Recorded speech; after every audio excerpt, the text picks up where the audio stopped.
Whoa!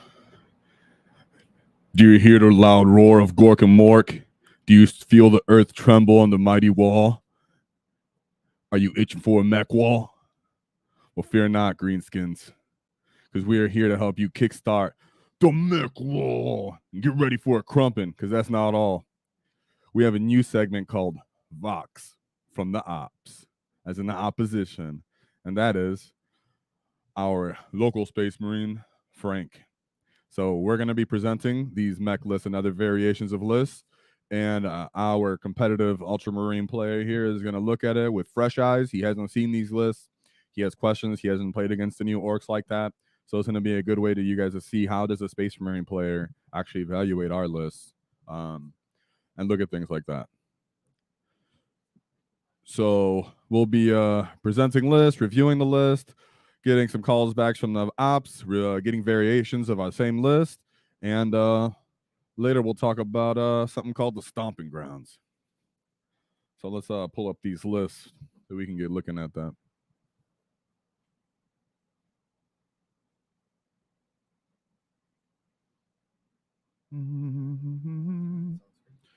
All right. That's not the correct starting one. This is one variation. Don't worry, we have variations. We have some that have the boys and the battle wagons, but we're starting here with a stat check. All right. And the name implies exactly what the list is going for. You are stat checking your opponent with this list. You're saying, hey, I heard you think you can take out vehicles. Hey, I heard you think you're thick. Also with this list, it was made with the new changes in mind to the competitive play. GW clarifying that you can actually place large models bases on the objective, the center part of the objective. So don't worry as bad about the move blocking potential and inability to cover objectives with large models. Yeah, that was a good move by them. It just felt bad for the larger models to be move block pretty much a lot of the lanes. Yeah, it made you just not want to bring them because the game itself, the board itself, was also your enemy when you had to deal with, hey, you can't sit on the center of this objective. Orcs, we love our stompy thing. We like our big things. So that helps us. I'm very happy to hear that. And with that in mind, we were like, let's just hit it. Let's just talk about mechs. Let's bring up the mechs because now we know we can be on the objectives. Let's start move blocking somebody. And one of our knobs on Wednesday's stream brought up his gargantuan Squig, and we went into detail about that. So I'd love to hear back from him sometime. But that was a great idea. You might be muted. So yeah, we got the gargantuan Squig on this list. We're starting with the stat check pretty much. We have other variations in case you don't have Forge World models, in case you want to use some boys on your mech wall. Everybody has a different idea on how they want to run their mech wall. So don't look at this list or any list we present and say, oh, this is all I got to bring. Oh, this is all I can bring. Do I got to buy 3 boxes of Death Treads now? Do I got to buy 5 boxes of Mega Knobs now? No. You just do what you can do with this in mind. So we're going to talk about these lists.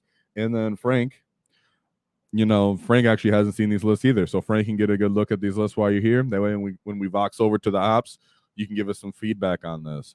So let's talk about why I chose these units. I understand, trust me, I really do, that there are more competitive leader units, but we're clearly sticking with the theme and a stat check theme here. It's not that using different options would be wrong. It's not that using a war boss and knobs would be wrong. But with the theme of our channel and everything in mind, of course, we're sticking to the theme of the wall, all right? And that's what matters. So if you know that there's better plugins, you want to put your own plugin because your meta needs a little bit more pizzazz, flavor, a little more pepper, that's fine. But we're still going to talk about this. And this one has the battle wagon on that still for some reason. So that's your old slide. This list does not have the battle wagon. So don't worry. We have a slide without it, so don't worry about it. But yeah, so what you're going for here is you get retain some of the mobility, some of the punching potential. You're going to have 2 of these bricks of Mega Knobs instead of 1 because you're going with the mech wall, right? And one of them's going to be your big mech so that you can consider him your anvil, as we always like to discuss the hammer and anvil potential here. You have the Morkanaut. I chose the Morkanaut. You have a Gorkanaut. You like the Gorkanaut. That's not a big point difference. It's a 10-point difference. I like the Morkanaut. Morkanaut has a 5-up invul. Morkanaut does have shooting, and on the list we have a mech. And the transport rule, the mech can go in the Morkanaut. The Morkanaut can move. The mech can disembark. The mech can turn around, give him +1 to hit. Don't got to wait for the wall for you to be able to shoot. All right? He's there because if you're going to be going with the stat check list, you also have the grout tanks on this list. If you want, you can just plug in some mech guns, a shock attack gun. There's variations that we've made with that as well. The point is, you do want, because you already have a list with the meat, you want something that can possibly shoot back, pop transports. That way people can't just block you with a dumb rhino, a dumb impulsor. They can't just shoot at you maybe with one gladiator tank and just sit there all game without the potential of being shot and just boxing you out the whole time. So that's why I did choose. I'm going to put the Morkan on there, as well as you're stat checking them, because you still got the Gargantuan Squig on the list. Still have all the Death Dreads on the list. You still have 2 trucks that are going to have Mechanized in there, so they have a priority of being killed as well. So it was considered. It's not that I'm saying you can't use other things to be more competitive. Always keep in mind, I understand that there's higher ceilings to be made, but if you want to just competitive play, we already know where to go for that and what to do with that. This is about everything, right? And we'll keep that in mind, and that's why we got Gretchen also on the list. Gretchen are there. Don't got to explain it. If the mission calls for you to have to go scout, go scout. If you want something to hold your backfield, you got 2 units of Gretchen. You got to get the CP. Gargantuan Squig can use the -1 to wound. He's T13. He does 12 damage in combat with his tusks.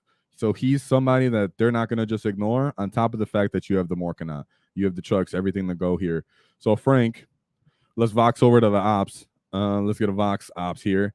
With this stat check, is this a stat check for you? I mean, can we pull up Frank's one of the lists that he's been running? Maybe we can get a visualization of what would be looking at something like that. Mind you guys, I didn't look at his list. He sent some. David put it together on the slide. I specifically made sure I didn't look at it when I made my list, because you don't know exactly what you're going to bring. And if you're going to try to have fun and stat check somebody, you're not always going to know what they're going to bring either, right? Yeah, he's a monster. Oh, yeah. Yeah. So here's a G-Men's list. Frank, you can tell us your opinion about what our list was, and then you can then we can come back to your list and talk about what things might matter help you against his stat check, right? So if you can go back to our list, Frank can kill survey evaluation, and then we can immediately go back to his list when he's discussing how you might counter that a little bit. So Frank, what do you think here? Is this stat checking you with everything you've seen? I know you have some of the data cards in your hand. If you want to show one of those data cards on screen exactly, because we printed out our data cards here and laminated them. So Frank's giving a little peep at them while he's looking as well. So he does have an idea of what these units can do. He's not just guessing.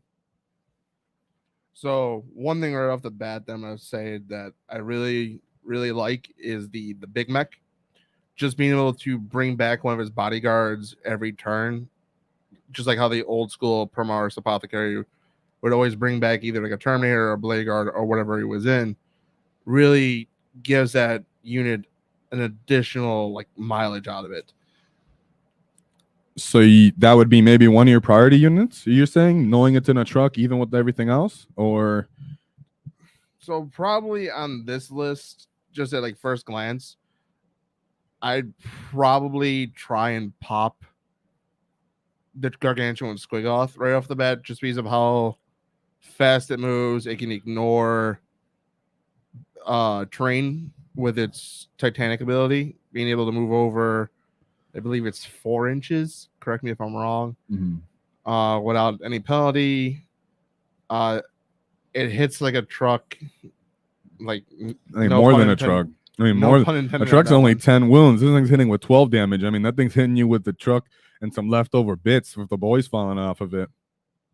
But the other thing that this has is that lance ability. Ooh. With I don't even know why it really needs the lance ability. I mean, it's strength 14, AP 3, flat 12 damage. I mean, this thing. Mind you, it can be given -1 to wound, Frank, with everything in mind. So if you are prioritizing this, know that with its T13 and its -1 to wound, you're going to have to be taking that into consideration. So we're getting our Vox over here from our ops, which is a Space Marine player. Now you want to bring up his list so he can look at what he is, because you're looking at this list.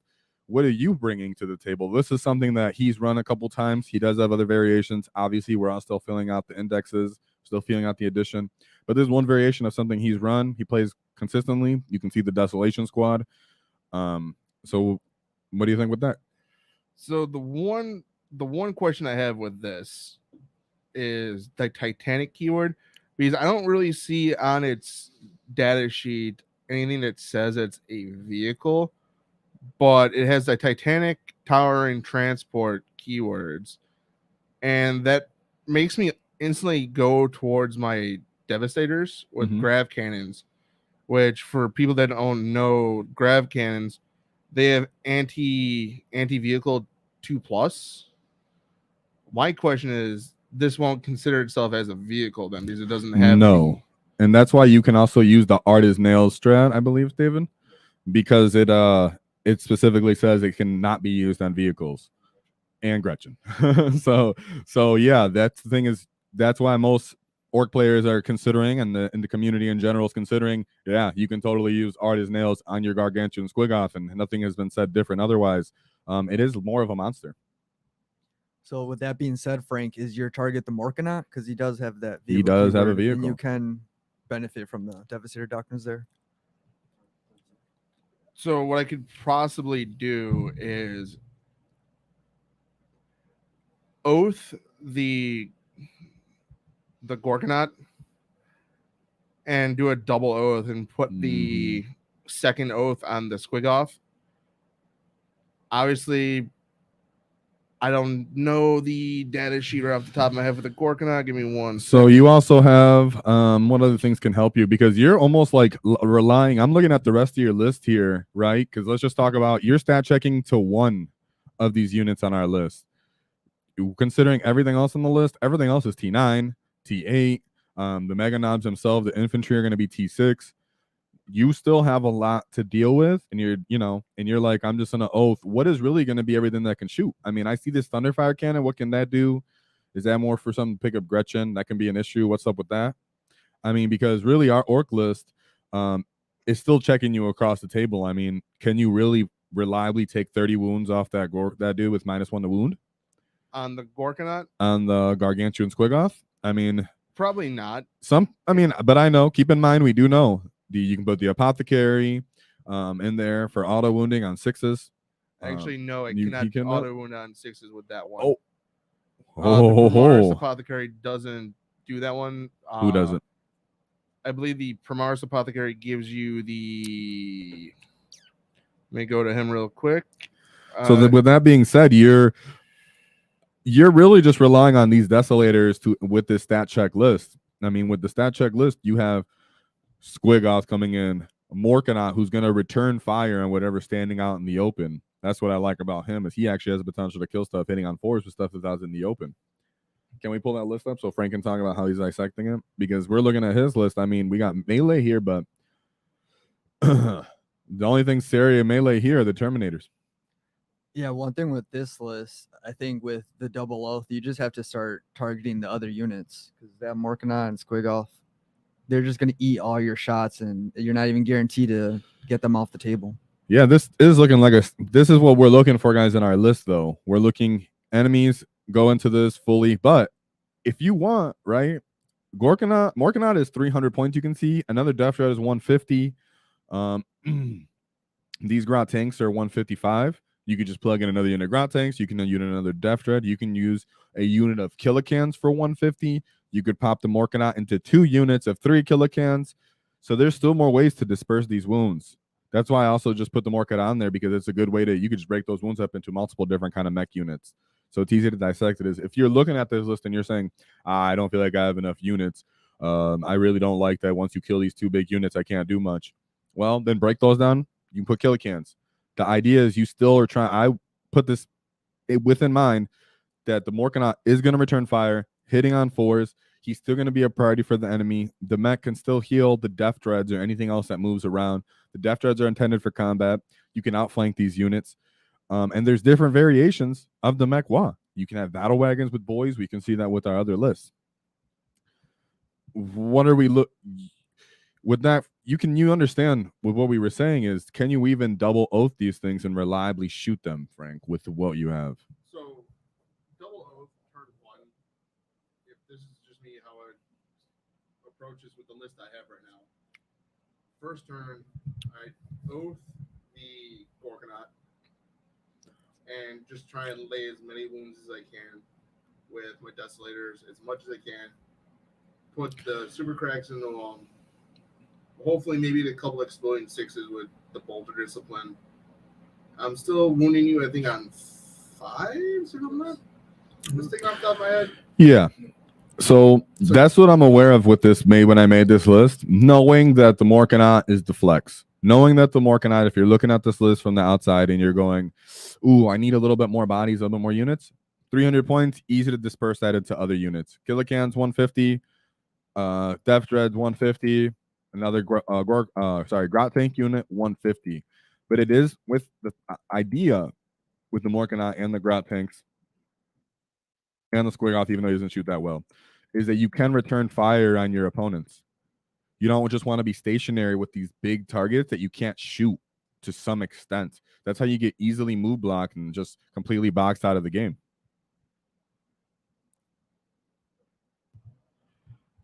Yeah, I think that's one element of this list that I really like is someone's going to see that Morkanite and that Squig off, and they're immediately going to want to deal with it. And they're going to eat all the shots that you want them to eat, and they're not going to get the result they want.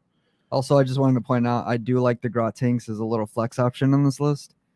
You know, they got OC6 if they're a full unit, so they can contest something. And if you use tank shock on them, they're at strength 6, so that can deal with infantry, especially in the midfield, like those scout snipers we saw on Frank's list. Like that's something, yep, perfect target for the Grot Tanks. And that's also why we have the big mech and mega armor with the super cyborg body.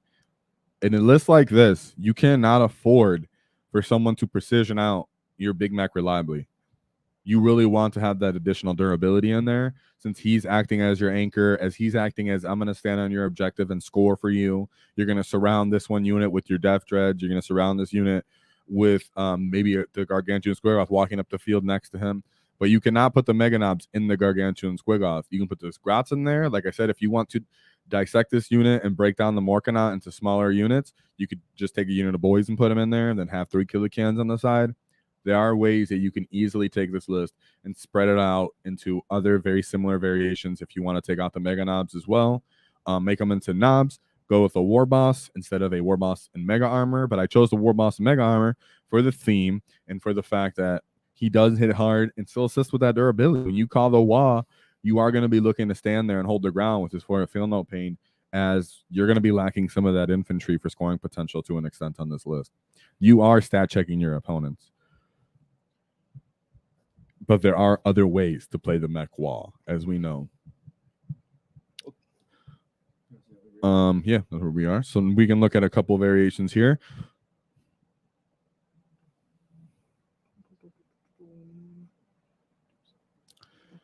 And this variation is one that I like to have that has some mobility, some old school boys up on it.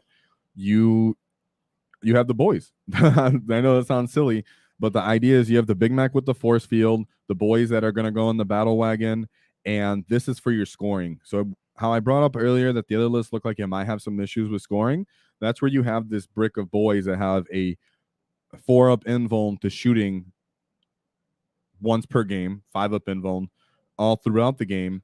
That way you can move them around the field with your battle wagon. You can or you can choose to put Mega Knobs in your battle wagon, of course, right? You look at your opponent, what they have. Do they have potential to kill you that? But as you're looking here, this doesn't have the Gargantuan Squig.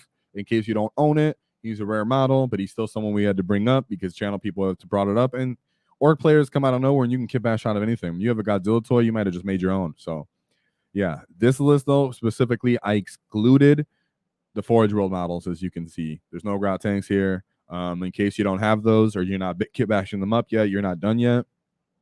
Here you are. I went with this. You have the Battle Wagon and the Morkanite as your stat checks, but you could easily, like I said, drop the Morkanite. That's why I like plugging him or the Gorkanaut, because he still fits the theme. I like his shooting more than I like the Gorkanaut shooting. Gorkanaut's more for punching. This guy has a very similar punching profile, but he also has a far better shooting profile that can actually pop the things before you, like a Rhino or any kind of transport, or maybe really hurt a Dread before you want to run in and shoot him. So, punch him, sorry. So these are things you want to have in mind as why he's in there, depending on your meta, though. If you know you're going to get Ultramarine Guilliman, as you can see, the Morkanaut, Gorkanaut / or Gorkanaut is going to be your ops first opposition choice. So one thing what I see on this list,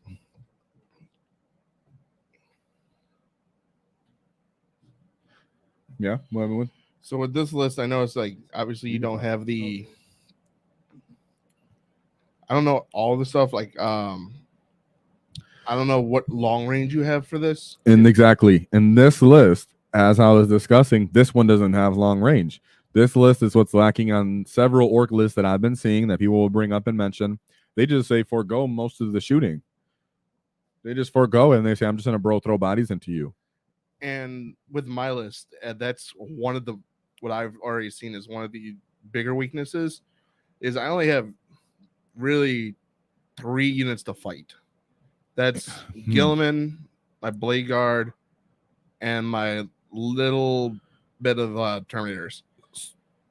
So with your experience, is that kind of like a common trait for most Space Marine players? Is that what you're seeing, to where they'll bring their guns and then they'll bring, a couple fighting units? Or do you think you're an exception because you're playing Ultramarines? When I build my list, I try and have an all-phase army.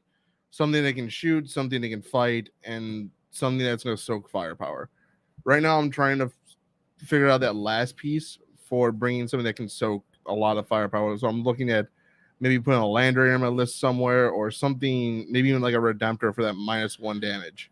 And in your meta, though, I'm saying as a whole with Space Marine players, other people of you've seen, what is a commonality here? Are you seeing that they're having the similar thing with you, where they're bringing some melee units, or is this most people just gunline? Do they stick to whatever their chapter is? What are you seeing with the overall in the meta, not just you specifically? I've seen people play to their chapter strength, so I've seen a lot of Blood Angels go for like a lot of Sanguinary Guard, Dante, the Sanguinors, stuff along those lines. But then you have like Iron Hands and like Ultramarines who have been more predominantly like gunline units. Stick to that gunline role where it's like you got a big blob of aggressors. Those will punch in combat very well with the Biologists, which that one gives the auto wounding on 6s. And what they'll do is they'll do that combo with Bolter Discipline, along with the stratagem Storm of Fire, which gives ignores cover. And if you use the Devastator Doctrine, you get an additional point of AP. And aggressors have a rule that allows them to get an additional pip of AP when it's the closest unit firing into them. Yeah, so what you're saying is, for the most part, most people aren't going to have a lot of punching units to punch you off them once you get there as an orc player. Yeah, that's where Marines are. I feel they're going to struggle. You're getting overwhelmed by options of combat, by options of by the variety of units that are coming at you. Yeah. So, do the mechanized and the trucks concern you, Frank? I mean, they got the extra speed. They're gonna be there right in your face. If they call the WAAAGH, that's devastating wounds when they're in melee. What do you think about that? Being a gunline army. They also get artist nails as well, so they have potential to be -1 to wound as a unit. When you're gonna fight them as T6 already, that they're built in. So yeah, that's one unit that I need to watch out for. There's 2. Thank you too. So if I can pop a truck exactly and put them on the ground and put a Thunderfire cannon into them and make them slow. Okay, that's a good point. And I can deal with one at a time, I stand a much better chance. Mm-hmm. So I can pop a truck, keep one pinned, and then turn 2, pop the other truck, and then have my Stern Guard come in, because I believe Meganobs are still infantry, correct? Yes, sir. Combi weapons do devastating wounds on a 4+, so that's a way for me to kind of deal with certain threats in certain phases and kind of like dissect the army one piece at a time. Mm-hmm. And as you said, popping that, though, you still have to deal with the brick of boys that are coming up the field with a T10 battle wagon. You still have the 2 different death dreads that are coming up the field with flat damage 3. You still have the 3 units of Gretchen that are scoring CP and or scouting for taking the mid board for your small alarms fire.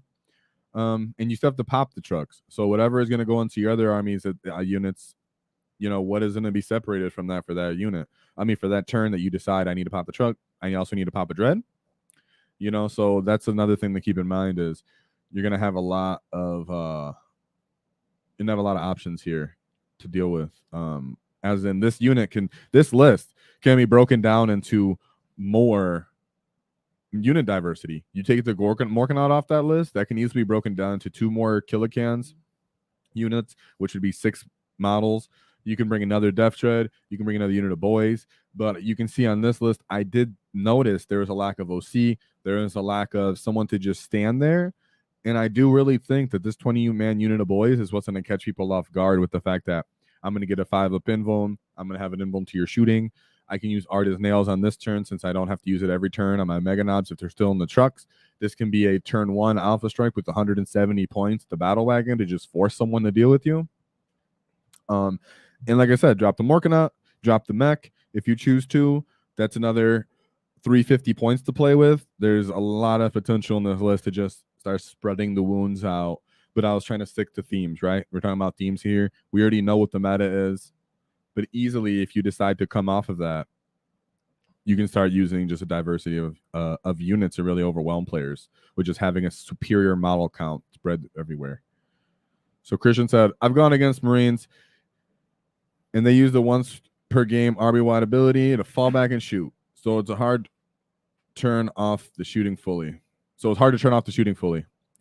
Yes. That's exactly oh, and he also said most Space Marines I've ever seen gun lanes have only like 3 melee units, excluding characters. Yes, that's true. I mean, Space Marines are trying to like fight you by association, right? They're going to shoot you, and then they fight you by association of just we can punch even though we're not looking to always punch. So yeah, and that's the thing with the Ork, right? What I noticed with Ork players a lot, and just remembering from the last edition, is sometimes you're preemptively using that WAAAGH as a durability, not because you're trying to alpha strike somebody. Sometimes you're really going, hey, I need this 5-up invuln. I'm stuck in the open and I'm going to get shot. I'm going to get punched. I need to just have a 5-up invuln right now. At least the boys can have a 4-up invuln to shooting and just really try to be annoying like that.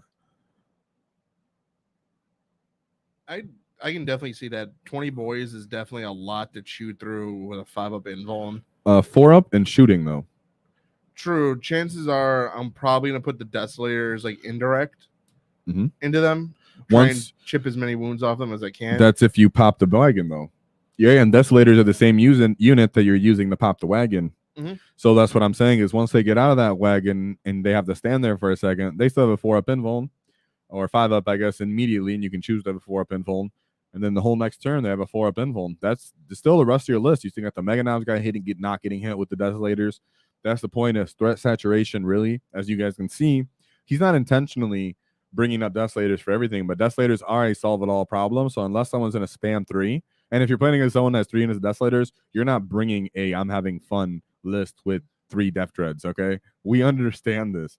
But as you can see, Orks are having this threat saturation is, man, I really want to use the same guns and units to do both things. I want to pop the vehicle, but then, I got to get to the guys inside of it also, and I have a different tool that's specifically good for that.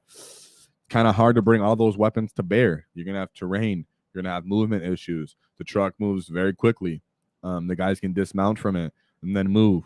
So keep that in mind that our speed, like I always say, our threat saturation, our controlling of our own attrition rate is always going to be a problem for all these other armies. Not the fact that they're scared of us killing them because we punch harder than them or have this ungodly ability to just delete units.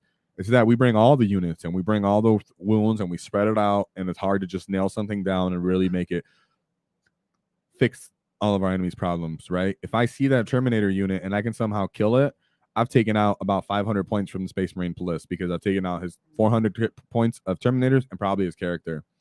So right there, I've taken out a quarter of his army. Unless you're running that Gargantuan Squig off, with on this list or not, you're not going to have that.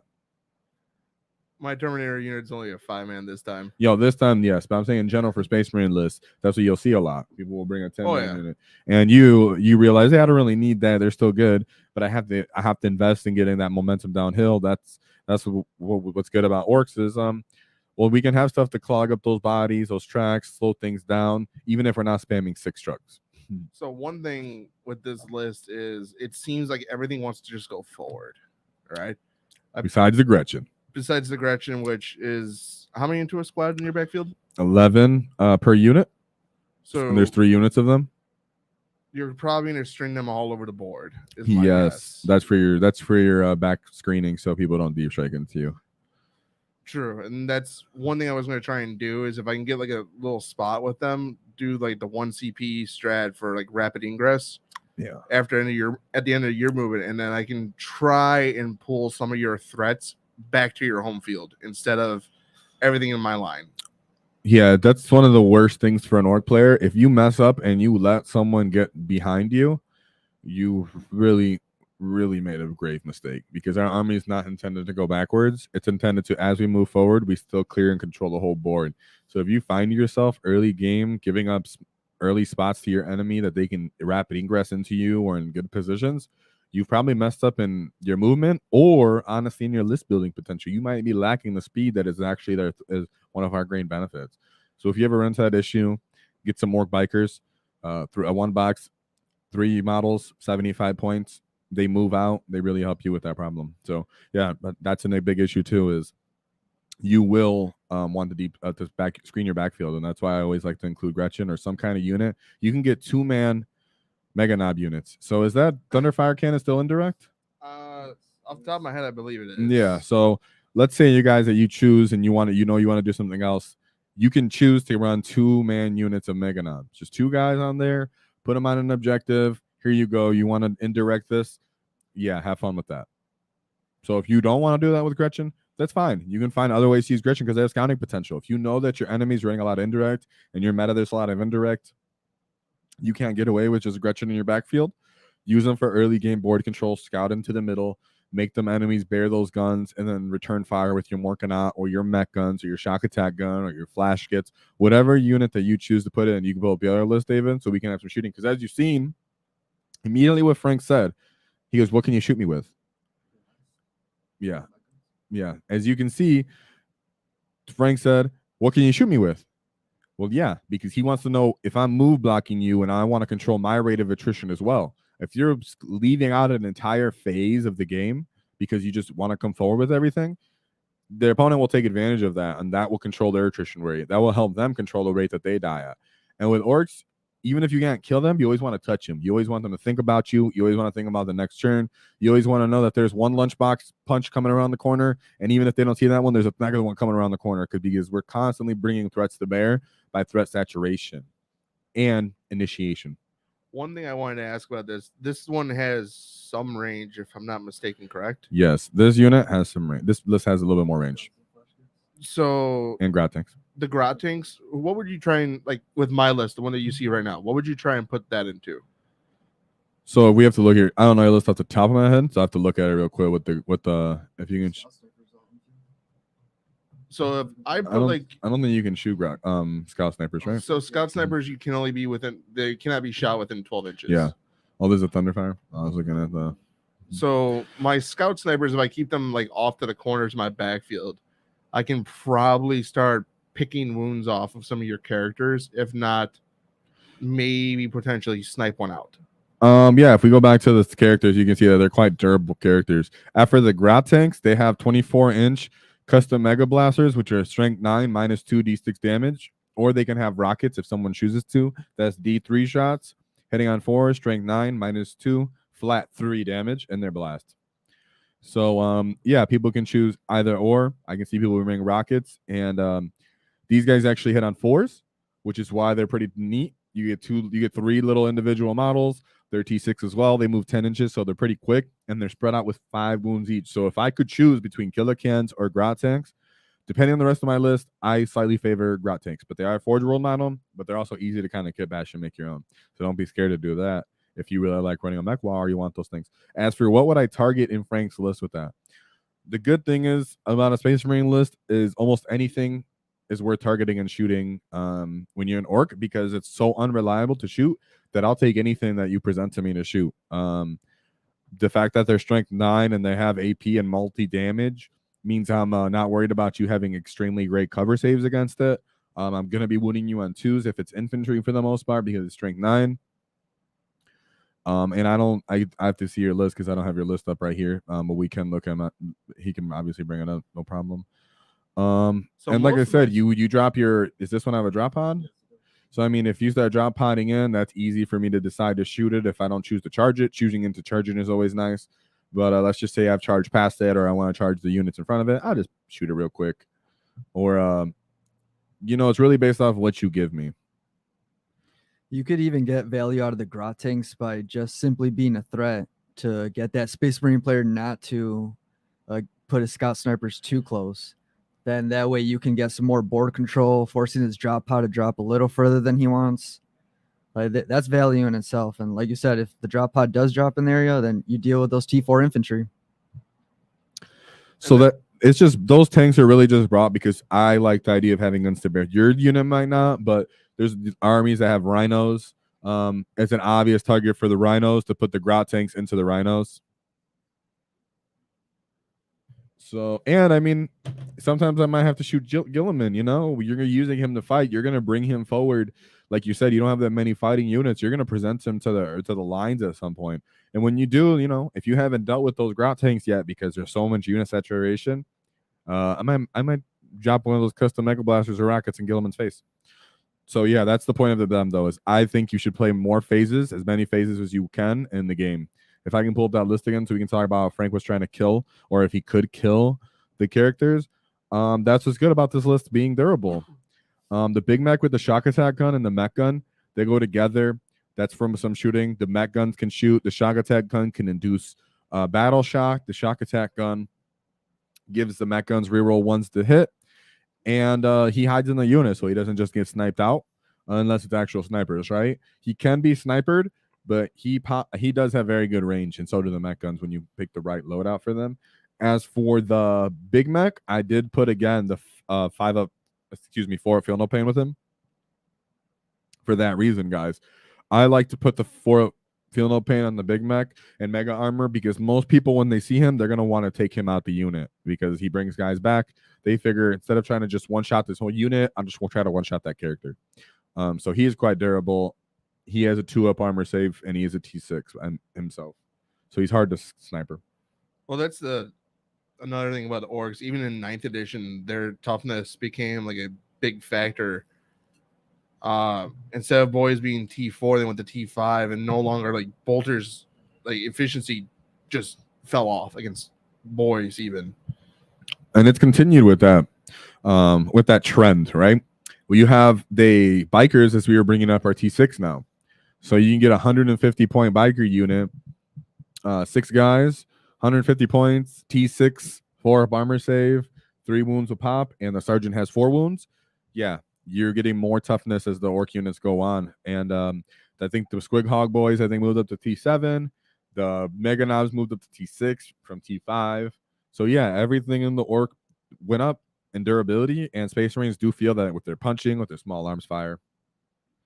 Yeah, and the fact that you have that access to that -1 of wound strat, you can easily get wounding on 6s or force your enemy to wound you on 6s a lot of the times. So even though we present this list, we are list with the mechs knowing, hey, the battle wagon can be shot, a Morkanot can be shot. Guys, we know that what's meta and we know what's not. We're talking about if you can think that you can handle it in your meta and it's fun, bring it. But if you can't, here's another list that has more of a threat saturation. As you heard the Space Marine player say, is he wants to oath something, and that's the real way he's trying to deal with it. And if you look at his list, and he didn't know what we were bringing, guys, and I didn't know what he was bringing either.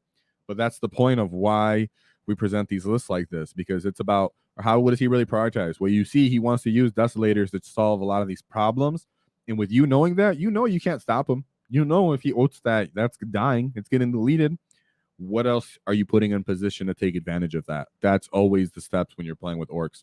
Controlling your attrition rate, even though the opponent can choose what they want to kill, you can control where everything else ends up, how quickly it dies. If you hide the rest of it and he does kill what he's killing, can the boys get out and get behind the building from that battle wagon?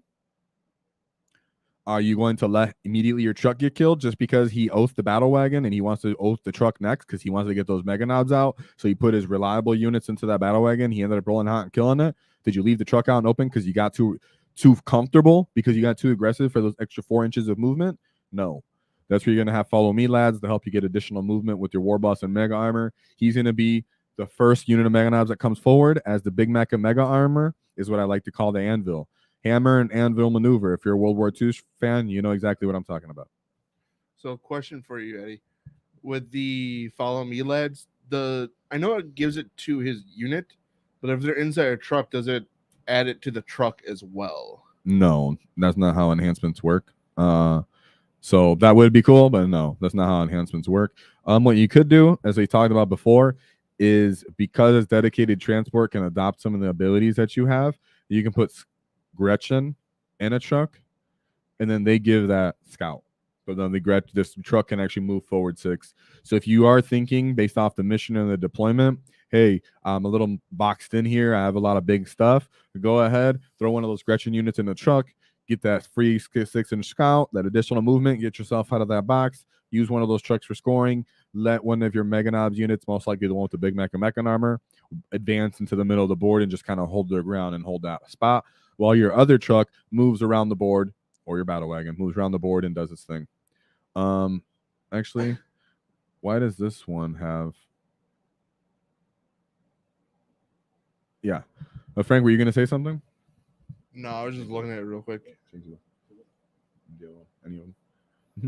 So yeah, but this is the list that I think more people are gonna relate to as a whole. They don't have the Forge World on it. You still like to bring your boys to have fun. Like I've said before, if you've seen other streams, I'm a big fan of Mad Doc Grotznick. So if you find the points, you don't want the super cyborg enhancements, you say you drop the Morkanaut and you bring some kilocans and you have some points and you want to swap out the Big Mech and Mega Armor, with Big Mech with custom force field, you can bring Mad Doc Grotznick. I love that. The 5-up Feel No Pain stacking with the 5-up invuln, the ability to fall back and charge is going to be a big deal for this 20-man unit coming out of a battle wagon. So even if your enemy pops it, the flexibility of this unit to run around, start tagging things, trying to move block your opponents. They can't stop you by just tagging you. It's hard to get in combat. People forget all your base-to-base models. So the fact that Mad Doc Grotznick will allow you to fall back with your boys, readjust and recharge back in, get everybody into combat, give them a Feel No Pain, you're really going to appreciate that even with the Mech WAAAGH. And it's going to be different. It's going to be different, and most people aren't going to see that coming. Can you imagine, Frank, these 20-man unit of boys coming out of the battle wagon, knowing what the Mega Knobs are coming as well in the trucks, knowing that these boys, if you try to slow them down with the Intercessor squad or maybe a Blade Guard veteran squad, they're going to have a Feel No Pain, possibly have the invuln, they're going to fall back, readjust, and charge something else or that same unit and now have the initiative. So the one thing I will say this is, even like say the Mega Knobs and the boys are only able to reach my Blade Guard to fight, yeah, I'm probably going to lose the squad, but I will still at least get the fight first and try and inflict as much damage as I can because of the Judiciary in the squad. Of course. The question is, do I cripple the Mega Knobs or do I try and just like crush the boy squad outright? Yeah, that's always going to be the question. Luckily, Orks is never beaten, and we are the fighting death strat just like Space Marines. So always keep that in mind, guys. Not only do we have threat saturation, not only do we have unit superiority in numbers, not only do we have more wounds than our opposition, we're going to have Feel No Pains, but when they do try to look for a trade, when they do try to get something out of their units best they can, you can fight in death, and that's going to hurt their feelings because we don't have fight first, but we do have fight in death. So always keep that in mind, guys. Don't be scared for your unit to die. Don't be mad that you're looking at your boy units. Oh, they're going to die. Don't worry about it. I'm fighting death. Let them deal with it. And then if they don't end up killing the whole unit, that's cool. You fall back and charge someone else. That's the point of the Mad Doc. How much CP is it for you guys to fight in death? 2, and Gretchen bring back CP on every turn when they're standing on an objective. They get to help farm CP. You roll it a D6, and on the 4+, you gain another CP every turn. So is it capped? Yeah, you only get 1 per turn, but the Okay. point is Orks very likely have a potential to have 2 CP at the start of their battle round for them each time. It's very likely, you know? That's very good right there. Yeah, so it's very good, but like you said, we have other good strats. You don't be surprised if we're going to use Unbridled Carnage for exploding 5s, or if we're going to use the Artist Nail strat almost every turn. But that's something you can know. If someone knows they're going to go into your unit, you know they're going to have a fight first. As you see in their list, you're matching up against them in deployment.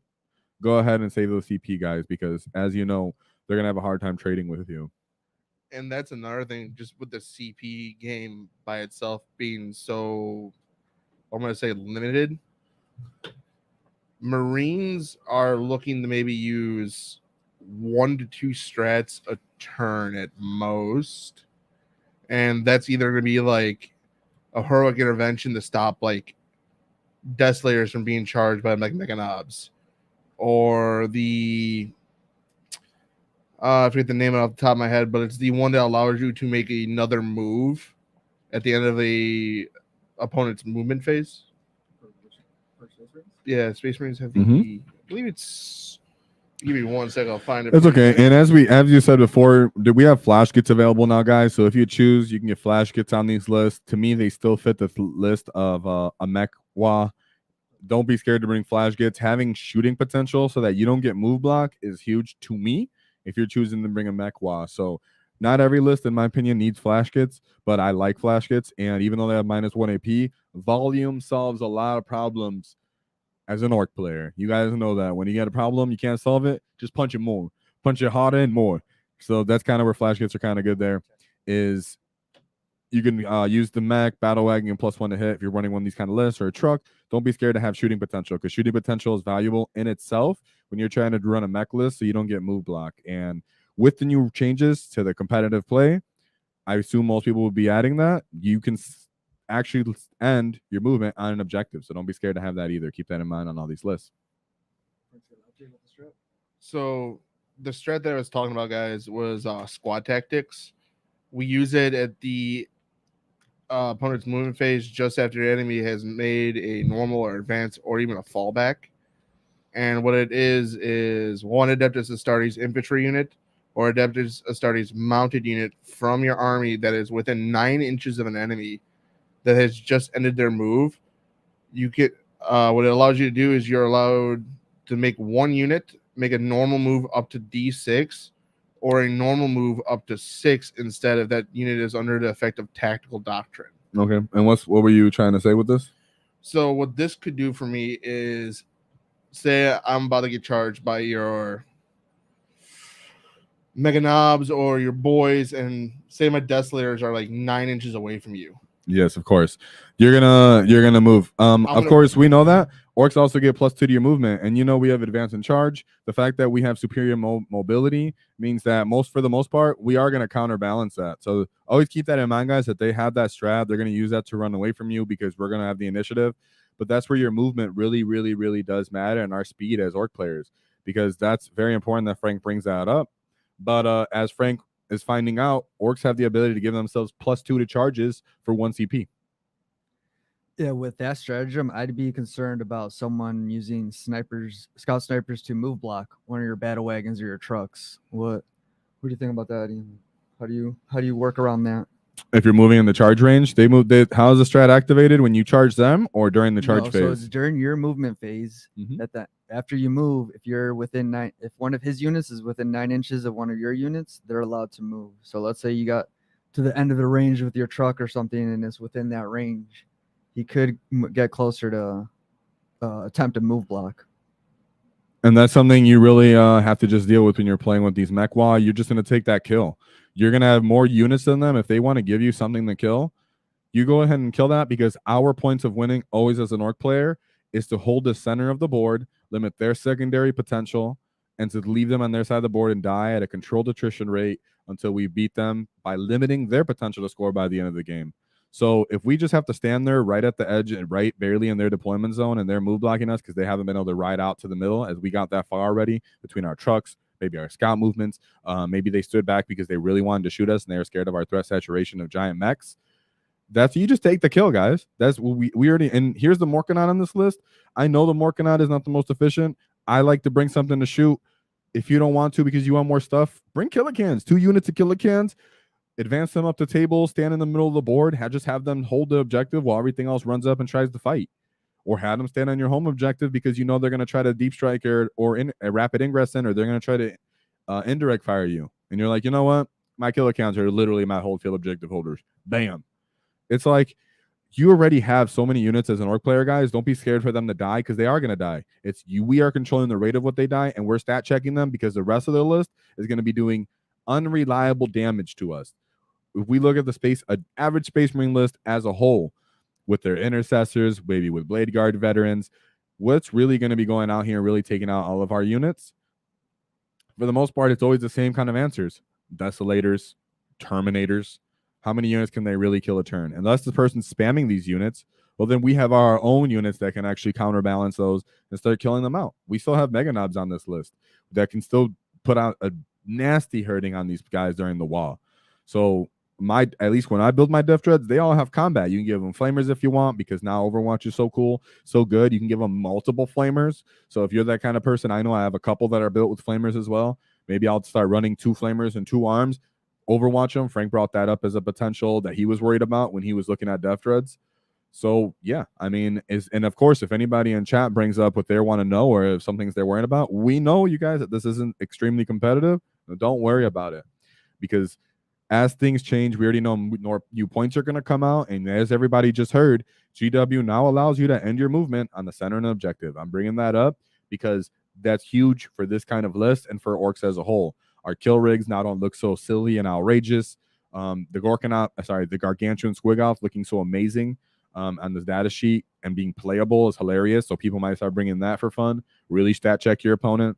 Really hope that they don't have Gilliman. And so, yeah. David, what do you think looking at these lists as in general? In general, it's really just pick your poison.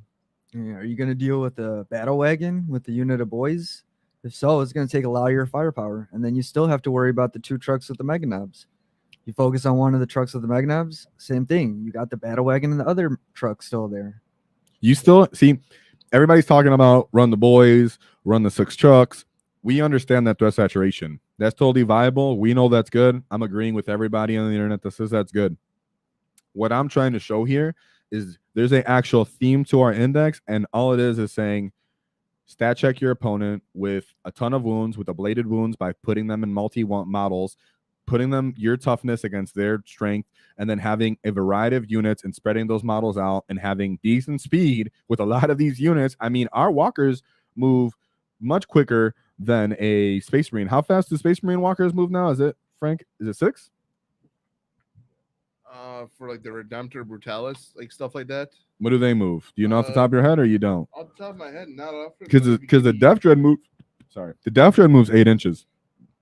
Yeah, we move 8 for the Redemptor chassis. Okay. And if it's like the old box dread, so like your original dreadnoughts, your ironclads. Okay, then what are those? Those are 6. 6s. Okay, so those are slow as dirt. And if you're talking about the bigger boys, the Primaris version, they move the same speed as our Death Dreads. So our Death Dreads have the ability to advance and charge and get the invuln on the turn that they do fight. So this is what we're talking about is, yeah, people are going to kill you. They're going to definitely pick you up. They're going to look at you and you're going to be like, oh, I like this unit a lot. Be ready for it to die and accept that it's dying. Just make sure that he's over putting too many units in, compensating for the unit, putting too many target models into it, or he's not putting enough into it, and therefore you have a leftover of your models, because there's orcs are unreliable to kill if you really look at the math behind them. If you talk about the Squig Hog Riders with their outrageous toughness on top of the feel no pain, the Beast Naaagh boys having a feel no pain on top of their invulns. If you start bringing a Mad Dog Grotznik with a 20-man unit of boys and a 5-up invuln, and you start looking at how does that really mess up with someone's small arms fire, that's the strength in the orc index, you guys.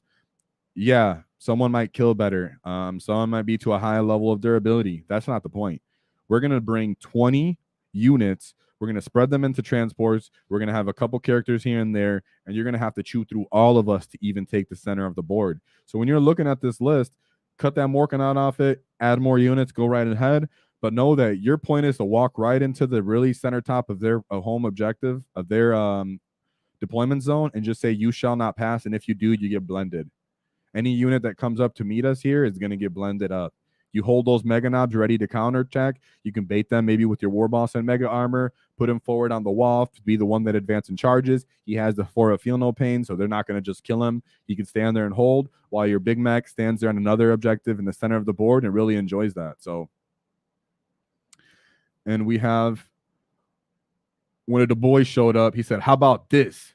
2K, 3 killer tanks, 3 squads of 5, 3 squads of 5, 2 mega mechs, 1 mega boss, 2 mechs, 2 20-man grots, and 2 10-man grots. Ooh, okay. So this guy, and who is this? This is Brandon Vanden Egan. I may have said that wrong. Sorry, I'm illiterate as I'm an orc. Yeah, you probably. I butchered totally that destroyed name. your name, but I very much appreciate you. Thank you for running this. So how about this? He said 3 kill tanks. For those who don't know, a kill tank is a forge roll. Dave, if you want to pull it up on the GW app so Frank can get a look of it. Kill tanks are awesome. Kill tanks are kind of a very inconspicuous unit that most people don't know. And did he said 3 squads of 5 man? Oh, mans. 5 mans are mega knobs. So you guys know. So that's what you said of saying mega knobs every time. Call them mans. Man with the Z at the end. I'm letting these guys know so you the chat can follow. So and I think he actually said that. Yeah, so he actually, Brandon, thank you for clarifying that for everybody else as well. Mans is mega knobs for anybody that's not aware of that. So yeah, he's saying, can you go back to his comment? Put it back up.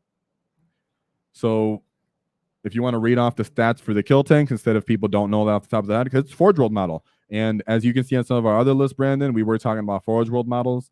So yeah, I'm glad you brought up the kill tank because this is one I like a lot too. Okay, so right off the bat, if David, go ahead and read the whole stat for him because some people really don't know what this is. So, all right. So datasheet stats: movement 12, its toughness 12, 3 up save, 24 wounds, and a fat OC of 10. Looking at the bursta cannon, it's 36 inches blast, 3d6 shots, hitting on 5s, strength 14 -2, and flat 3 damage. Oof. That's nasty. More darker. Does it have multiple guns? Yeah, you look at his description. It should. Is it a transport too? And 1 giga ship? Is it a transport? Is it still transport too? Transport, yes. Yep. Transport. Can transport 12 orc infantry. Can it take mega knobs still? And mega armor conspirator too. Yeah, and it takes mega knobs. And then it also has the Giga Shooter, 48 inches, 30 shots. Is that right? 30 shots, and mind you, Brandon's saying, let's bring 2 mechs. Make those things all hit on 4s. Keep in mind that when you're reading this data sheet, guys, it has been accounted for that these are transports. You could put the mech inside of each one of these. That's why Brandon said, let's go ahead and bring 2. So one might not, but guess what? One of those is getting oathed anyways. So Brandon said to go ahead. Let's get around that. Just put 2 mechs only. Boom. So yeah, I love what you're seeing here is redundancy. So Brandon, I like this list a lot. Super fun. It's destructive. You're really stat checking your enemy. You're bringing the theme as well. Lucky for orc players, you can kit bash these models up. You can make your own.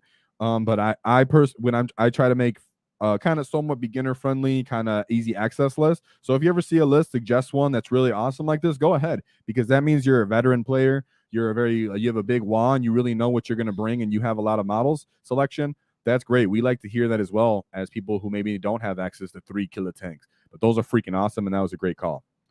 Yeah, and that Giga Shooter also gets sustained hits 1, so mathematically you could be hitting on 3s with that mech. And what's this? You want to read this comment of Goku on a cloud? That is awesome. What's this? That cloud is from Adventure Time. Oh, is it? It looks like looks like some crazy Adventure Time thingy. What is what's his name? Rock Lobster. Rock Lobster. Kill tank is tough. Gotta find me the dimensions and print this bad boy. Oh, so yeah, that's what the point. That's what I was trying to talk about right now, Brandon, is maybe you're a big mech, right? You have these models, maybe you made your own or you got them a long time ago. A lot of people have maybe never even heard of that. I mean, both the guys I'm sitting next to have been playing and they probably never even heard of that, Brandon. So don't be scared to bring up those Forge World models. But we always have to clarify where they're from, who they are, and if someone can get a stat on these, I'd like to know too, because I'd like to print one also.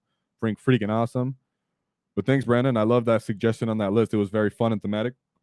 And the mech, 45-point mech is a lone operative when he stands within I believe it's 3, if not 3 inches of a vehicle. So everybody knows. So he can be sniped, as we've seen on the Space Marine list, but when you have something as big as a kill tank, you're just gonna physically literally hide that little dude.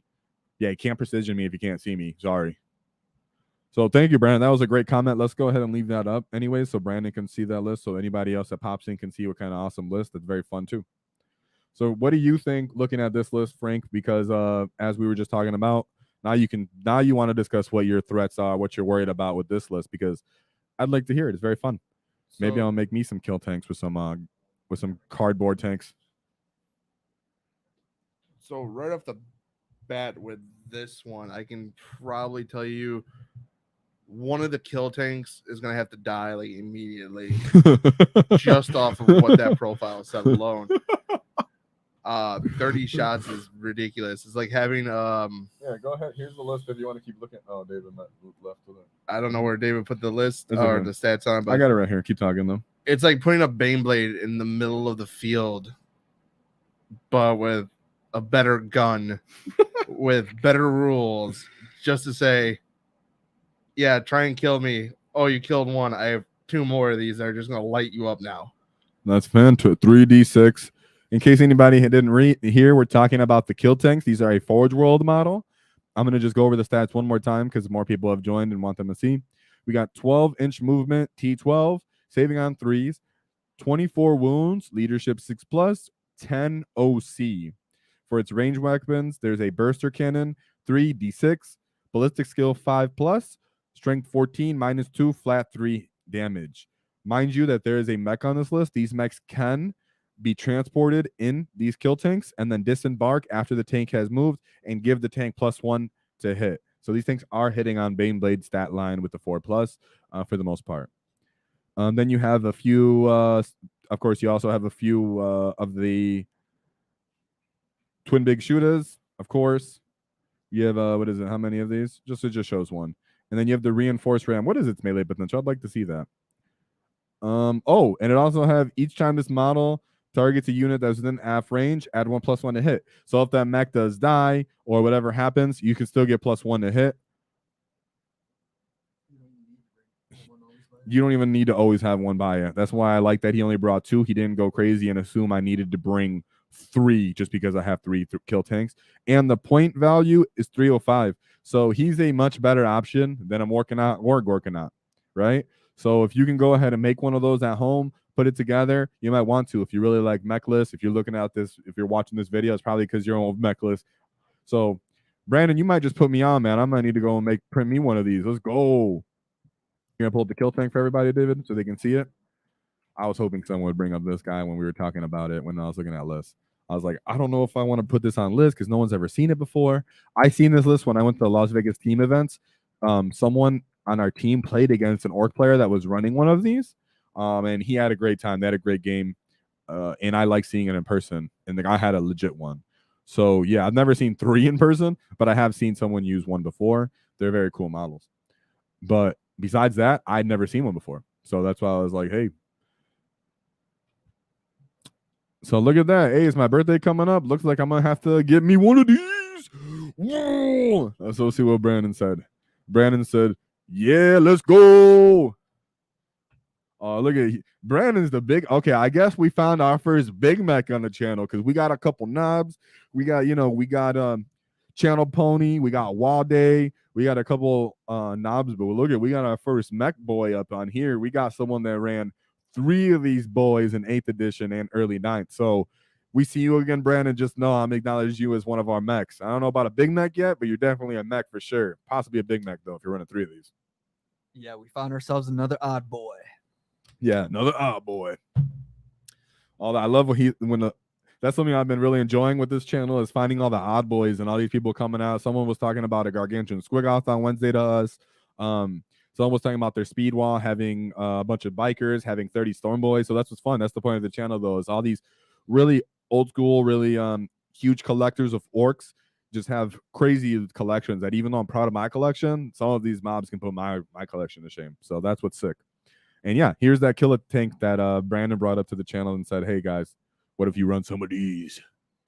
Yeah, looking at that massive cannon right in the middle, I can definitely see how this thing gets 30 shots. I love this thing, to be honest. So just looking at it again, I'm like, God, how do I not own one of these, right? It's so bulky. I feel like I have seen a print of these. So guys, if I do come out with a print of these, we'll be putting up the Discord probably either today, the end of today after this stream, or tomorrow early in the day tomorrow. We'll be having the Discord coming up. So yeah, we can start talking about that. And if I do find the print, I do 3D print as well. So we'll start talking about that too, because that's freaking awesome. Brandon, you're a gangster. And so does Frank. Frank starts printing too. So Brandon put something up. He said, I'll send you the FLG standing to earn my big mech status. Woo! All right, do that. That's what we like to see. Start, there's no such thing for an orc as being boastful. We just saying how it is. That's the merit of your wall.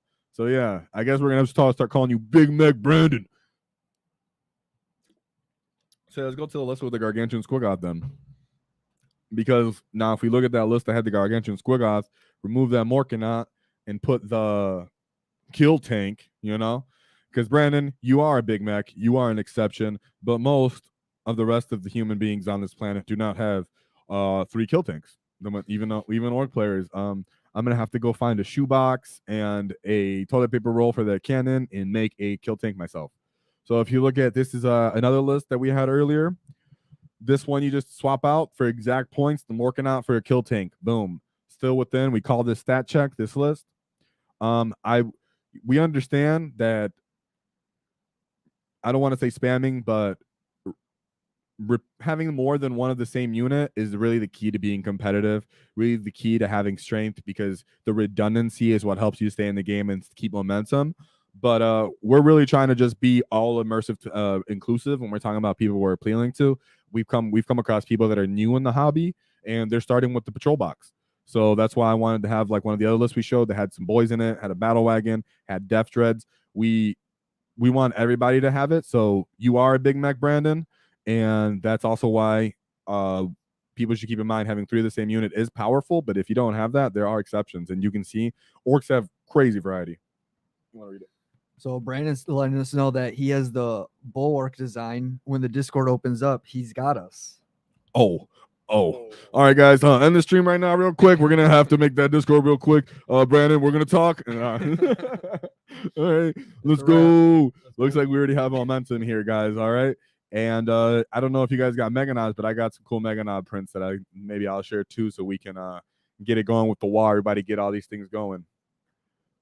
And yeah, Brandon, you can give some feedback as the Big Mech. As this lick, we're calling this a stat check. As we hear, we had Vox from the Hops from our friendly local Ultramarine that plays competitively as well. Frank placed, what was it, 16th at the Grand? He plays 13th at the Michigan Open. Yeah, the Michigan Open. So he's someone we play often with, and he obviously was looking at our list and talking about how it does have a lot of threat saturation, and that it's going to be an issue to chew through all these wounds. It's going to be an issue to get out of his deployment zone, and that most Space Marine players don't even have enough melee units to punch orcs off them. I don't know if you've played this edition, Brandon, or had anything, but if you want to add it, or anybody else, like Rock Lobster, So yeah, and the Rock Lobster, as you've seen, Brandon actually brought up what you just said. So we might have those dimensions in that printout for you here soon, and all of a sudden we're gonna have our walls gonna have the biggest mechs and people are gonna be like, what happened? We're gonna, Brandon, as you've seen, the GW, they came out and they said, hey, you can put that Big Mech, now that tank can go on the objective. You don't even have to worry about that anymore. So that's why I'm never dismissive of things, you guys, because the meta will change, points will change, GW will change, but orcs having such a vast variety of data sheets and models, we always have an option and an answer for everything. So I don't want to limit myself and my creativity or our walls with just running Beast Snaggle Boys and 6 trucks, even though I'm fully aware that that's awesome and that's good. I'm actually going to play against Tyranids, and I'm going to bring a handful of trucks. So I'm aware of that. I'm just saying, don't limit your creative potential, because the index in ourselves, our toughness, our wounds, our unit variety and types is what is our strength behind our walls. And the more we flex into this index, the more everybody will see. And then we're going to get detachments, and then everybody's going to be sweating, because they put who dare Art of War? Yeah, we got to knock them teeth out. How dare you put us in low tier? When was that mid tier? You guys don't know what you're talking about. No, I'm just kidding. But as you can see, guys, that's what people are noticing. Or, oh, you guys can't directly kill us. They're not really seeing the strength behind the Orcs Codex, because the strength is more at what happens on the tabletop. I'm controlling the whole board. Your ingress doesn't matter. Your deep striking won't matter. Your oath won't matter. Your OC, your battle shocking one of my units won't matter. That's the strength of the orcs. You're fight first. You're never fight fighting enough to ever deal with me. I'll fight in death and keep going with units. That's what you got to keep in mind as an orc player. Don't be discouraged to play orcs how you want to. And as you're seeing, is from our Big Mech just showed up and he said, run 3 of these. You kidding me? our Vox, the ops just left the room. He was like, I don't even know what to do with this. What do I do with this? He just left. He's like, I need to go get more desolators. It was his first day and you made him quit. Yeah, and he just made him quit. How dare you, Brandon? No, that was great. That was great.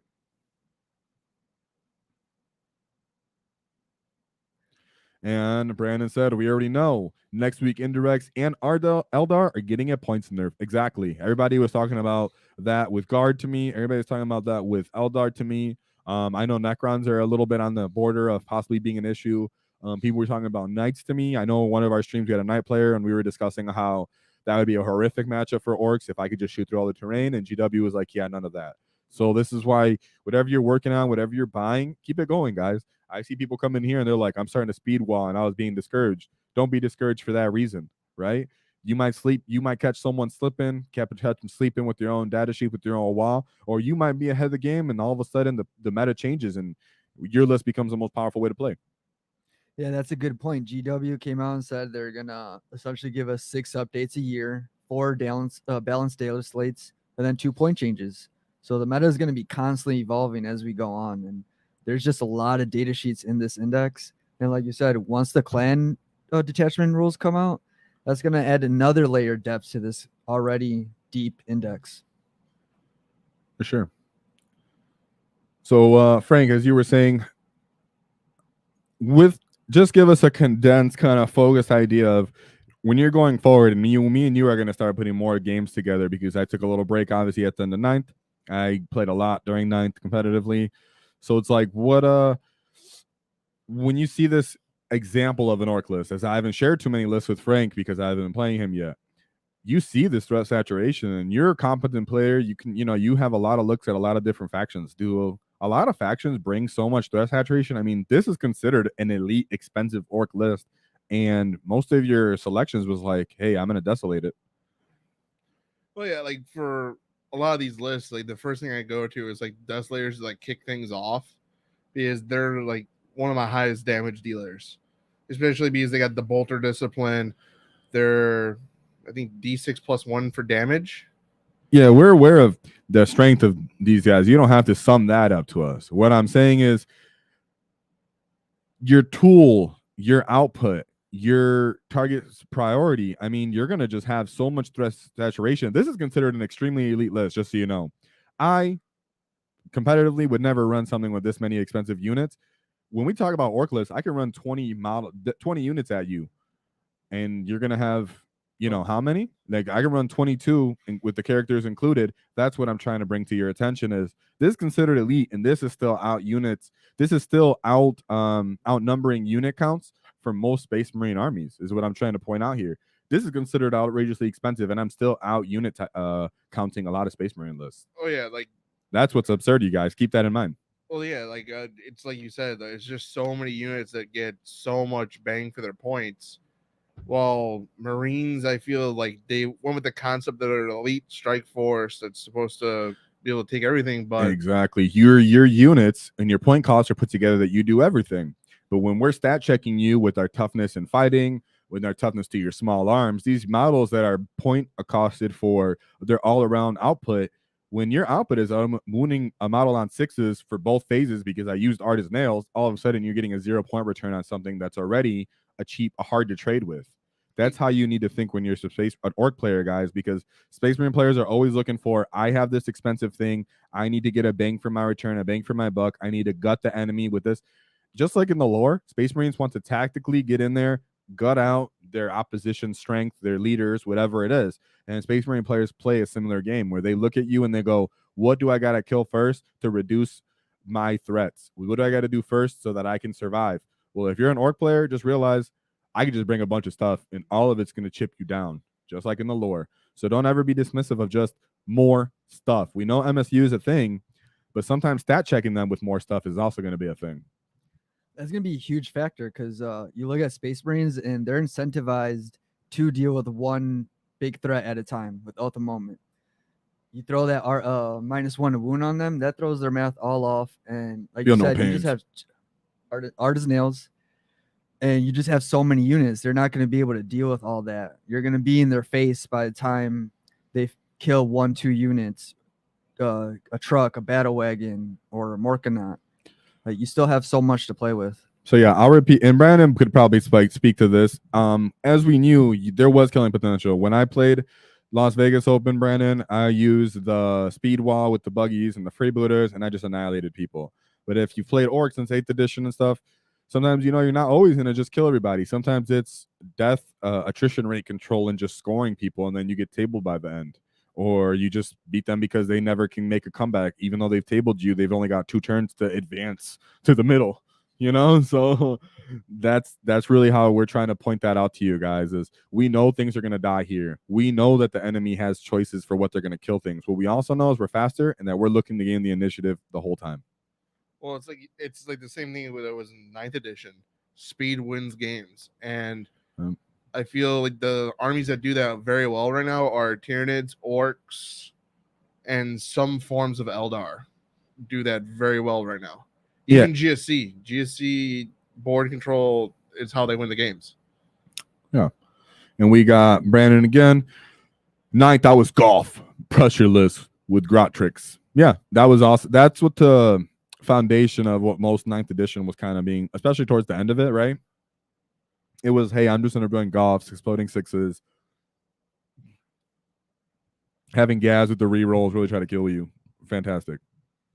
In 10th edition, now we're all golfs, and the Grots still got tricks. And yeah, that's true. The Grots still. Hey, Brandon, question while you're here. And chat in general as a whole, do you guys believe Grots are intended to be T5 in combat? I'd love to hear your response from that, and then we can talk about it a bit. But yeah, I think that's the point of contention. I'd love to hear everybody's response. And then we got Christian here. World Eaters have speed 2. Cry. World Eaters are another list army that you guys are going to see us fight against with our Orcs. I like to say that they're another version of Orcs, but really they play the game much different. So they do want to play and eventually die. That's probably where we're talking about where the similarities are there, right? So Christian said 100% T5 in combat. Brandon said, yes, sir. Yes, nah, Big Mech. So it's good to see that people do agree, especially someone who plays competitively, as Brandon said he's going to show us. T5 is exactly what we came to the conclusion of. We believe T5 is what the Grots are intended to be in combat. So as soon as GW clarifies that, I give myself a minor pat on the back, but I know that some people have said they don't believe that, but we believe that the distinction. Who's this? So, David? So we got Soil 5-0. I win. That's an awesome picture, Andy. Yeah, what's up with that, dude? I hope you look like that too. I really do. Okay. So yeah, T5, yes, straightforward. Thanks, guys. I appreciate the response. That's what we thought. So we put out a short for that, and yeah, that was great. So I like that a lot. That's another fun thing. I seen with your list you had a 20-man. I didn't see you included Wartsnaga, Brandon, on the list you presented of 20-man Grot unit. I don't think he's necessary, but you could bring him, and that just makes him more obnoxious. Not turning the return on that. Maybe it was a points thing why you didn't want to bring him. So yeah, as a whole, guys, what are we, an hour and 15 here? So let's look at what's up. Yeah, let's look at what else. And of course, chat, you guys want to bring up lists as a whole. You guys want to talk about, we can build some lists, put some lists together. I'm going to start playing some games. You guys want to build a list and I can run that list. Don't mind that either. So don't be scared to start throwing some things together. If you want to see it, we still have that Excel maybe we can pull up for list building. I'm not sure what you have access to, David, but because I know we have that GW app. I know a lot of people are using that for list building too. I don't think we have that on the computer though. But we do have an Excel spreadsheet for list building. If you guys want to see us assemble a list here, just because we're here, why not? That's fun. That's always fun, and I like to hear what the community thinks about list building too, because I'm going to come forward and start playing some games. Tomorrow is my first game with the Orcs right now, even though I do have Tyranids ready to go. I have a lot of armies ready to go, guys, but I'm just going to be playing only Orcs pretty much the whole edition, as you can see why.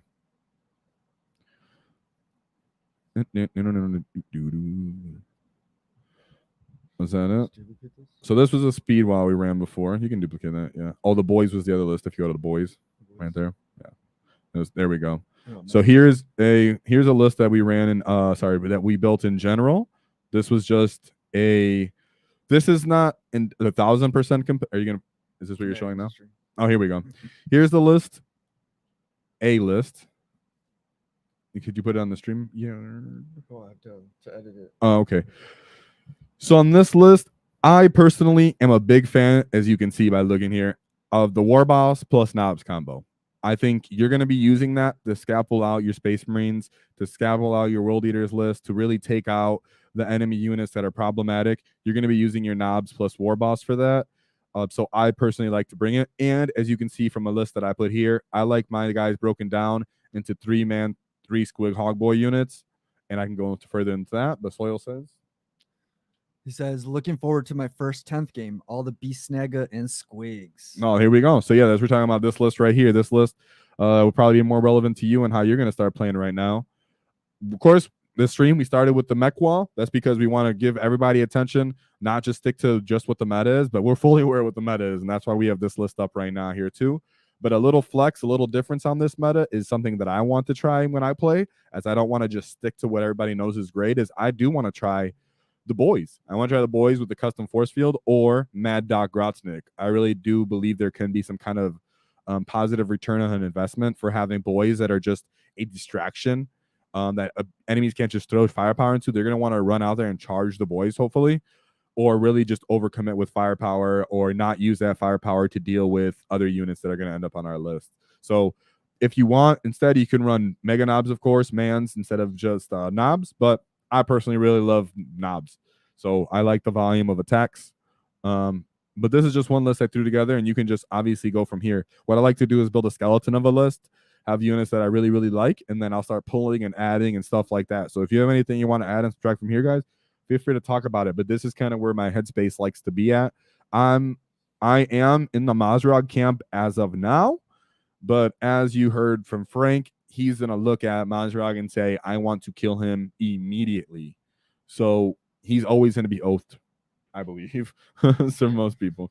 So, and I did limit it to 3 trucks on this list because, hey, I know some people in this Ork community aren't going to have 6 trucks already. So I just put 3 because I think 3 is a pretty baseline number. I already have 3 fully painted. I own 6 like some other people, but some people really just don't own 6 trucks, right? So I was just keeping it on the safe side, and I just decided to put 3 on this list. If you want to add more, I totally understand, guys. You don't even have to explain it to me why you downsized one of these units and chose trucks. Don't even have to explain. I totally understand. And I am a fan of war bikers, right? People go, oh, their shooting is trash. Really? You know what's more trash? Being screened out by T3 models that scouted you, or those new what are those Imperial agents? What are they called, Frank? Exaction squad. So this guy's, I mean, almost every Space Marine list is running a couple of those guys as well. You got this Gene Stealers are going to have trash. You have the Guardsmen that are going to have trash. You want that you want that what I would consider small arms fire coming off these bikers to run in there, shoot enough of the unit that way they can charge and go and actually fill that space up and not just get move blocked directly. You don't want just straight up no shooting on your Ork list, guys, in my humble opinion. Even if you decide to bring flamers, whatever it may be that you choose for your shooting to be, I'm a fan of having some little bit of shooting if you can. And if you can't, then you've gone heavy MSU and you can just charge into the screens with your MSU. So then if that's your way of playing, then totally just do that instead. I'm in favor of that as well. I like going MSU Storm Boys for the scoring potential, for the secondaries, as I think Ork secondaries and border control is one of our main strengths. And what I was saying earlier is for the Squig Hog Boys. Now I see a lot of people running a big brick of it with the Sergeant. I can see that. I see that as being very expensive. I see that as being easily move blocked. Now that the rules have changed for objectives, I'm happy about that. I'm going to lean possibly more into those, or maybe just run one big unit. But the point is the 3-man units are because these are your skirmishing MSU. I messed up your math units because I'm standing on the objective. You put one of these guys on a 4 far away objectives because they made it, or you've charged on the opponent's side of the field, they're not going to really know how to distribute their attacks into this unit to really clear it. Between the feel no pains, between artist nails, that's why I go MSU. Now, if you choose to make it a big 6-man unit with the Sergeant, well, that kind of just changed what the opponent wants to do. I'm going to oath that instead. And now you've given them a reason to oath it. You've given them reliable math into it. And that kind of goes against the whole benefit to your Squig Hog Riders, in my opinion. So, and I know volume does solve a lot of problems, but delivering that package to that vehicle unit or that threatening monster unit is going to be a little bit of a problem unless you're really playing like a pickup game where you know you're going to be easily charging into Tyranid monsters, or someone's going to throw a Land Raider into the middle because you guys are friends, right? But if you're talking about slightly more competitive player against people you don't know, they're going to immediately oath that guy. They're going to immediately move block that guy, or they're going to try their best to precision out that character and take out the threat of that unit. Right. These Squig boys still need to go around terrain. So just like you were saying, move blocking them does become a little easier if they're a 6-man squad. And you just don't want to put too many eggs in one basket. Yes. You want to have options for when they do hit you hard. You only lose 3 Squig boys, and you still got 2 more units that you can respond with. And that's what I'm feeling is the strength of the orcs as a whole. Don't put something that's too many points in investment. As you can see, the knobs, I do have those 2 knobs unit. That's considered expensive to me. But I'm putting those almost as placeholders because most people will have a mega knob unit. And I do think having one, still cheaper than a Terminator brick, still cheaper than other enemy Death Star units, to come in there on the wall and have that 1 war boss plus 10 mega knobs to really punch back on the enemy in a reliable fashion. But like I said, redundancy is key in a lot of competitive ways. So running 2 of these units, that way, hey, maybe someone did pop my truck so I can't harder deliver it. Or I have to follow me lads one so they can go further up the field quicker. And the head WAAAGH kill chopper unit is for later in the game when I don't have the wall, but I still want reliable killing potential. So that's why that redundancy is in there. But if you run the Big Mac with the war boss because they're close points, go right ahead. I understand that. I love the hammer and anvil potential. But don't look at the 20-man unit of boys and just stiff your nose up at them, guys. Unless you've been running them, I like to hear. Maybe Soil, or you haven't played them yet, but maybe you run 20-man units of Beast Angle boys. I'm not sure. You let us know. But I'm going to look to run 20-man units of boys, most likely with that Mad Doc Rotsnick, because as my meta has a little bit more fighting. So I'm leaning towards Mad Doc Rotsnick. But if I was going to play generally, maybe in a tournament, and I knew I was going to be playing on, what is that? That terrain that we ITC? The ITC terrain, a little WTC. excuse me, WTC terrain. They have that in our community as well where we play. Then I might favor having the Big Mac because you just can't hide 20-man unit of boys even once they get you out of that battle wagon. So just look at your meta, look at what your terrain is you're working with, and that's where you can kind of plug and play and really figure out what's good. But don't scoff at Mad Doc Rotsnick because he does allow your unit to fall back and charge. You're not going to be just held in place, and that additional movement's going to be great. And I do like the enhancement of Follow Me Lads and Ed Wappa's Kill Chopper both being on this list. I do like the small unit of War Bikers as well, because having stuff so that units can't just come take over the board and you can just throw out a cheap 75-man unit that advanced and ran to the other side of the table and stop them from rapid ingressing is going to be benefit in itself. And the Storm Boys are key. And if you want to just combine those 2 5-man units and throw a melee character in there with Zagstruck, right? No, what's his name? Yeah. Right, big boy? Yeah. Zagstruck. I'm not against that, guys, because having that threat of these units that we're going to be going against, these enemy players we'll be going against, are going to have death balls. They're going to be running around with anywhere from only 6 units to 9 units. They're going to have a hard time screening their backfield. And if they do, it's going to be one of those dumb little Imperial units. It's going to be maybe an opposition Grot unit. Maybe it's going to be some guardsmen. Maybe it's going to be a stationary weapon. Who knows what it is? But the point is, you have to have the deep strike potential to threaten your enemy. Because as an Ork player, you don't want them to just throw their whole army to you and meet you and burn through both of your waves of fighting, right? Because like I say, with Orks, it's like a bonsai charge. You come in with wave 1, it gets eroded, but the enemy's still hanging out in their deployment zone. The second wave comes in, they barely still moved out of their deployment zone. Third wave comes in, oh, okay, now it's turn 3.5. Now at the end of their turn, or now they don't have much left. Turn 4 starts. Oh, you guys can't score enough. Sorry, you've been sitting in your deployment zone the whole way. That's where you want to think. That's how you want to think. But sometimes the enemy is going to have potential to burn through you. And that's why you want deep striking potential, because you want them to think, oh, I can't move forward with these Blade Guard. I have to wait for the counter attack. Oh, I can't move forward with these Blade Guard or these Terminators because I have to be worried about screening my backfield and I might want to have them come back home.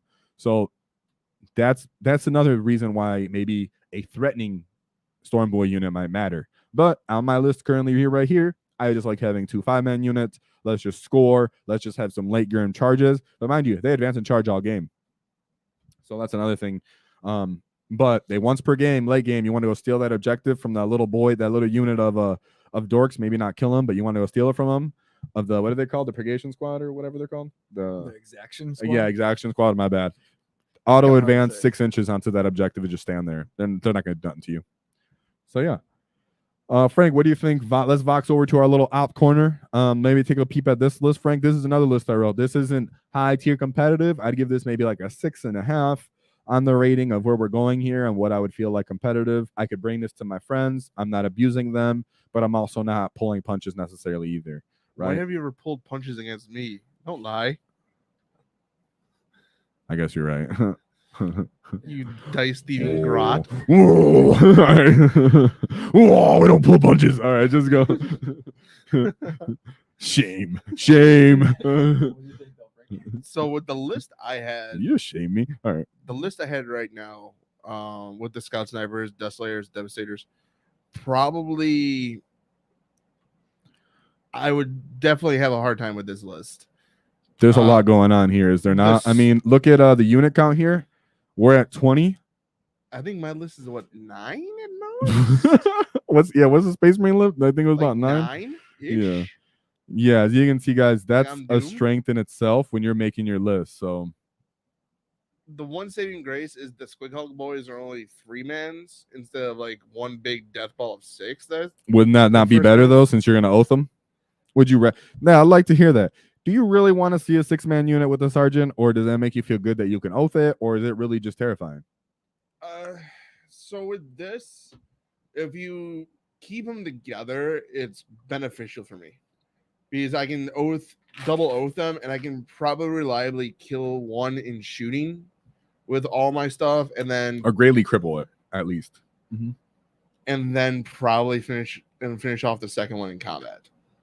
Yeah, they are T7 with the 5-up feel no pain. If I have a feeling of pain, That's what really makes them crazy. But the point is, if you oath them, then you can still burn through that. You know? Oh, yeah, yeah. a feel of pain will on a multi-wound model definitely gets its value out of itself, even at a 5-up, Mhm. even a 6-up at times. I've had so many games in 9th where my Terminators have lived on a wound because an apothecary saved them.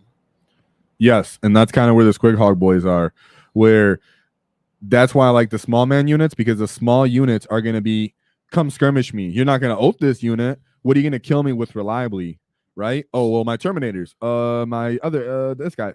There's not many units that are going to just square up on a 110-man unit of 3 Squig boys and say, I'm going to pick you up real quick because you're a problem. I think the only person in my list that can do that, and that's doing Gilliman. And that's triple the cost of what they are. Yeah. And that's what I'm saying is, yeah, and that's what I wanted as an Ork player. Charge Gilliman and the 3 guys. I still have the rest of the board that doesn't care. Yeah, because I think 6 Blade Guard with a Judiciar can probably... You're going to wound me on 6s if I use Artist Nails. I could kind of counter that with Honor of the Chapter, which gives me the lance, so it gives me a +1 to wound. That'll help. So I still wound you on 5s, though. So... It's a lot of investment. Yeah, that's a lot of investment for a 110-point unit when you have your 1 out of 3 combat units and your fight first. And like we said, I mean, they have the 5-up feel no pain. It's messing up the math. You're wounding me on 5s, but that's the whole point, right? We're not saying who's winning here. We're not saying we're not playing checkers here. That's the point of the strength of the list is you're looking at one of what I would consider a problematic unit as it has vice versa on Ork player. And you're looking at a 3-man unit of Squig boys like, dang, I might need to use one of my spades, right? If you're playing spades, or one of my face card value models if you're playing poker, right? So where it's like more valuable units just to deal with what I consider a garbage MSU unit. Yeah, I would take that trade all day. 110 points, and you're going to bring in Gilliman and spend CP just to take care of this unit? Yeah. I'll take that. And that's exactly what we're talking about as Ork, right? But if, like he said earlier, you bring that 6-man unit with that sergeant, he's going to oath that, and he's going to smile at you while he picks that unit up or severely handicaps that unit. So we're all talking about we all know competitively MSU, but we're just trying to reinforce that you guys were saying, yes, we like mechs. But as you can see, when we moved over to list, this is 20 units, and we could have made it into more units if we chose to. No problem. One thing I do feel like Orks, it feels like you guys doing like a big unit isn't as good for your lists. No. Where Marines are more incentivized to take the big unit. So like you're not going to take a 3-man Blade Guard squad with a Judiciar. Nope, exactly. That's a good You're point. gonna buff that squad the max and Mm-hmm. get as much mileage as you can out of it. Yes. So that 100, I think Blade Guard are 100 points for 3 men. So now it becomes Yeah. a 275 unit. Oh, and that's where Marine. God. Yeah, and you compare that 275 unit to how much is this? So a mega knob, a war boss with knobs, which I'm just gonna say now hits drastically harder than that unit, is only gonna cost you about 50 points more than that overall when the math is done. Yeah, but the thing is, your mega knobs are wounding everything on 2s. We're wounding on. That's what I'm saying. My knob, and I'm talking about knobs. So I don't know if I have the data card I can show you. Knobs have a ridiculous volume. I'll just say it right now. When during the WAAAGH, because you have a 10-man, you're gonna have 40 attacks with power claws at strength 10 -2, 2 damage, hitting with on 3s, exploding 6s, possibly exploding 5s, and then the war boss is gonna get 8 attacks with his power claw, which is gonna be strength 11, I believe, and he gets another one and exploding hits and So yeah, you're gonna. Is there transhuman? No transhuman anymore, right? Armor of contempt, help me. So that's what we're saying is like that's a far hitting unit, and I'm still considering that knob unit as a trade unit, and it has a built-in -1 wound. If you didn't know that, Frank, that knob unit who's just there to kill your. Pretty much that knob unit is exactly what I would use to kill this Blade Guard Judiciary unit, and then not care anymore because now I've completely eliminated this this roadblock or this hindrance that Space Marine player would be relying on. And that's what our strength is as orcs, guys, is we can present a garbage, let's say a biker unit, a Squig hog boy unit, a storm boy unit, present something like that, come in with the knobs, and let's see the wave 3, right? Because I like to break it down as orcs and waves. Wave 1, 3-man biker unit and some grots. Wave 2, battle wagon with the 20-man boys units advancing into the middle of the board, getting shot with all the small arms fire. And then turn 3 is when you come in with the knobs, disembarking from the trucks, whatever it may be. That you of course, as we all are war bosses, we can distinguish our own needs and our turns. But that's my point. Is that's how you look at your army as an orc player. You don't want to throw everything on the line. You don't want to make a list where everything is worth killing, and then the enemy can throw frontline everything they have and get all their trades with you. You want to control that rate of attrition, hold them there, make them overinvest on units that are too cheap. That way you still have the ability to come back later in the game with more pressure. Right. And it's that constant pressure that's hard to overcome. If you have unit after unit just coming and hitting your lines, you know, you got 2 units of knobs here and they can wreak havoc with anything they touch. Like that's a deep hole that you dig yourself in, and it's very hard to get out of that. Yeah, you come out and charge into the middle of the board when these 20 boys are holding an objective because you couldn't shoot them all. Because let's say their Mad Dog Groznik is there, and then I called the wall and they have a 5 of invuln. Well, the knobs are coming in, following, and picking up whatever charged them into the middle of the board. Oh, you just sit there and shot them? Well, then you're never scoring. And my Squig Hog boys are going to mess up your math with their feel no pains, with their art as nails. My boys are going to sit in their transport with their trucks, or the Storm boys are going to jump on your home field objective because you've been standing there shooting for so long that I can walk my way up the board, hiding from terrain piece to terrain piece. One thing I will always say this about orcs is you guys always have had like I don't want to say like better durability than Marines, because our armor saves kind of save us on your like volume attacks, like you would just chop us. But you guys have always like, and I feel like this is a running thing, is like you guys have had the higher toughness. You've had a lot more stuff that's a higher strength, so you're always wounding stuff on 3s most of the time. Where I feel Marines have been like kind of handicapped at that 4. They just put like power armor, toughness, and strength at 4. Hey, you know what I'll say though? I was listening to that book of Lore of Vax or Lore of Axe, I think. Sorry, I'm being an idiot, guys. I know I can't read. I'm just a knob. Blood of Axe, whatever it's called. Blood of Axe. I listened to that book, and you know what, dude?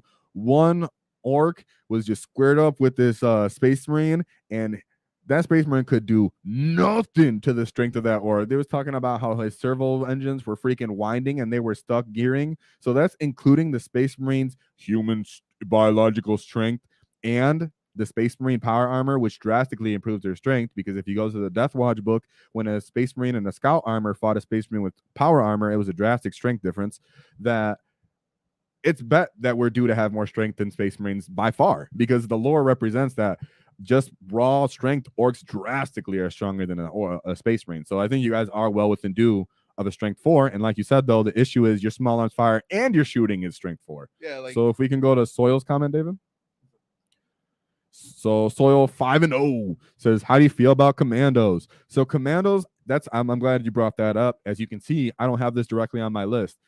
So I'm definitely gonna have to play a game, figure them out. Whenever I ran commandos, I always ran them in 9th edition, but I ran them as 5-man units. So you have to run this 10-man unit. It's 135 points, which I consider a little bit more on the expensive side, but it's okay.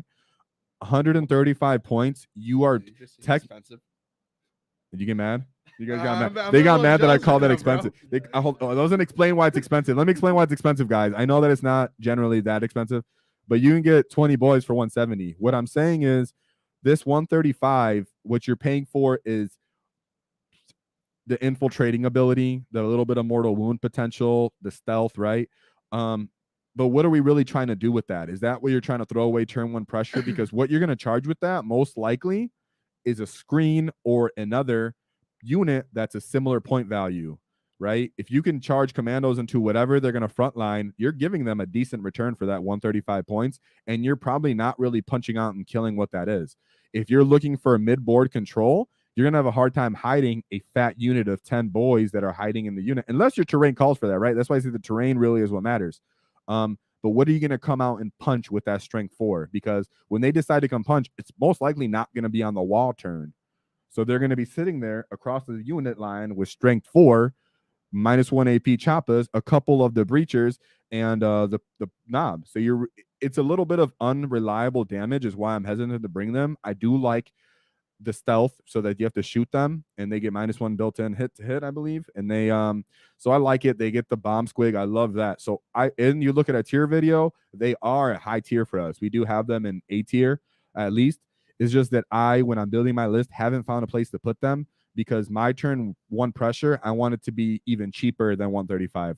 I want it to be like bikers at 75 points, where they're going to come into the middle of the table. They're going to be even more durable to small arms fire because their durability of T6. They're going to have just about as many wounds as that commando unit, and they're going to be upsetting the enemy with their armor save, and they can still get cover somehow if you wanted to, and they're cheaper.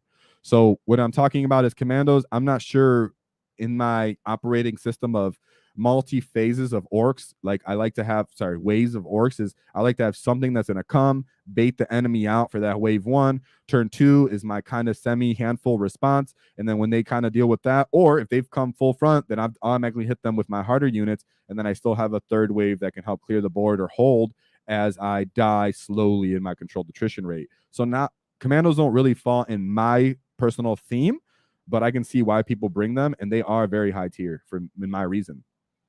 Right, and Soil 5-0 says no, his it's name Soil starts- 5-0. Get it? 5-0. Okay. It's the 5-0 cut. You know what I'm saying? Soil So yeah, I get what you're police. saying. All right, I got you. Okay, I get it now. Right, I get it. I'm a slow reader. I was only reading one word. Hey, at a we time. can't read, guys. Don't worry about orcs. I mean, hello. All right. Well, he's saying is expensive, planned with screening with snickrot to jump to backline, just utility. So Yes. let me just. Okay, yeah, go ahead. Speaking of utility, 135 points for the utility to avoid Overwatch. Do you think it's not worth it just because orcs do have that higher toughness, or you're not really concerned with the? No, it's Overwatch is a huge problem for orcs, right? So turning off Overwatch is great. It's that I have faith in my Space Marine opposition that they're going to make it very hard for me to deliver that commando unit into what I want to turn off Overwatch. And for the most part, I'm looking for flamers. I'm looking for this. Space Marine's going to say, oh, those guys turn off Overwatch. I'm going to put my unit over here, or I'm going to make sure I have a bunch of other things that I can kill that first, or I'm going to screen that unit with my fighting unit, and then you're going to charge into something that isn't great. But I do love it because of that. As for the utility, yes, it's 135, and you include Snickrot. I believe Snickrot is one of the most expensive characters from the orcs. If I could pull up I believe he's in the hundreds. I believe if you'd able to pull him up real quick, I believe he was at like 105, maybe. He was quite expensive. So the utility of, and I do get what you're saying, but that falls into line of what I said earlier is I do like the backline potential to, like you said, I want to jump to the backline. I like to do that too. And I like it with Stormboys because if you're not doing that, you can still move around the field very quickly. With the commandos, you're kind of stuck wherever you kind of infiltrated them until you do put them back into reserves and then choose to bring them into the back line. If you know what I'm saying. As in, depending on the Storm Boys are going to have that flexibility as to I can move and just be used to score. I can be late game hiding and then auto advance far into the field, or I can straight up be go with being into deep strike and rapid ingress. So yeah, boss Snickrat is 105. So you took a unit that's 135, you added a 105 character. Mind you, a war boss, standard war boss, 70 points. Beast boss, 80 points. So that's why I'm saying he is kind of expensive. You're paying, and his stat line for fighting, I'm not in love with -1 AP. But he does have that built-in extra durability, but his durability isn't enough for me to feel safe that he's going to stay alive. That commando unit is going to get picked up when they do get exposed. Let's see. Yeah, so he has I do like that he has precision though to cut out the enemy character. So don't think I'm forgetting that. I'm just what's happened? And he has twin link, so he is reliable into that, and he has 6 attacks. But like I said, when you're fighting with the commandos, you're not really going to be doing it during the WAAAGH turn, guys. I mean, just think about it. If someone is thinking about them, how orcs commandos have been used against you, as I fought these guys with my orcs. They usually either come in early, or they just die and they're used as bait. So what are you going to use this 10-man unit? You can't use them as bait. They're pretty expensive, right? And if you're going to come forward and charge with them, well, they're kind of it's kind of weak to fight, except for on the WAAAGH turn. And that's why I said Storm Boys are trying to do the same thing. But because they have jetpacks built in, the extra movement is what I'm slightly favoring. So if we're going to talk about here's a 10-man unit, what it looks like in points, I slightly favor the guys that are going to have a similar fighting potential with more speed overall. And if I think I can go into deep strike against my enemy, I'm going to put these guys into deep strike and look to rapid ingress them or just bring them down. And considering I'm going to have board control as an orc player most likely anyways, I'm going to have potential to put these guys where I want them to. So I don't think having a commando unit coming up to 240 points, 240 points for that unit, it's 1/8 of your army to just tell the enemy, I might come in deep strike in your backfield with guys that are strength 4 as boys. Right? Are you scared of that, Frank? Because here, show us Frank the stick bot. I'm gonna use the bathroom real quick, but show Frank that and see, right? Do you really think that's gonna be is that scary? I mean, a unit of commandos with Snick Rot for 240 points, or would you rather just, not really? I don't find that's my issue with it. Is I like it, and on paper I can see the utility of it, but as you start building your list, you would just want more cheap stuff, more things to do. 250 points, you're running almost into the War Boss and Naaagh range. And that's way better at killing, or mega knob range there, Squig Hog Boy bomb range. These are you're running it when you're deciding to run commando and sticking that very expensive, relevant to other orc character into this commando unit. Like I said, that unit is now becoming 1/8 of your total points cost. 1/8 of your total points cost, my guys. I know I'm just an orc and I don't know math, but if I only got 8 teeth, and I can use one of them to buy a choppa. I think I need more than one. So let me use the bathroom real quick. So kind of what Eddie was saying on that, what was it, 240 you said for Snickrod? Yeah, well, 240 because he's 105 and the commandos are 135 points. But here's the thing, like that alone, just putting them at backfield at 9 inches away, or 12 even for that matter, if he wants to keep them safe in my turn, to potentially just get rid of my desolators with that alone is outrageous for me, because his damage, AP1, damage 2, and he can kill the apothecary out of there, and the apothecary doesn't give a feel of pain no more. So in a way, it's a very good tech piece against me to take one of my cornerstone units and basically put it on the back foot, if not kill it. Yeah, that's a good point. I didn't consider, but it's an 11-man unit, so fitting that in your backfield is going to be a challenge in itself. You say it's a challenge in itself, but here's the thing. If he's coming at me, I have to put everything on the line and push back, because if I don't do that, I'm basically get pushed into a corner, and the game's over at that point. If I get pushed into one single corner, I can't score like primary. I can't score really any secondaries, and I'm basically just being hurted. Yeah, looking at your list, I would consider taking one of those scout sniper squads to also help screen, just to avoid that, because that desolation squad is very important. It's an integral part of your list. Exactly, and that's the thing, is I need one to kind of screen out the backfield. Yeah, they got the range to kind of shoot back at some stuff and try and pick stuff, but I gotta put one out there to kind of be that buffer to maybe eat a charge that I can get a charge off with, and then I can get a charge off of one of my units, or at least buy me a turn that I can possibly save myself from going to this entire flank is now crushed to it can semi-hold for maybe a turn or two more. But I don't know the OC on orcs off the top of my head. I feel Marines lack OC in a large capacity on their infantry. I mean, I know Turniers are OC1. I think our intercessors are OC2, but we do more MSU on our basic troops because, again, our points are nowhere near orc points. And I feel orcs punch way up for their points while Marines kind of, against other Marines, do okay. Against T3, like Guard and Eldar units, do well. But when we go into orcs, our point-for-point return drops off massively. Yeah, in general, I agree with that. But with the unit in question, we're talking about strength 4. So it's not your typical orc unit with the higher strength. And Soil Police, as you heard us discuss, this unit is going to provide some problems and at least cause your unit or your enemy to overthink. And that itself, depending on your meta, could be worth it. So I could hear the Vox from where I was because I got a Big Mac in my bathroom. No, I'm just kidding. So, so to Frank's point when he said, "I'm worried because I have to frontline everything." I love that he said that. And David, if you want to bring up Zach Struck real quick, and that's why I still, for this point package and what we're talking about pressure, right? So I'm not going against you. I want us to talk about everything because people own different models. People have different ways to play. So I just want to include everything, guys. So don't think that I'm dismissing what you're saying. I totally under the facts of it, and I still think you're intelligent for bringing that up. I just want to bring another perspective, right? So let's talk about.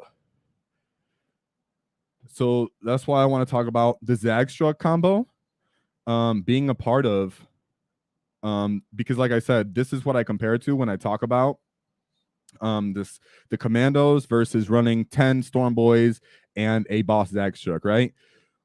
Let's say you're playing, because he said, hey, against me, Space Marines and my Desolators have to frontline to bring everything. He's right, and that's an issue.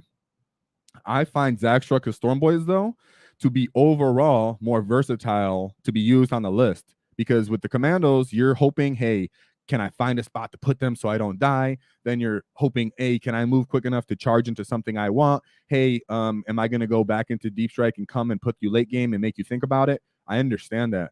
But what I like is having Boss Zag Struck, having his re-rollable charges on top of our strat to give us +2 to charge coming out of the Deep Strike and potential to do rapid ingress. That way we're bothering the enemy with a flexible coming out of Deep Strike charge and a more reliable, right? Snickrot doesn't give his unit ability to charge better. Boss Zag Struck gives you the ability to charge better. And he also has a more threatening combat profile, just barely, but he does, because he has -2 AP in his combat profile at strength 8, compared to Snickrot being, I believe, strength 6 at -1. He also comes with his invuln, just like Snickrot, and he's durable and he's fast. So, like, what I'm saying is, you still have a unit that does, and he comes with the 6 at Feel No Pain as well, talking about Feel No Pains. So yeah, his ability is he gives the Storm Boys +1 to hit, just like the commandos would get, and he gives reroll charges. So if you're talking about, I want to give that backline pressure, hey, if you're going to go against multiple games in a day, I promise you those Storm Boys and Zag Struck are going to be more flexible utility than a commando unit with Snickrot. That's what I'm feeling for a very similar points cost. And did you want to hear me? And that's really what that's really my point of contention when I'm building my list, is I end up putting Zag Struck in the boys because, hey, what if they screen me? Like you said, infiltrators. Yeah, run into infiltrators, and I'm zoned out. Exactly. If you're zoned out with infiltrators, now your Storm Boys have to run in there and start doing these things, right? So, sorry, then the Storm Boys, if they have infiltrators, you can just place them on the battlefield and still get the reliable charge from Here We Go, still get the reliable charge from having a 12-inch movement compared to the commandos just having their 5-inch movement. So you can move from terrain piece to terrain piece, set yourself up, and come in during the wall to fight by just placing yourself, running up the board, command to the commandos, hey, I'm just going to sit behind this terrain piece, wait for the wall and come out, or I'm going to sit behind this terrain piece and hope that I can distract the flamer unit. So, and then Christian Vi says, here we go, can only be used at the start of the movement phase. So not in the unit that came down for reinforcements. Exactly, yeah, you can't do that. Sorry if I spoke too quickly and I made this sound in one conglomerate sentence. You cannot use that out of Deep Strike. That's okay, but in general, that's also why I like the utility of the movement of the Storm Boys. If I'm getting 12-inch movement, advance and charge, and I can do that, that's even more point for me to bring them than a commando unit who is now kind of stationary for the fact that they kind of start where they're at and they're not going to be able to run to another terrain piece to get cover. Yeah, and if you still want to use that strategy, if you have the extra CP, you could just rapid ingress them. That way they are on the Exactly. battlefield for the movement phase. You're talking about 12 inches plus 2 advance and charge. You're going to be able to touch and get around screens. Yeah, exactly. Like, that's huge. Yeah, for sure. And flying. That's the thing, flying. I mean, that's the thing, guys. We don't have too much flying. We don't have too much deep strike in our index. So when it comes to if I have to choose between commandos and storm boys with Zagstruck or Snecra, I have a slight, and I mean very slight, favoritism towards the commandos. But if you're someone who likes to use them, like Soil, what do you think? Are you running 10? You running 20 on your list? Feel free to elaborate. Never, you guys, when you present an idea and we push back on it, think that your idea is invalid or good or be brought forward. That's not the point here. While we want to give you talk back, that way we can just elaborate on the topic, extrapolate on the ideas. It's never because I'm saying my idea is more correct than you. I thought about it longer. No, absolutely not. There's been several times on this channel where people have bought better ideas than us, and we're like, yeah. So never think that. Always bring new ideas to us. Always present them. The fact that I respond and give another alternate idea isn't because I'm countering you. It's because I want everybody to talk and get an inclusive thought in so we can just bounce ideas here. That's the point of the channel, right? It's not Math Hammer says this is better. It's not this works better against everybody. It's, hey, like Frank said, against me, commandos maybe do feel a little more threatening than the boss extra unit, right? But for maybe like an Eldar player or someone that has maybe some kind of speed or they are screening their own backfield, the Storm Boys being able to move quickly, jump over units, and just be annoying like that is going to be a different kind of utility that I think commandos are going to lack bringing. But I really do like the turning off Overwatch. So if I start playing games and I realize I can really find ways to turn off Overwatch, so say versus a big Necron brick, right? That's where commandos are really going to be beautiful. Is if say your community has a commandos or maybe some 20-man units of Deathcore Krieg, then yeah, go ahead and bring those commandos because now you have obvious targets to turn off Overwatch that you're going to get a return on. So both of those are very good. I would say neither is better than the other. It's what you play against and what you favor, and most importantly, what you got painted up. So yeah, you go ahead and do that. I own 20 of the commandos, so don't worry about me. I own that. I love those. Right, and with GW giving out those Infernus squad units for free at some of the stores, those could pop up in your local meta, and that's where the commandos come in handy. Yeah. So thank you for bringing that up. 5-0, Soil 5-0. I appreciate that. I love all these different ideas from Brandon, from Soil, from We've Seen WAAAGH, Channel Pony. Trust me, you guys, we remember you, and every time you appear in chat and give us ideas, we look back on that and reflect when we're making our list, when we're putting ideas together, and it makes us all better as a community and as a wall. And that's what we're looking for, to be a big, awesome wall that's a mixture of fun, competitive, and all around versatile. We're not limiting ourselves to just what the meta is. We're limiting ourselves to only the way of the wall. That's the only way we'll ever do it. So Christian said, unless you can use that straight on a unit in reserve. No, and I would never assume that you could. Luckily, it doesn't say that either. So no, you cannot use that unit on reserve. We were speaking as if you rapid ingress, you can use Here We Go on that unit that also has advance and charge. That also has, and it always has advance and charge. So that's the good thing about them is that the commandos are not always advancing and charging. These Storm Boys, they can end up being a late game utility threat just by their movement. Those infiltrators, forget them. Leave them alone. I'll come get you late game, boys. You know, once I chew through your Terminators and your Blade Guard, I'm going to jump over there and I'm going to crump you. So that's why I like them, right? Because commandos might end up just getting shot. All right, Soil Police says subbed, looking forward to the content. Thank you very much. It looks like we all went in today with that one, with that comment. So yeah, I look forward to more of your comments and feedback. You, Brandon was a new person I just seen that was giving good feedback. I appreciate that. Brandon's intelligent. Christian always being a nice little help. So thanks, guys. I appreciate that. You definitely made the stream more lively, and I was glad I got to take a look at those kill tanks. I really think I'm gonna start getting one of those. So yeah, we're creeping up on 2 hours here. So let's if anybody wants to make some more points, we can definitely keep going. You wanted to bring up some points, but around the 2 hour mark, we're gonna start moving towards our points. That way we can wrap up within an hour. Because man, we can go on for 4 hours. We did that when we first started. We were like 4 hours, and we're like, people don't know what's happening. So yeah, that's great. We hit that 5 hour mark. Oh, we hit that 5 hour mark. Yeah, we were going hard. Channel. Is it our Naaagh? Is it our Naaagh showed up? Frank, this is our Naaagh. I don't know if you've seen him. Channel Pony. There's our. You seen him on the street? Oh yeah, you're right. He says, "That's the tank I was painting. Kill bursted, kill tank." Woo! Yeah, dude, that's sick. That's sick. You know what? I'm getting sick of this. I'm gonna get one of these. I'm getting these. I'm saying it now. I'm getting me a kill tank. That's it. I'm sick of you guys flexing on me with this kill tank. Where's my stomper? Where's my son? Hold on. I'll be right back. I'm getting my boy. Yeah, I think after that we're ready to go another 2 hours. What do you say, boys? Whoa! All right, bring him over and watch out. Watch out. Be careful. Yeah, but the kill tank's a lot less points probably. Yeah. Okay. Yeah. The kill. Okay. Kill tank's way better and less points. I understand this. I don't care because here's my son. He's going back on my lap. There we go. If you guys watched our before streams, you've seen that I always put this guy next to me. Well deserving. Okay. He's just a little short right now. So yeah, Channel Pony. That's fantastic to see you. Fantastic to see you, Channel Pony. So yeah, we want to make maybe pop up another kind of list we can make. Let's see. We can make a list. I think we should go forward and make a list, guys. Let's make a list. So let's duplicate this boys list most likely as our skeleton because most people are running Squig Hog boys. Let's start putting it together. David, you can probably take a shot here too because you actually have never got to put together a list. So maybe you could try to put together based off your knowledge. David's more of a new orc player.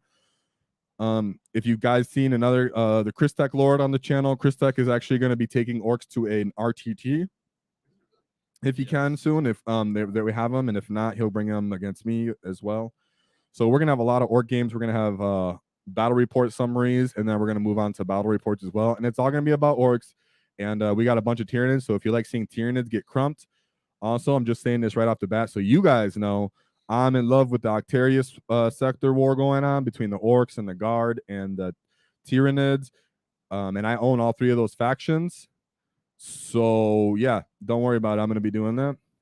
So, Chris Tech's RTT is supposed to be next Saturday. That's your birthday. Oh, but he said he can't go to the RTT anymore because he has to go to a birthday. But and like I said, in our area, we have access to a lot of games, a healthy community. So we're going to be able to go to RTTs regularly out here. Having access to games is never going to be a problem.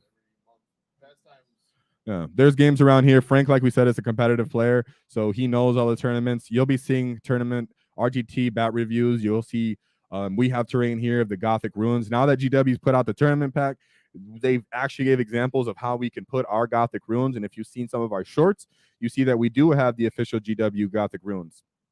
Yeah, and speaking of shorts, we're going to have a brand new series that we're really excited to bring you guys. We think you're going to really enjoy it, but we want to make sure that it's high quality for you guys. So we're going to take our time, but be on the lookout for it in the next few weeks. Yeah, so if you're here and you're here for discussions, having fun, just know that's just one thing. Because we're going to be hitting lore stories that we're going to be made, fan stories. We're going to be hitting short content that's going to be fun. And we're going to be having battle reports and battle content because I have a ton of painted models. I got like 6,000 points in actual painted orcs and about 4,000 in painted Tyranids. So I got a bunch of armies that are painted that I can dish out to people that we play with and take them to RTTs or just play with each other and get a bunch of games and reviews in. You don't even have to wait. If you suggest these armies for us to fight against, you can automatically see them in our bat reports and back summaries because we have access to a lot of different armies and they are painted. Since we used to play competitively a lot of people we know have competitive armies that are painted. And Channel Ponies putting on the pressure. Make the Discord ASAP. Gives us somewhere to talk and get hyped when you guys aren't live. Yeah, you're right. Very true. And that's my fault, you guys, because I am not a big mech. I am I am not a big mech, so I be messing up with the tech. I'm not gonna lie, I be getting lost in the sauce, and I'm more like a weird boy because my head starts to blow up.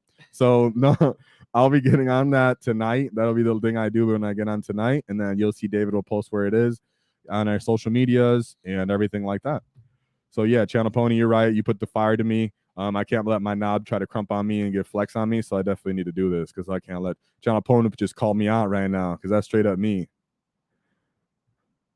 Okay, and we're just gonna ignore Christian's comment because he doesn't matter since he's a grot. He's a dice stealing grot. Okay, so yeah, guys. So let's set the list up, David, for you real quick. If you could start making lists for your, we'll let David take a shot, and then he can start creating combos. I'm gonna do this off screen. You're gonna do it off screen? Okay, I would say on screen because that's what people like to see. Just start dissecting it. I would say just for sake, guys, we understand that. Like I'll repeat it. We understand that redundancy and spamming is very healthy and really good. We're going to try to avoid spamming stuff unless it's units that we think are very available, like boys or like Squig boys and MSU, right? So when we're making our list, if you think, hey, man, why don't those guys just spam out 3 of this, 3 of these, 2 to 3 of this, it's obviously the best. We know that's probably the best way to play. We are just going to avoid that because we want people to be able to go back on this that maybe just have combat patrols, maybe just have their own collections. Maybe they only have some orcs because they got the boarding action and all this stuff. Well, then that's why we want to put up these lists so that people can kind of follow along and go, hey, I have that, but I don't have that. Let me still try to make a list that is relative that I could play and see an example. So don't limit yourselves on the meta or what everybody's running. Don't rush out there to just buy stuff. Don't rush out there to just fill what you're seeing on all the competitive channels. What is this?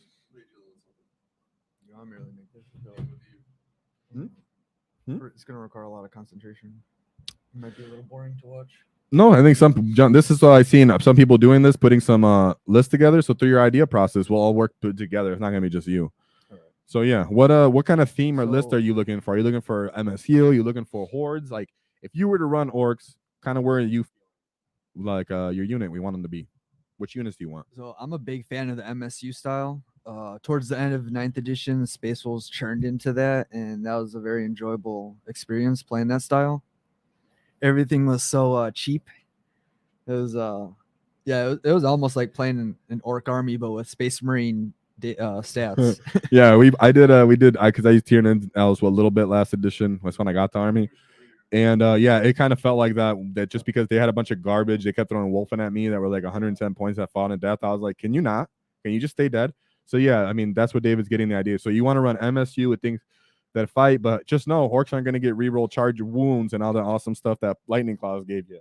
So what kind of units are you looking to bring here? Because some, as I see, like, let's say me, guys, how I think, right? If you guys want to get my perspective, on a 20-man unit of boys, I see that as a scoring unit. Like Frank said earlier with his OC, he lacks OC. The 20-man unit of boys is because someone's going to look at them and say, dang, I can't let that unit charge into my home field objective. They're going to take my OC. Dang, I can't let them charge into the midboard. They're just going to keep that OC. You know, that's really what it's about.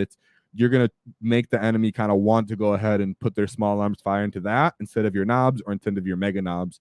So I like it. And it's 170 points for that unit of 20 boys that now actually have an armor save that now, you know, are going to get multi-characters. I don't think I want multiple, but I do want the 5 of Feel No Pain. So what are you looking at here, David? Yeah, so right now I'm just looking at mainly staying MSU, but being a Space Marine player, I do want that one hard-hitting unit. So I'm looking at adding the War Boss and Mega Armor with the Mega Knobs. Interesting. That. So is there a reason you chose to bring the because, you know, maybe you want to look at the data sheet, but I feel like the War Boss and Mega Armor doesn't hit as hard. I wanted the Big Mech and Mega Armor. Right? Oh, okay. That has a better synergy, right? Mm-hmm. He has what I would say is his durability is more of. And see, guys, what you're gonna see here is this is how I think. This is why I said it's good if David does this because maybe the chat will disagree. They can bring their own points, mind you, if they talk about this.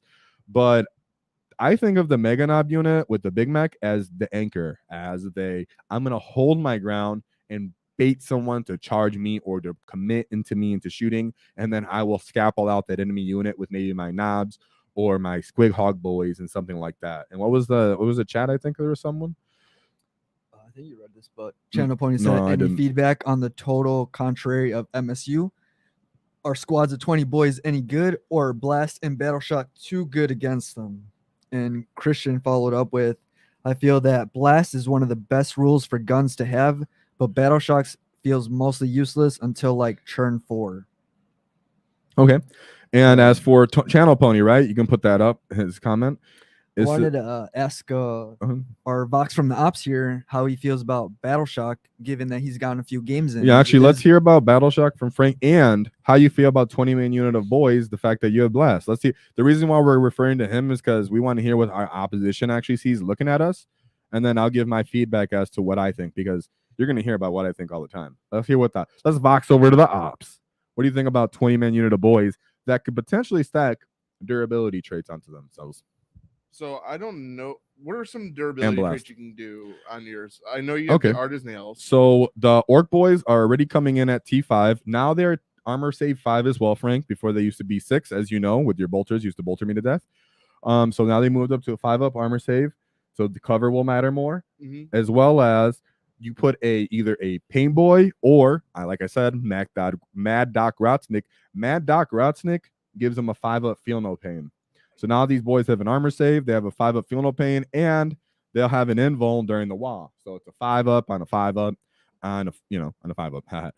And on top of that, you can bring guys back with other characters, D3. I believe the Pain Boy does that. He can bring them back D3. Mad Dog Rothink does not do that, as well as like you've seen on this list before David changed them out. There's a Big Mac that gives a 4-up invuln to shooting, and you can pop that twice a game. So it's a 5-up at all times to shooting, and then it's a 4-up. So this is a 170-point unit. You pop in a character that's roughly about 70 points. Okay. So it's a bit over 200, but these are 20 wounds that are now spread out and have layers of durability and a lot of OC because they are battle line. So they're what, OC 2 apiece? Each model is 2. So that's 40 OC, which there's with 21 wounds because the knob is 2 wounds. So it's literally how much do I have to dump in? And like I said, and like you said, artist nails is a factor. So if I know you're committing that small arms barrage into me, I can counter it with artist nails. And now you're trying to get through a armor save or an invuln on top of feel no pain. So if we could pull up Channel Pony real quick. Like Christian said earlier, the real thing that worries some is for us as Ork players is, what about Blast? Do you even have Blast? From what we've seen as we pulled up your prior list and some of the other lists you pulled, you don't even have this much Blast. So that'd be more like a guard factor, right? If you go against guardsmen, they have a lot of Blast on their list, maybe some leagues of Voltan. But I still lean over into only certain units are going to have that. They're going to have to line up their shots against that. And it's still most likely a very expensive unit that's going into that. And they're not going to get the return on investment for barraging some boys. Even Desolators are not going to get their return on investment at all. And yeah. I think boys are being overlooked because there's so many cooler things. And I personally don't think the boys are threatening when it comes to fighting. I really don't. I know exactly what Strength 5 is. I don't think it's that threatening. But I do know that volume of attacks solves a lot of problems, and I do know that giving the more tricky kind of durability you could put into your Ork list that are making your opponents think in different ways. They want to use the same data shapes as you can see. You just keep hearing Desolators. Desolators can handle everything. We know that in this game. But there's only one unit of Desolators, maybe 2 on a Space Marine list, especially after this points increase we're going to get. They're not going to be able to sit here and desolate everything, considering we're running 20 units on the table. Can we right? not just it's everything on my list? Yeah, so it's like, guys, that's the point is don't be scared to use what you think is good, because it's like, sure, do you want to use your Desolators? Like Christian said, Desolators, our Marines have Blast. Yes, they are. That's one unit, though. Like we said, you don't see a abundance of Blast. You see them in the abundance of Blast, maybe in the Leagues of Voltan or the Guard. So it is something to be considered.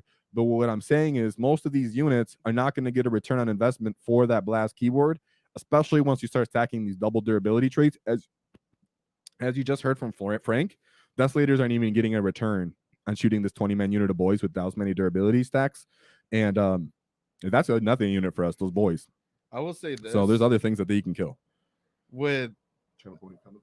So we have Blade Guard that might be able to blend up a fair amount of your boys. If you give him lance. Yeah, I would Yeah. have to. I would basing. I think you're T4, T5. So I'm still winning you on 4s with them because we're strength 5 with our swords. And then you need lancing for that too. For Mhm. 3s, they get you on 3s. But And then if we use art of nails back to 4, so Back they to counter 4. each other. it's like I'm trading. We're basically trading CP at that point then. And then the only is artist nails for the whole turn or per phase. I believe it's per phase. Let me read Channel Pony's comment. Boys are threatening because thanks to characters, they now have 2 power claws, where in 9th edition they only had 1, in my opinion. That's true. What he means is, let's say I just took 2 different 10-man units, you guys. I'm explaining to them because they're not orc players this edition. You have 2 men. If I'm just paying for 2 10-man units, people are like, that's just better because I get another power claw. Channel Pony's pointing out, you can bring a character with the power claw that's going to make up for the lack of your knob, and he's going to help punch. And that's why I like Mad Dog Grotznik. He has that power claw. He punches good compared to a Big Mac with the KFF. He's cheaper, but he doesn't punch nearly at all, right? So like Channel Pony said, that's the point, is when you pick that character, what do you bring in? You bring that knob with wall banner. Some people are like, I really like that knob with wall banner.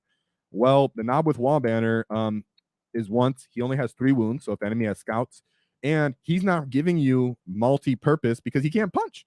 Mind you, when you're an orc player, if you can get multi-purpose potential out of your units, on top of the fact that they're cheap, you just start burying people in these potential outcomes because they're like, oh, you're gonna extra punch me? Oops, you rolled a little too hot. Now you're murdering. That's exactly what we're talking about. So yeah, Channel Pony, you bring that up. That's exactly why I'm not completely opposed to bringing a character. I don't know about 2, but like 1 character in a boys unit, I am into that, or in a Beast Naaagh unit. But Beast Naaghs are a different topic because they already talk cost a little more. So what's this next comment I see here? Rate my 2K list.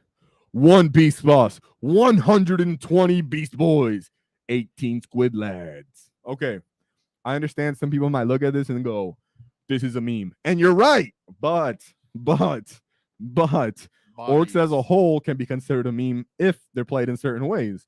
If I'm gonna give it a rating, here's the thing, guys. Skewing is a total way to play 40K. Skewing your list is a total way to have an advantage, especially in random matchups. So you can look at it and go, that seems kind of silly. It's really not that silly. He's going to be running feel no pains all over the table. He's going to have the ability to just punch up with his WAAAGH. He's going to have annoying units that take so much volume that some models and some armies are just not going to have the output for this. They're just not going to be able to deal with that many guys. And you, on top of that, you have all the Squig Hog boys with that. You have all the Squig Hog boys with it. I assume you're bringing the knob sergeant on them. I don't know if you are because you didn't say that. But if you're not, it's still 3 fat units of Squig riders that are going to get artist nails, that are going to feel no pain, still have good OC. Frank, if you didn't know that, Vox to the ops. The Squig Hog boys also have 2 OC. So not only are they killing, not only are they durable, but they're OC. So you have to actually kill them to even win the objective. You can't just show up on there. So yeah. What'd you say? That's like everything like you want. It's everything that Marine player wants. We got like the small spoon or the short straw, the batch. Yeah. Or you're like, oh, we have OC, we got strength, we got speed. So I would say the one weakness of that list, even though it, of course, maybe you're joking with us, I don't care. The one weakness I am going to say is, which even then it isn't really that much of a weakness, is you are at least giving people return on investment if they do have death balls. Let's say if they have a unit of 20 Terminators, they start running downhill into your Terminator squads, into your 20 unit of Beast Naaagh boys. If they get the initiative on that, they'll pick up that unit.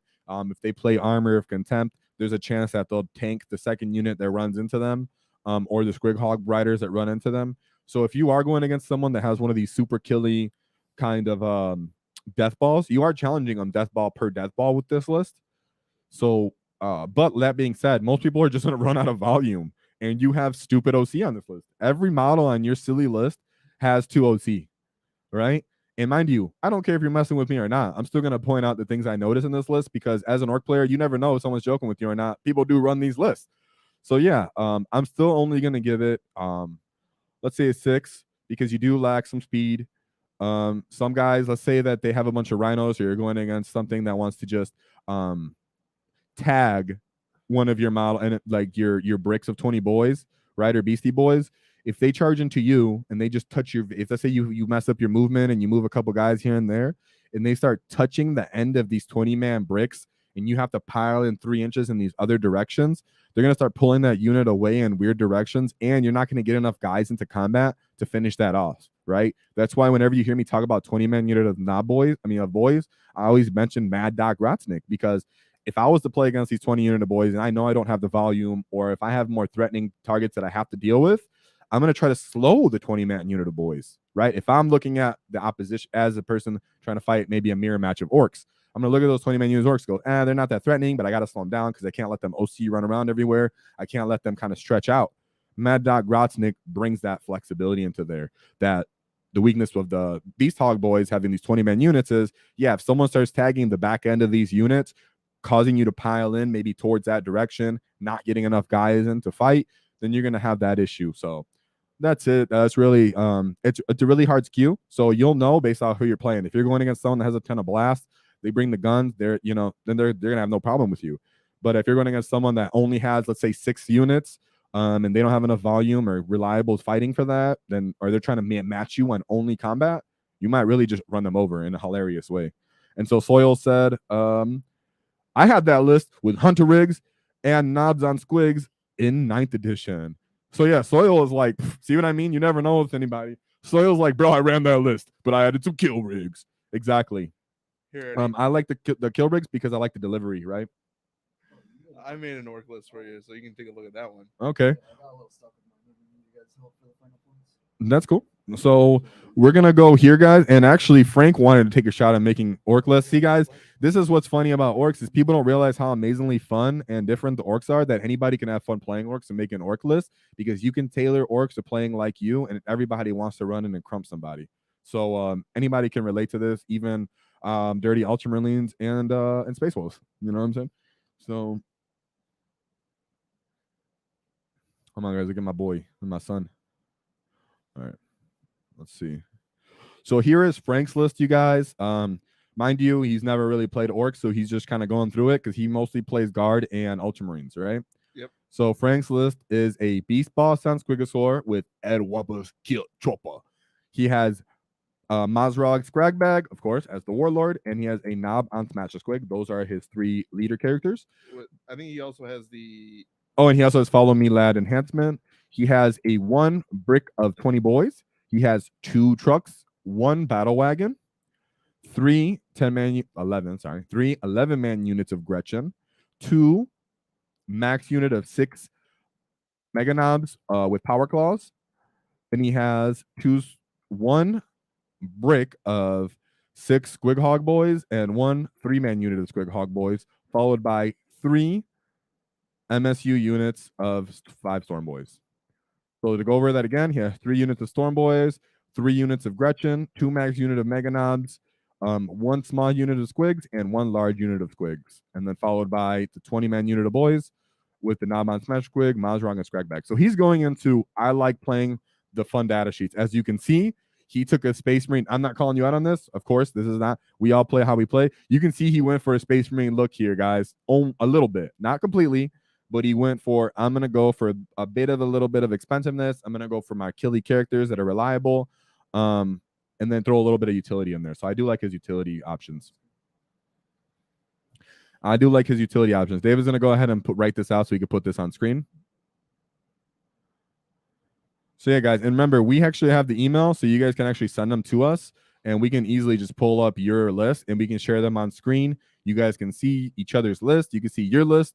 And we'll never make fun of somebody or harshly go down to a list, because we think that's extremely fun about playing with lists. It's just everybody playing orcs their own way. So never feel some kind of way if you present a list. Don't feel pressured that it has to be meta or it has to be awesome. It can be whatever you want it to be, guys. And don't ever worry about presenting a list. We would love that. So feel free to show us the list. As for Frank's list, Frank, is what I wanted to say is, one thing I noticed with your 20-man unit of boys is I don't think I love one individual naked unit of 20 boys when you put on that list. What I mean naked is they had no character support with them. Therefore, they didn't have any kind of stacking durability, and I think they get picked up very easily when they don't have any kind of double stacking durability given with the character on top of the wall. So I would say that'd be the first thing I noticed with that list you showed me. And you also did choose to include that big kill death ball of Squig riders after you had mentioned earlier in the stream that you like ultimoming that the target. So what was the thought process? I'm not saying it's wrong because a lot of people are playing these ways and I think they're all very good, and Squig Hog riders are good no matter how you use them because they're point effective and they're awesome data sheets. I just want to know, when you're putting this list together, did you just feel like you had the ability to give threat saturation even with this big brick? Because I also noticed you have big units of mega knobs and you have 2 killy characters. So what's going on here? So the big brick is meant to go into strategic reserve with, and probably just throw them off on a flank or just run depending on the matchup. Probably I'm gonna butcher the name. The big, not the beast boss on Square Sword, but the other one, Mazrog Scrag Bag. So either of them is going to go into outflank, and on turn 2, Rabbit Ingress them in. So if I do Mazrog, get him in, and then just WAAAGH turn 2 probably, and just hit whatever I can as hard as I can and as fast as I can. And then turn 2, the Squig, the big squad is. That's the list that what we put on here is Frank made a list on the side, as he did on the apps, just to figure it out because he wanted to feel it out, and we put it up because we wanted to see what if someone else makes a list. Okay, so don't feel like you're limited or we're limiting, because we're not. So this is where we're going to see what other people make lists. We make a list together while everybody's on stream. It's definitely fun. So what were you saying? That you feel like you could probably get where I need, like probably put the. I'd probably put the mega knobs in the trucks. I think that's, again, I don't play Ork, so I don't know what goes in what in the synergies that go with them all the way. I've been focusing, like I said, mainly on Marines and trying to get them down. Of course, but this is the fun part is we want to see, how does a Space Marine player play? How do different people put together lists? How does it end up looking if you're not just comping what the meta is, which is I'm going to run 6 trucks with 6 beast snagger units or 3 beast snagger units with the beast bosses, right? We know that that's good, you guys. I'm never going to dismiss that. We're just trying to flex our org brains and our WAAAGH energy into finding other lists that we think are fun. What I'll pull out about this list that I actually like is you did limit yourself with control of only 3 characters on your list, and you still did get up to 18 units on your list, so you still did reach kind of a threat saturation on this list. So you still did kind of sit to the tenets we've been talking about on this Ork, when building an Ork list, that you decided I'm going to bring a lot of units and I'm going to have some utility. David, what do you think about this list? Because as someone who's played against Orks but not made your own yet. Yeah, I can see where Frank's going with this list. He's trying to pack a good amount of punch in certain units, but you know, it's a lot of points in one spot. You got 1, 2, 3, 4, 5, 6 units hovering around 200. 3 of them are just under 200. And for me, when I was doing my list, I like the MSU style, which is a few punches. I'm kind of stuck right here with my list. I want to add some shooting, and after talking about the kill tank, I became a fan. Shout out to the kill tank again, Brandon. Shout out to the kill tank and Channel Pony. Channel Pony. Right now I'm at 1815, and I'm thinking maybe dropping a unit of knobs. Okay. For that kill tank. I'm not gonna be able to show the kill tank on here because this doesn't have the forge roll units. Yeah. But it is what, 305 points? Yes, it is. 305 points. That puts me at 1890.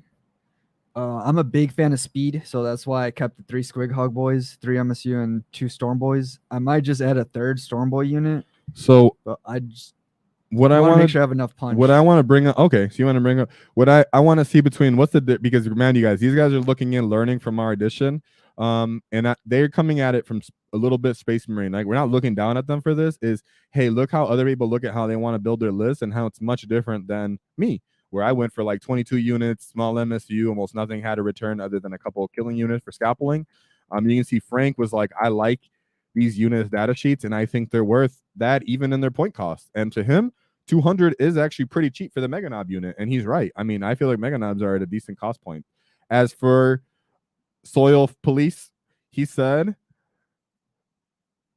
now the big question, opinion on Squig dice. So this is going to be a WAAAGH or Naaagh question. All right, guys, we did a WAAAGH or Naaagh series. We're going to keep doing that. But this is a WAAAGH or Naaagh series.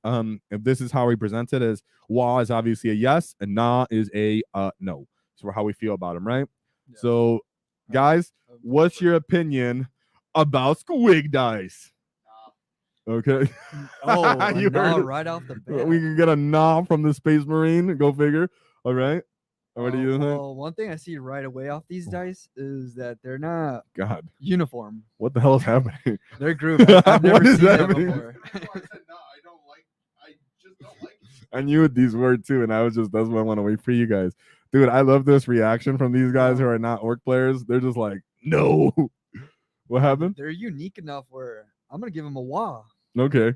So they would give some one. Okay, if it comes to, like we know as Ork players, it's about the collection. It's about owning things. I'm gonna give them a WAAAGH simply off the wow factor and off the fact that if people are gonna be like, what's happening when you present these?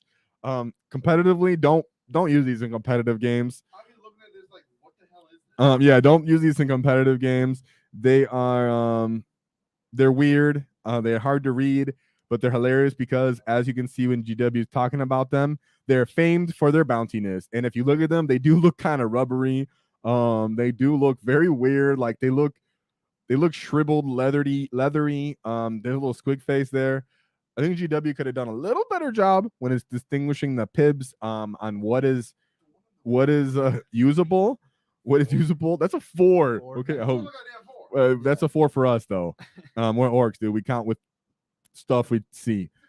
Yeah, that is one thing I don't like about dice. It's kind of hard to distinguish. Yeah. But that first line sold me. I think I'm gonna go out and buy myself a pair, or a set, even though I'm not a Ork player. Buy me some. Because one of my favorite things is to bank or bounce the dice off like a corner or a wall. Yeah. So if these are already bouncing, come in. Hey guys, you guys are game. This is great because I'm looking at this like, man, my birthday's coming up. I need an excuse to waste money. I'm gonna bust these out just against Frank and be like, "What's up, man? Can you read this?" No, I'm just kidding. Can you slow roll this so we can?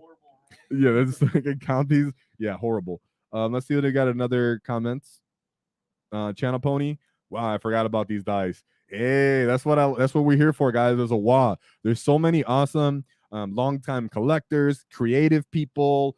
We got big mechs. We got all types of people in the community, and that's why we want a place for everybody to come together as WAAAGH. We know there's a lot of places to go for tactics. We know there's a lot of places to go for competitive play, but there's not a place to just be Orks, to just WAAAGH it out, to just crump, to just exist. I mean, there was what's Mad Seth Doc. I know he had a thing going on for a while, but he seems like a busy man. He's been promoted in FLG, so I wish him much love and much attention. But he's he's a busy man, and we're here for the new great WAAAGH, and that's what we want to go on. And great ideas like you've been presenting here all night. People bringing up fun topics.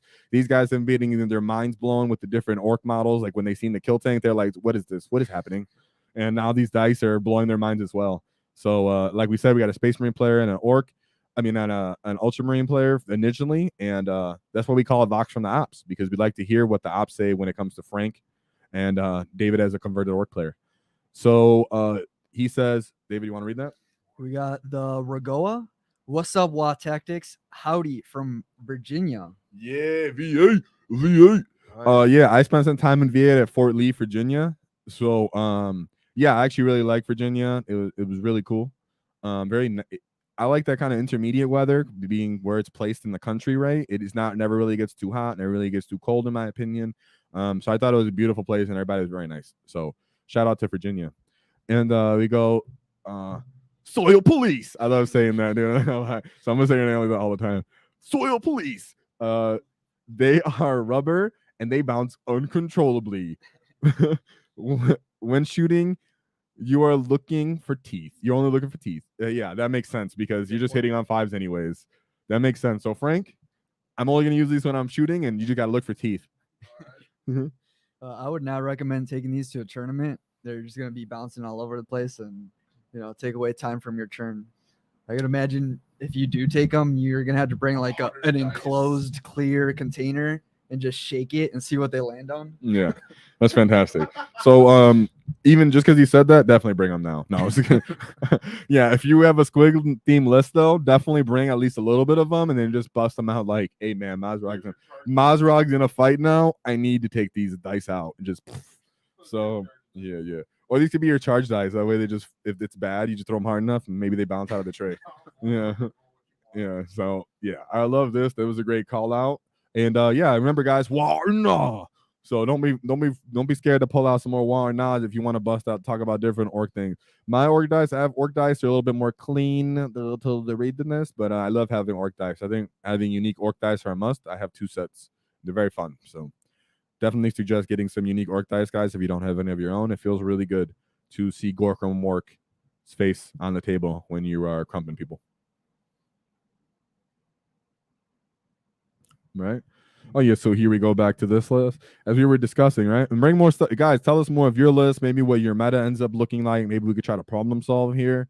One thing I'm thinking about is I'm going to be doing games against, let's say, World Eaters, Necrons, Tyranids, Space Marines. So that's the kind of things I'm keeping in mind for my meta as a whole. Even when I go to the local gaming store, people have a lot of leagues of Voltan, a lot of Space Marines. So you end up running into the same problem. So my meta as a whole, pretty consistent. So keep that in mind when I'm making my list. And but if you deal with a lot of Eldar, bring them flamers. Overwatch them.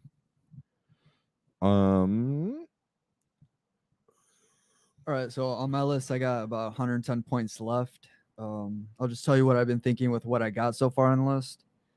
Got the Big Mech and Mega Armor. He's obviously going to go with the Mega Knobs. And I'm just thinking about, can they fit in the truck, or is that just the Mega Knobs full capacity? Okay, so trucks can take Mega Knobs and armored units, but they count as 2. And so you just got to limit the unit to a 5-man. That way the Mega Knob can go in there, and then they can go on a truck, no problem. So it's a 5-man. I don't know if I want to pay full price for a 5-man. You don't pay full price, I don't believe. Oh, they have. Yeah, they're one of the exclusive units that you can bring down, and they actually have tiers of costs. If you pull the tab, yeah, so it brings it to 165. All right, yeah, so that's why it's great. Mega Knobs have that flexibility that you can go 2, you can go 4s, 5, 6. You can just change it up, and I like that for points. As I will just say this right now, you're gonna have to explain your reasoning for the War Boss in Mega Armor, because for the most part, he's quite expensive for what he does, and he's not amazing. And we have some chats if you want to go back to the chats. Guys, feel free to talk about this list, because that's the point of why we're all here. We all discuss, make this list together. David's putting in his first kind of one of his first time putting a list together. So feel free to ask questions. That's what we're trying to do. Entice a conversation, entice ideas, bounce them back and forth, right? Like I really like when earlier we brought up the Boss Zag Struck versus and the Snickrot. Do you want to bring him? How do you feel about Commandos? So yeah, feel free to bring that up. You're never wrong. We just all wall different, and that's what it takes to make a great wall. A bunch of different orc culters. So Soil Police says, how are you feeling about going into nights? I'm glad you said that, because we actually had a night conversation specifically like 3 streams ago. You don't have to go back to it. We were still a little bit more rough back then, so I'll just cover it now. I'm really glad that GW went ahead with the new rules and said, hey, you're not going to just shoot through all the terrain with knights. That's not real. It's very feel bad. And it's really, really bad for orcs, because like I always say, and you're going to see me repeat this until everybody tells me to shut up, the real way you win with orcs is controlling our rate of attrition. It's not that you are scared to die. It's not that you are worried about getting tabled. It's you get tabled almost in your controlled rate. And when knights can just straight up look at you from any position, they can take angles on you with their great speed, and they're just looking through terrain. They will decimate orc lists. Even if you're running 6 trucks, they're going to start getting just decimated by these different kind of guns. So and the fact that they can initiate on you. So the 2 things I always bring up with orcs is we want to initiate, right? We want to be the initiators when it comes to combat, when it comes to board control, and we want to be controlling our rate of attrition. We don't want to not die. We want to die at a controlled rate. We want to act like the Russians. We want to act like the Bonsai charges. back in the Korean War. That's the way you want to think of an orc player, right? I'm going to throw these at you. I'm going to clog up your lines. Then when I get close enough to you, I'm going to, those stacks of bodies, I'm going to be behind those throwing grenades at your lines, right? That's what you think about as your trucks. I'm going to move up to the middle of the board, sit behind there, do stuff. So we got to catch up on some of these chats. But yeah, as knights, like I said, what I really want to focus on with the soil police is one, really, if even casually, don't let people shoot the terrain if you're going to play knights. It makes for a very unfun game. And right now, knights as a whole need to get a point increase. So we're going to have a hard time with them. But like I always say, the one thing that will deal with them is if you can somehow deliver a fat unit of knobs into them or squig hog riders. But right now, guys, it's knights are probably one of the hardest matchups for orcs, if I had to guess. Now we can go on to the WAAAGH. What do you say about the next one? I just wanted to say one thing and elaborate on the bonsai charge, because you use that term a lot, and just to make sure everyone understands what you're trying to say. Bonsai charge was a tactic used that the point of it was to disrupt your enemy, cause that psychological impact on them. And that's a viable tactic with orcs because you got the bodies to throw them in there, charge after charge after charge. And you're just disrupting your opponent's movement. You can take away inches that matter towards the end of the game. You're taking care of threats. It's a very viable tactic for this type of army. And you heard from when we boxed over to our ops corner, he specifically said, hey, man, I got a front line. With how many units you guys got, it's hard to screen my backfield. It's hard to pay. And then they got to pay for the premium to screen their backfield. So yeah, that's gonna be beautiful in the general. So let's move on right here. If you want to recover a topic, guys, bring that up in topic. We'll keep talking about it. So let's see. Baby, you want to read that? You can read most of it. Yeah. The WAAAGH, I really like the 3 groups of Gretchen. Feels like a staple. Yes, I saw that, and I did add that 3rd unit because that's just more opportunities to get that 1 CP farm, and CP is gonna go a long way in this low CP economy that we have in 10th edition. Yeah, and if someone has indirect, you can go ahead and scout with those boys and go ahead, right? Go ahead and let them be that thing. So Roga says, oh, he is asking me what's the plan with the boys on foot. Oh, I did. Yeah, I know Frank mentioned that too. I think he said he would outflank those, you guys, because we do have free access to outflank. But are you going to plug a character with them, or what are you going to do? So I got the Big Mech with custom force field. Okay. And that 4-up in shooting. Just a foot slog. I also did add the kill tank here. So the idea is kill tank on one flank, the boys slowly marching up on the other flank. And then I got a lot of speed here. Just plug in and attack where I feel like I really need to. So you're just kind of looking to stand in the middle objective with the 20-man boys and force someone to commit to killing them? Is that kind of what that is? Right. And I got some response units here with the speed. I got the knobs in the truck. The mega knobs in the truck, Squig hog riders, not really storm boy, but war bikers could come out if it's a chaff type unit. I would say, like you said, you could use still some more punching as we work on this list. What I would say is the war boss in mega armor. I'm not in love with him. I don't know if he's still on the list, but he's my mega armor. Oh, okay. That's a different. Taking him for the healing. Okay. So that's another holding the mid board kind of thing. So with this list, I'd like to see a little bit more pressure. That's reliable pressure. So maybe if the Storm Boys become a Zag Struck unit where they can come fight. But yeah, I usually like Storm Boys for scoring. So let's look at another list comments because we're behind a little bit on some of these comments. Yeah, but it's getting but I'd like to. Does any transport that has Zagsburger get scout? So dedicated transport, you guys. Dedicated only specifically. So if you have the Grots in there, the Grots will give the dedicated transport, which is only the truck. So a lot of our units are transports, but dedicated transports are the only ones that are going to adopt that keyword from the scout keyword from them being in there. So yeah, you can put the scouts in there with Zag's truck, scout that truck up the field, move the truck, the Grots get out, the Zag's truck gets out, they move, charge, or just move block. So yeah, I love that tactic. We have a short saying that. So yeah, I definitely love that. Don't ever overlook that potential. All right, Channel Ponies in with the chat. Okay, discuss the list. I feel like Blob's 20 boys outside a green tide list will need a nice, cozy battle wagon to drop them in the action while limiting their exposure to blast weapons. That is a good point. like Eddie mentioned before, I'm approaching this with the mindset of a space marine, and I'm used to standing in the middle and being durable. So maybe that's not going to work out for me, but this is why we're here to discuss and tweak the list together. If I can say something about that, Channel Pony, that's a good point. But what I brought up is most units that are going to have blasts are going to want to shoot into everything on an Ork list, as in they're going to want to hit the other durable units that are on the field, maybe the big unit of Squig riders, maybe the one other transport you have, maybe they want to pop a truck. The point is, how many guns do most lists actually have that contain blast, and how many of them are actually threatening, and how high up the priority list do these boys fall into play? The way I see the boys is if you don't outflank them, right, because you're not paying for the battle wagon, you outflank them, you place them where you want them in the mid board, or you put that pressure of the enemy knowing that they're going to get close to their board line, to their deployment zone.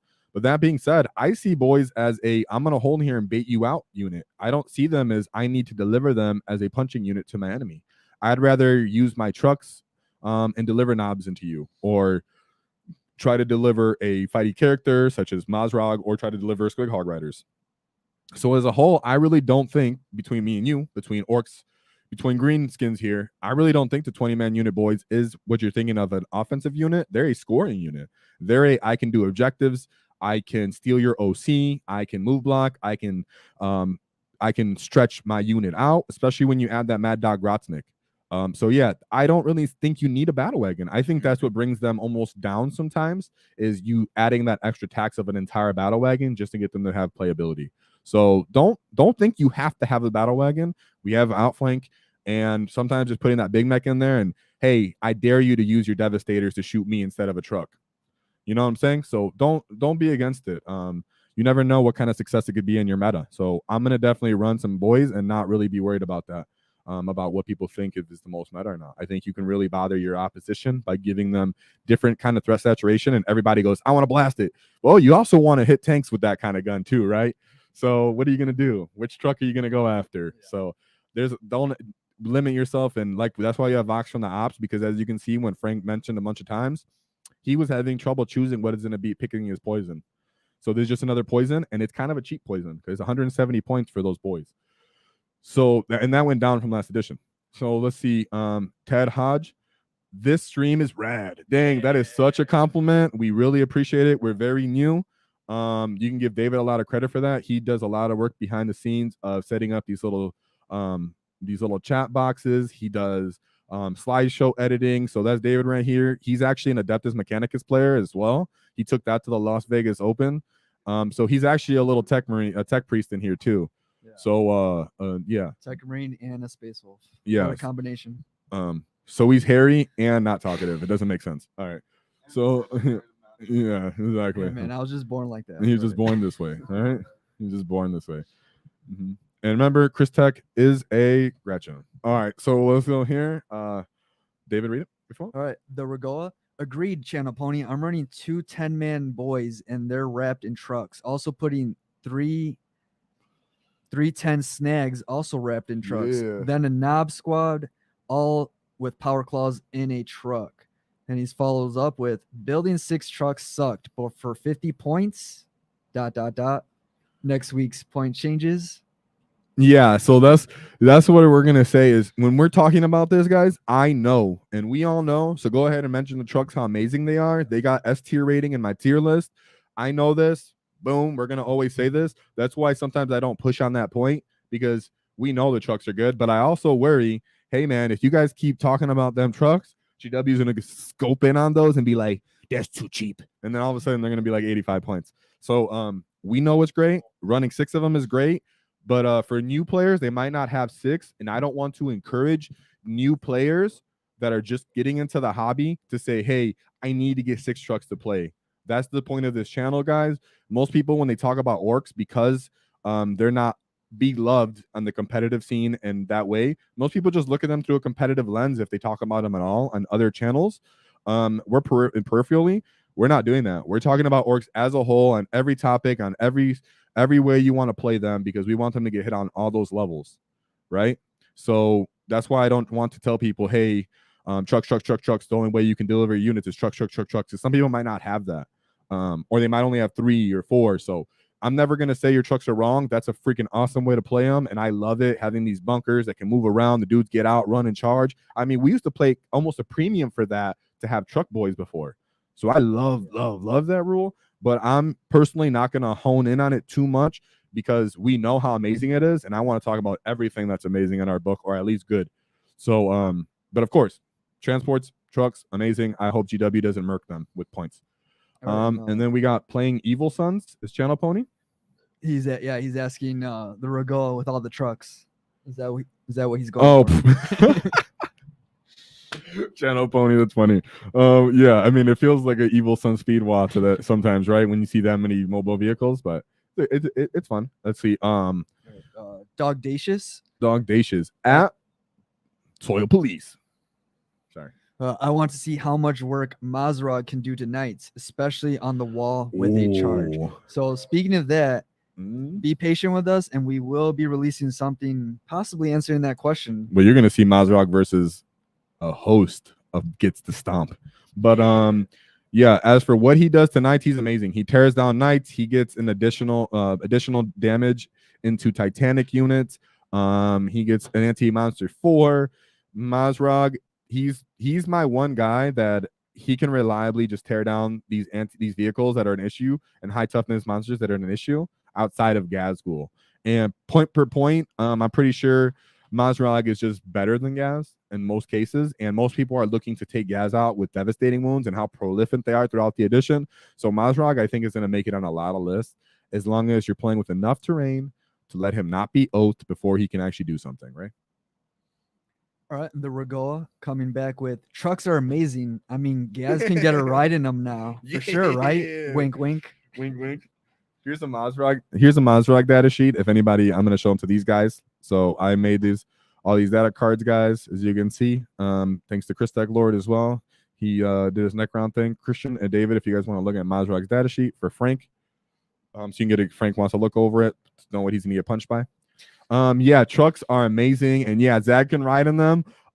We know that that's most likely not intended. If GW goes back and changes that in a few weeks, whatever. But right now, whatever. Like I always tell people, let's say you're playing against Knights, go ahead and put Gaz in that truck. Who cares? Right?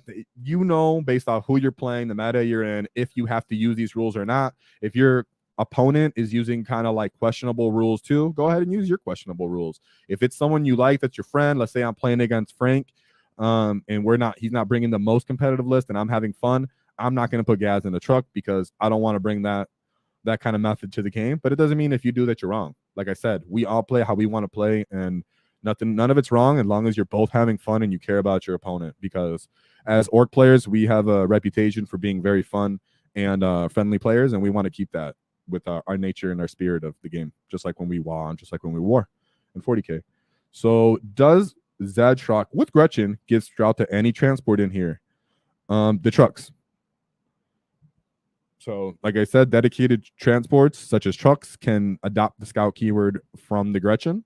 So, yeah, you can put that in there. And that definitely is exactly what people were doing with them, with Zag's truck and everything like that. So, David, if you want to show us go back to David's list building. Thank you for your question, you guys. And that goes together. That way, when David's putting this list together, he can kind of hear and see some more of these. So, and of course, David, while he does this, he's intentionally trying to use more fun and not consistently meta things, because that's what we're going for on this channel. If you know it's going to be meta and competitive, we know 6 trucks plus the knobs and beast snaggers. A lot of channels are covering that. Art of War probably pull that up and be like, this is what happens when you bring a beast snagger boy. You know, so we're not ever saying that's wrong. We know how great that is, but we're going to talk about everything because some people maybe don't have 30 beast snagger boys or even I do too. But some people maybe don't have all these things. Maybe they're new this edition of Orcs. They want to transfer over. Maybe they got the combat patrol, the boarding action, and they lack some of these things. We want to give them all looks and things they can play with too. But you're not wrong for doing these things. And we also know that a lot of the Orc community has a ton of model selections too. So that's always a great thing to have the diversity. And just a quick update. Frank's reaction to Mazrog's datasheet. Oh, yeah. He dropped his Voxcaster as he was reacting. So he was very impressed. Yeah, he didn't give us a Vox back, but as we know, he gets a +2 damage to his attacks from Titanic against Titanic monsters, and he has his I mean, everybody knows, and you're gonna see, like I said, we're gonna come up with some fun little shorts and videos, guys, that are gonna be great. You're gonna see what's so great about Mazrog. Don't worry about that. So let's get a little vox from our ops here. Well, I love how Mazrog does it against vehicles and monsters, and well, guess what Gilman is? He's a monster. Oh, you know what isn't a monster? Gaz. Gaz. And he can go in a truck. Oh yeah. Name any transport that my farmer can get into that isn't him just curling in a fetal position to like scrunch him in there. And did you notice what's hilarious about a lot of these orc lists and units like the kill tank is that they are also transports. So if you do bring the flexibility of MSU units to your list and you decide like, ooh, I don't like that guy's firepower. Yeah, let me just put him in a transport too. You can get away with that too. It's like, that's what's, even if trucks do go up and you bring kill tanks and you bring some other units, it's fine, because that's the fun part, is they all have transports and you're going to ping those MSU into different kind of transports. So that's fantastic. I also like burner boys. I noticed a lot of people have been bringing burner boys, even though they get a lot of hype. So maybe if chat wants to respond and let me hear what your thoughts are about burner boys, because I've seen them on one list. On Wednesday, we talked about it, where someone put them in their gargantuan squig off. And that was freaking awesome. But I just want to hear about you guys, because I know Beast Naggas and Index show that when we review the Index, when we review units, on paper, the burner boys look pretty fun, pretty awesome. But I really don't see people bringing them on lists reliably, just like the commandos. So how do you guys feel about that? Chat, you want to respond on that as well? I think they're kind of slept on in terms of that, because they don't do like how the Infernus Marines like cause you to take a battle shock test. So I feel like the Infernus Marines are a little bit less like strong. I don't know what Burner Boy's strength is off the top of my head, like maybe 4. You mean their strength of their gun or their flamers? Their flamer, yeah, like 4 or 5 maybe. AP 1 maybe, if I looked at it right. I think they don't get any. I think they have a special rule. I don't believe they have any AP. They just have torrent to ignore cover like everybody else. I think what they do is they have a rule with they're on an objective or near an objective to get the reroll the wound roll. Yes, there you go. And what I'm saying is, I'd like to hear from the chat. What's going on with your list? Have any of you guys added these flamer units to your list? I hear about them all the time, yet I'm not really seeing them on too many lists. So I'd really like to hear from chat. What's going on with you guys in these flamers? Do you just end up seeing that you'd rather have something else? Rather just bring some boys and punch you? I mean, the flamer guys do got AP. They got AP too, even though they lack one extra attack from other compared to other boys.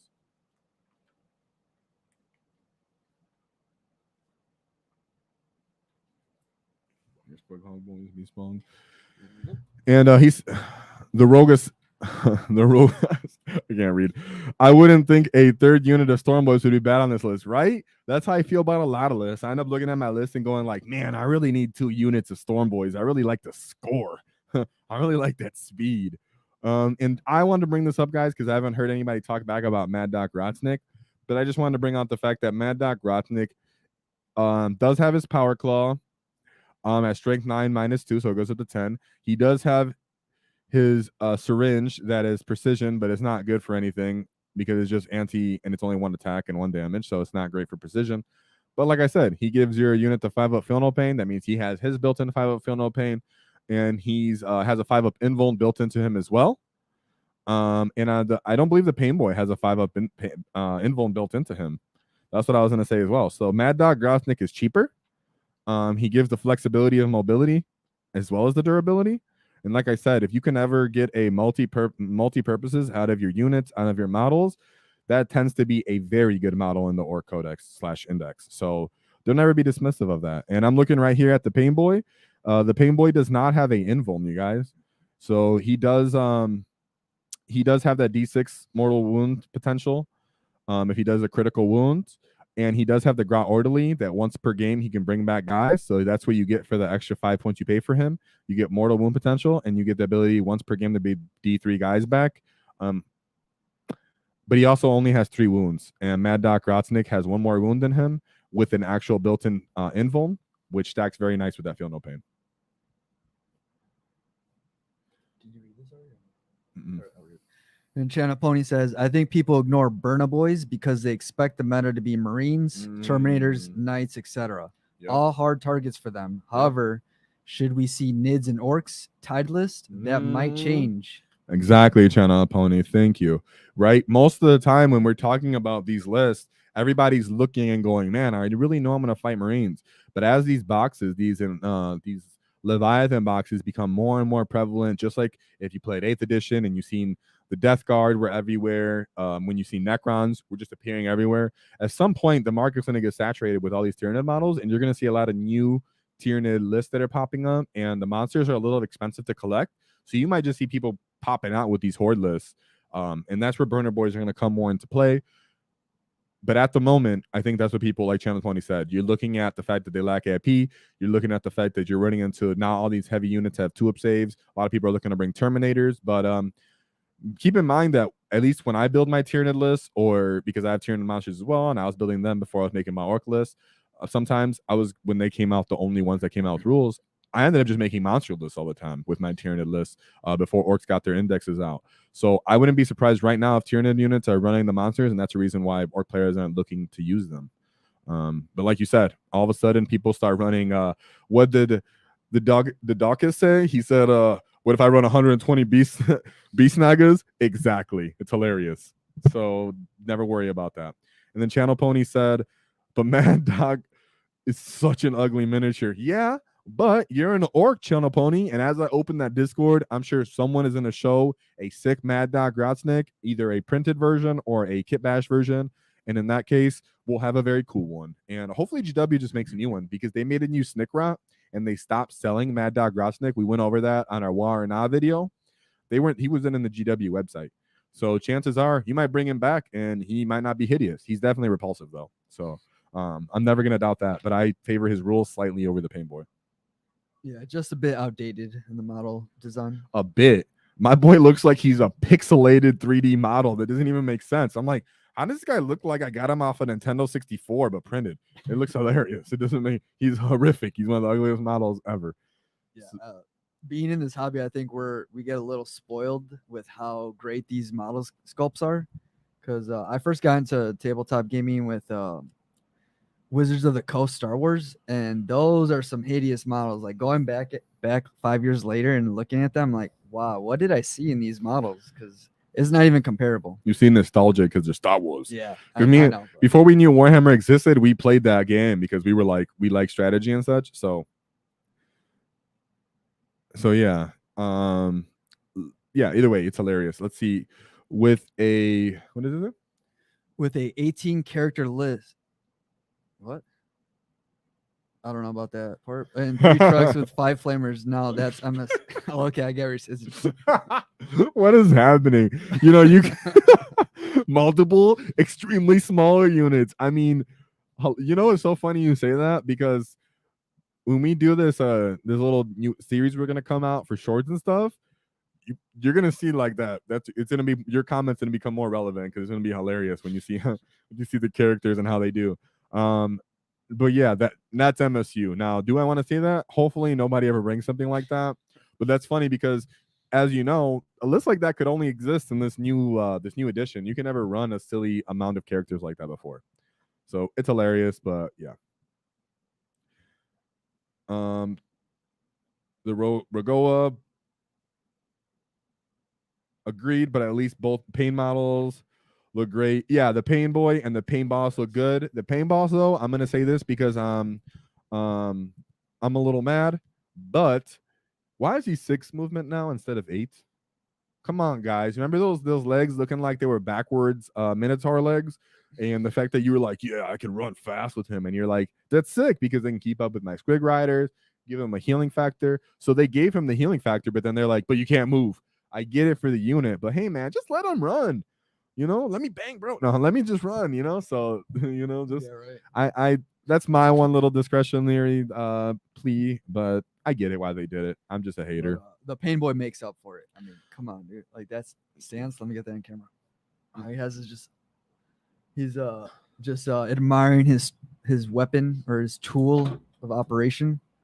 Yeah, this is him. Joel Atkins caught the show late. We'll have to go back and watch beginning. Oh, Wow, Joel, boys. another one of our new boys. Yeah, Yeah, appreciate the love. Joel, you gave us a love on last stream. I remember that. I appreciated you. You made that stream really fun last time. Yeah, I'm a little enjoying this stream. We were just starting out with this list. We were talking about mech lists in general. Can you stat check your opponent?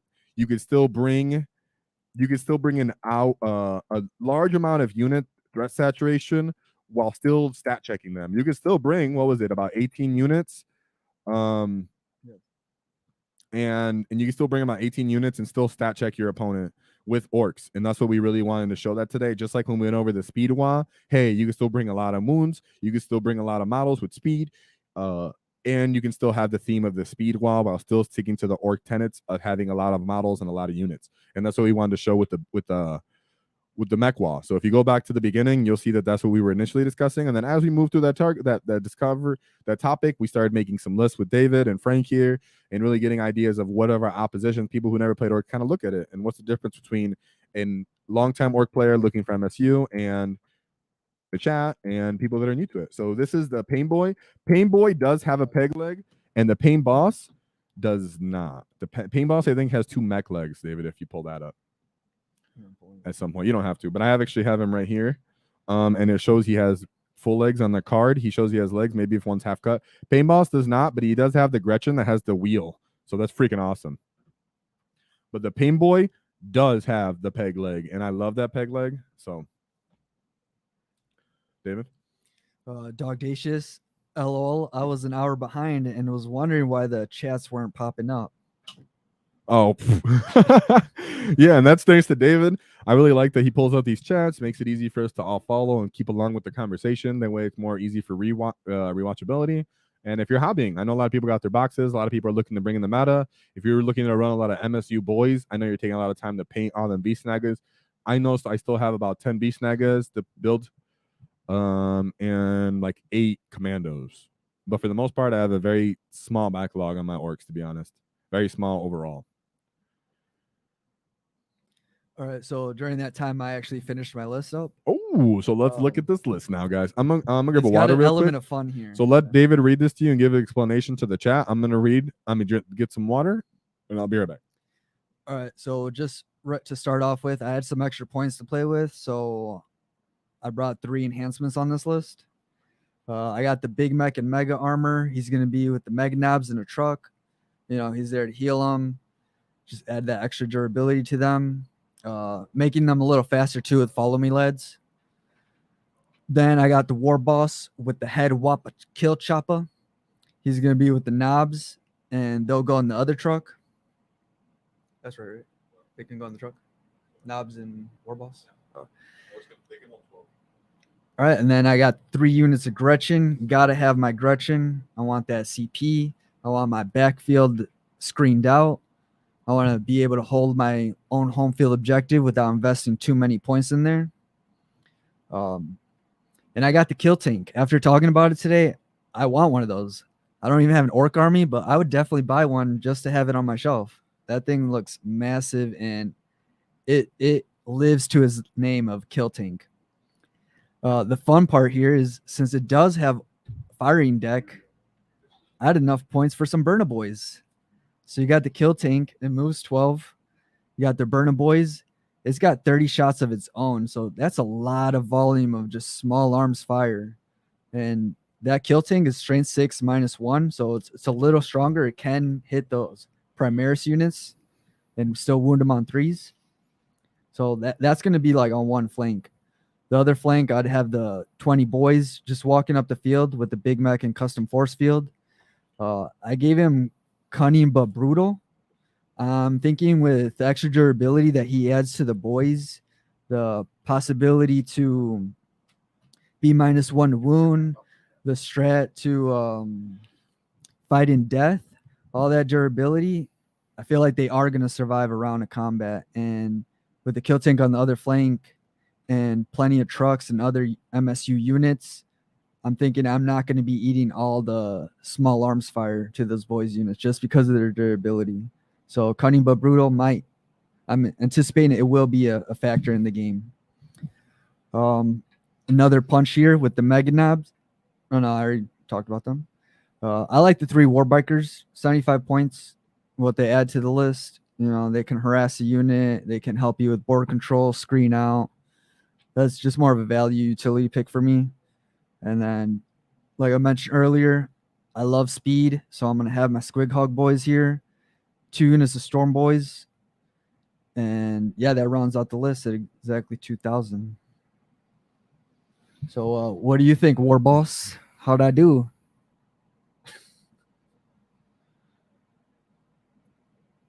Let me see the list fully still, because I was still catching up. Yes. So if you missed it, there's a little flavor here, some fun. Yeah, I kill see the tank kill with tank. flamers. You still got the 20 boys Flamers. on that list with With the Big Mech. and you have the fallback ability. Yes. Okay, that's fun. I like that. A different. Still 3 units of Squig Riders. You're not going big. The burners, what they go in the kill tank? Yeah, they'll be going in the kill tank. Just a massive amount of volume with his Giga shooter, I think. Is going hard. Yeah, these are the kind of lists I like to see. I like that you kept the bikers on the list too, because I like that early game. I'm gonna run up very quickly and either pressure you, skirmish with your scout unit, skirmish with your infiltrating unit. Yeah, honestly, it looks like it's fun, but still trying to win the game. That's what I like about it. You are actually still trying to win the game with this unit. You have the knobs, the mega knobs to hold, right? Hammer and anvil, guys. You're gonna see me bring this up a lot of times. Hammer and anvil is a strategy I think you want to use as an orc player, because if you come across the whole table on every front with everything, you're much more likely to run out of assets and not have that controlled rate of attrition that you need to win. So I really like where you're going to go, hey, on this side of the board, I want to force the enemy out to come to get to me. And that's how you're going to force trades, bad trades for them, good trades for you.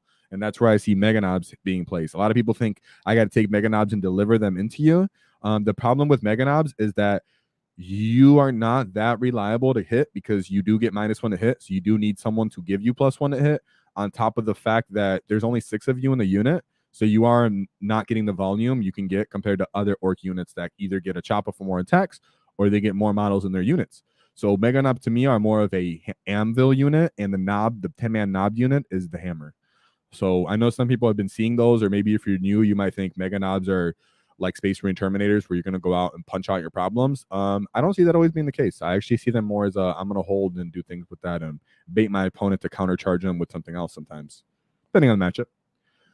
He said, oh, sorry, you go. The Sav Master, I should know this, but what does MSU mean? It means, I don't know. Multiple small units is what that means. Okay? Multiple small units. Or it can mean miso soup, whatever you want. I'm an orc, so I think that means miso soup. So David. And then Channel Pony is asking, is David... That's 2 words. I know, that's why. I mean, it's kind of like a soup. We just love our soup here. Right? Yeah, Let's okay. have it, Frank. Yeah, miso soup. And also, Channel Pony it's minimum strength unit. Yeah, So multiple strength, small units, minimum strength unit. David says, are you going to play minimum strength unit, multiple small units, multiple strength units with He's that? asking me if I'm going to play this. Yeah, you're going to list. play that. The 18A. Hey, if we get that 3D print, that we could make that happen. You hear that, guys? Take that to an RTT and Yeah, test it out. and I'm Or definitely even just for you guys and play here. I'm definitely going to blame you guys for that, and it's going to be outrageous. So that's hilarious. Yeah. So Channel Pony says kill tank is massive and very fun. Lots of flat surfaces for freehanding and weather. It's funny you say that, because I'm going to show you some of the models I luckily had my friend paint for me, who's a great painter, Nick. Shout out to Nick. He loves the freehand, cool little orc sayings and symbols on stuff, and I'm really interested in this kill tank. The more you guys discuss this kill tank, it looks like it's something that I really could want, and I've seen it. So I think I've seen a comments in here that someone said I never seen one in person. Where was it? Oh, the Ragoa said, I've never seen one in person, only homemade ones. It's funny because it's the opposite for me. I've only ever seen one in person, and it was the real one at the Las Vegas team events. So if I ever see that guy, shout out to you. I remember you. I've never seen him other than that. Not even Kit Bash. So I definitely want to see a real one, and I want to see cool Kit Bash ones, because orc players are awesome when they Kit Bash things. Yeah, homemade ones are definitely viable, especially considering the Forge World model price tag. And The fact that it has Sure, playability, fine. because I have the Stampa, and that's had less playability than that kill tank. Even though it's more known, it's harder to deliver and play. Even though I still played it, I don't care. So we have Getsu, David. Gatsu says, did you see the recent Orcs versus Necrons 2,000 point battle on play on tabletop? Made me sad as a new player to see Orcs lost. How would you try to beat Necrons? Oh, this is actually a good question for you. You have a lot of experience here. So Necrons are the one of the 2 units that armies that I've ever played against the most since 8th edition. And this is a theme you see a lot with Necrons, is that regeneration factor and wanting to chip them down is always going to be a factor, and the fact that they can win the game with doing less. This isn't to talk down to Necron players or anything as at all. We all play the game how our factions are intended to be played thematically and story-wise. You're going to notice that with a Necron player that they don't even really have to cross the center of the board to beat you. They really don't. So the way you're going to deal with these Necron, and mind you, I love that Necron player, right? That guy, I mean, the Orc player, and the Necron player was decent too. He's cool. But the Orc player, I love that guy. He's super fun, but he did not bring a very competitive list. You see, he had the Killicans on that list. Killicans used to kind of have a good play into Necrons. Right now, they really don't. And when you try to chip a Necron unit down, you're doing the Necron player a favor. So when you also seen when he brought those 2 small units of boys to hit, he brought a Beast Naaagh boy and a 10-man unit of boys. And when he charged in and he chose his fighting order, he actually didn't end up fighting with about 7 of his boys or something like that on the second unit. So that's why he didn't punch out some of the units. I'm not going to say exactly who for people who haven't seen it, but that's why he couldn't exactly punch out as hard as he wanted to on some units. And why I say that is he didn't have what I call the scalpel unit, is what I really, really talk about with knobs, right? And you'll see when I make my list, I tend to bring 2 if I can. 2 of these 10-man knob units, or even a 5-man, is what I call a scalpel unit, as in when you do meet contact, you do meet the lines of these enemies, and they're trying to push you off. They're trying to break through your lines. They're trying to knock you off them. You need someone out there that's going to come and punish them, right? And a lot of people go, well, I'll just get Mazrog in there or Gaz. I get it. They're a little harder to get in there. The knobs coming out with the war boss with the 40 attacks from the knobs, going to be wounding all those Necron units on 2s because they get up to strength 10. They have 2 AP instead of 1 AP because you don't want to have anybody have great armor saves against you. They have the multi-damage, so if you go into multi-wound Necron models, you're more likely to put it through because now they have feel no pains. So with Necrons, what you really want to do is if you're playing them in your matchup, you really want to go through and actually look at, do I want to run a 20-man unit of Beast Snaggas? Do I want to run a 20-man unit of boys? Because what Necrons hate is the fact that Orcs can always get not always, but for the most part, get the initiative on them. So when you're playing against Necrons, their weakness is 1, they're tremendously slow. I don't want to ruin the tabletop game, so I'm not going to go through because I thought about that game when I seen him play, and I love that guy, and he's a very good player. But the Necron player barely had to do anything to win that game. And that's kind of how they play, and you need to take that into consideration when you're playing them, is that you're going to feel like you're winning the whole game, and they're still going to somehow soar between secondaries and how their army works, because if you chip them, they can grow forward.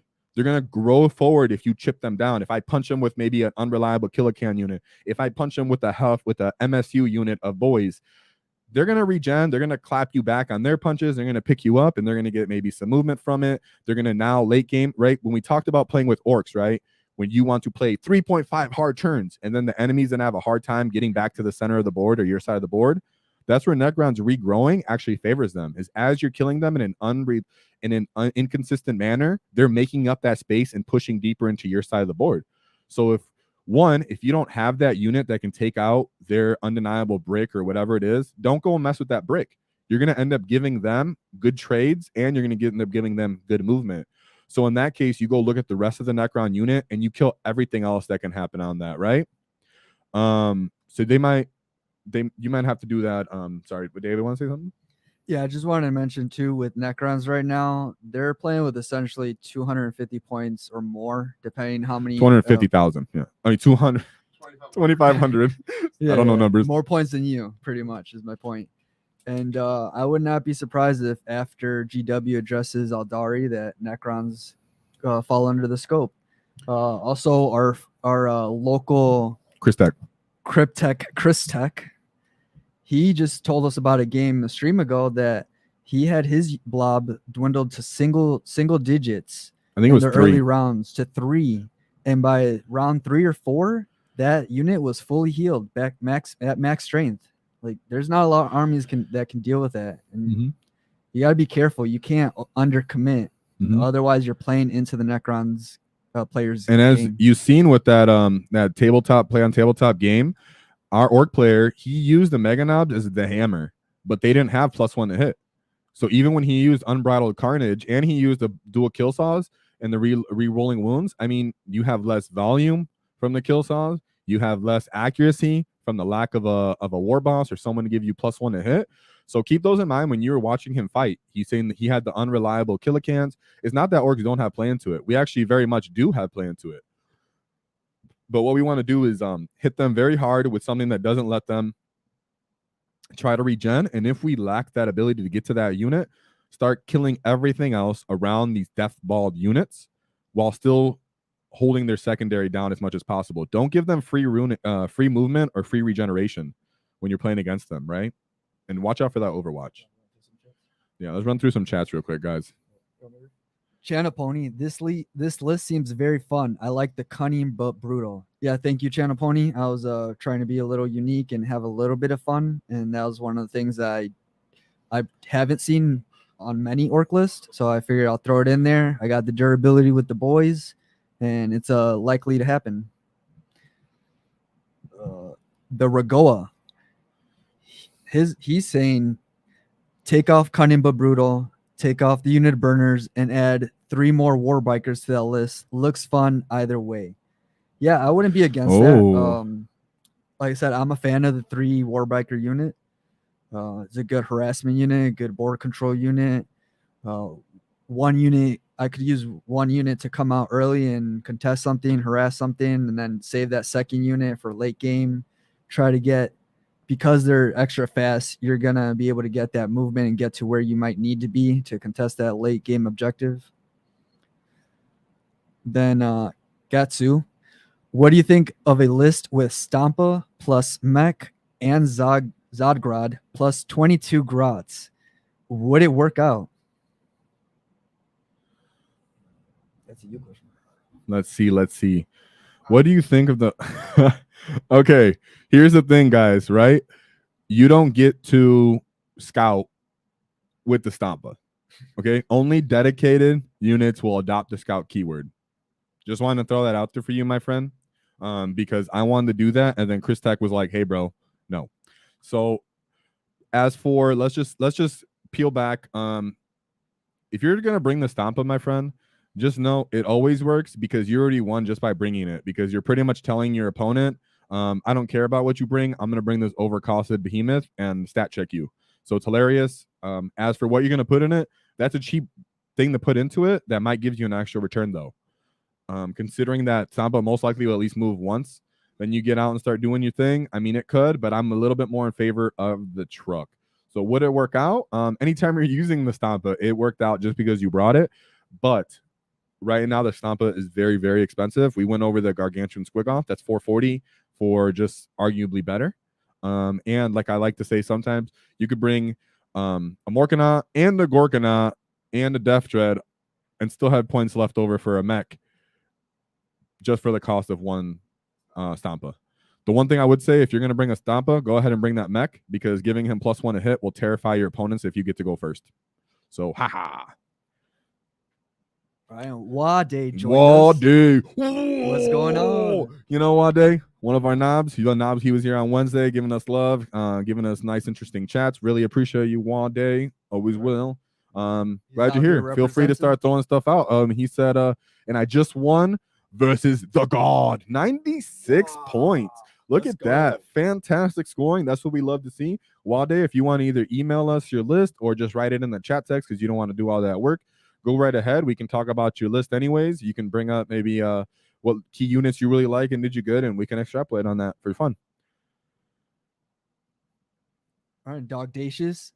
He's got a question. Do you guys have a favorite faction that y'all like to play against, excluding other green lads? That's a good question. I'm gonna have to think about that. Yeah. Vox from the Ops, feel free to chime in as well. So just to say, Dawkins, right? I'm the main core orc player here. David didn't start with orcs, so he did play Adeptus Mechanicus, he did play Space Wolves, and then our ops today in the corner is Frank, and he's a Smurf player. So if you want to hear, they're probably going to give their perspective overall, but I'll give you my Green's perspective to end it because I have a lot of things I like to crump.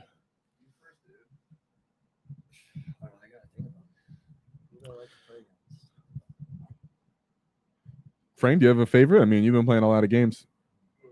Current edition or last? Current, but he said favorite faction that y'all like to play against. To me, I see it as generally who do you like to see on the other side of the table? Nids. Mine has to be Nids. I always run first company, so fighting Nids is like a special slice for me. David. I think I'm gonna go with Imperial Knights. I think it's just a unique army. Obviously, having the gigantic models, high cost, and lots of volume of fire.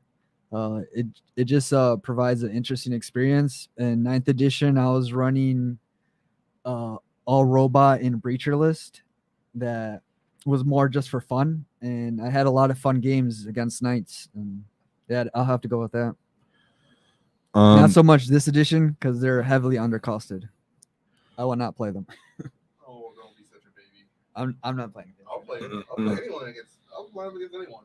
Okay, and for me, as a greenskin, my favorite thing to fight against, I personally had a really good time against Space Wolves, but in general, I like to fight specifically Space Marine armies that want to combat me as well. I feel like it's a personal challenge, and I do usually have good games against them. It's very fun. It feels really good to interact in the fight phase for multiple of these editions between 8th, 9th, and 10th even.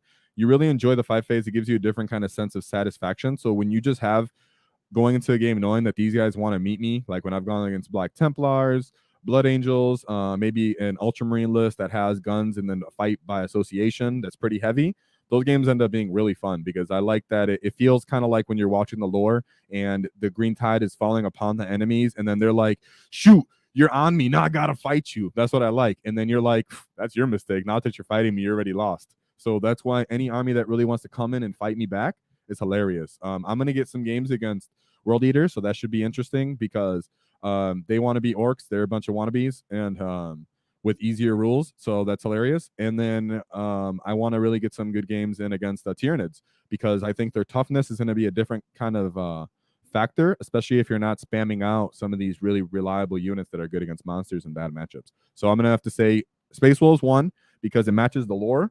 And because for the most part, they have general similar rules to us. So it's kind of hilarious because we're both looking for 6s. We're both looking for our really fighty characters. They have Wolfen. That's always been freaking hilarious to either fight or get killed by. So yeah, I'm going to say Space Wolves to start with. And then let's see. We can move on because I was just on there.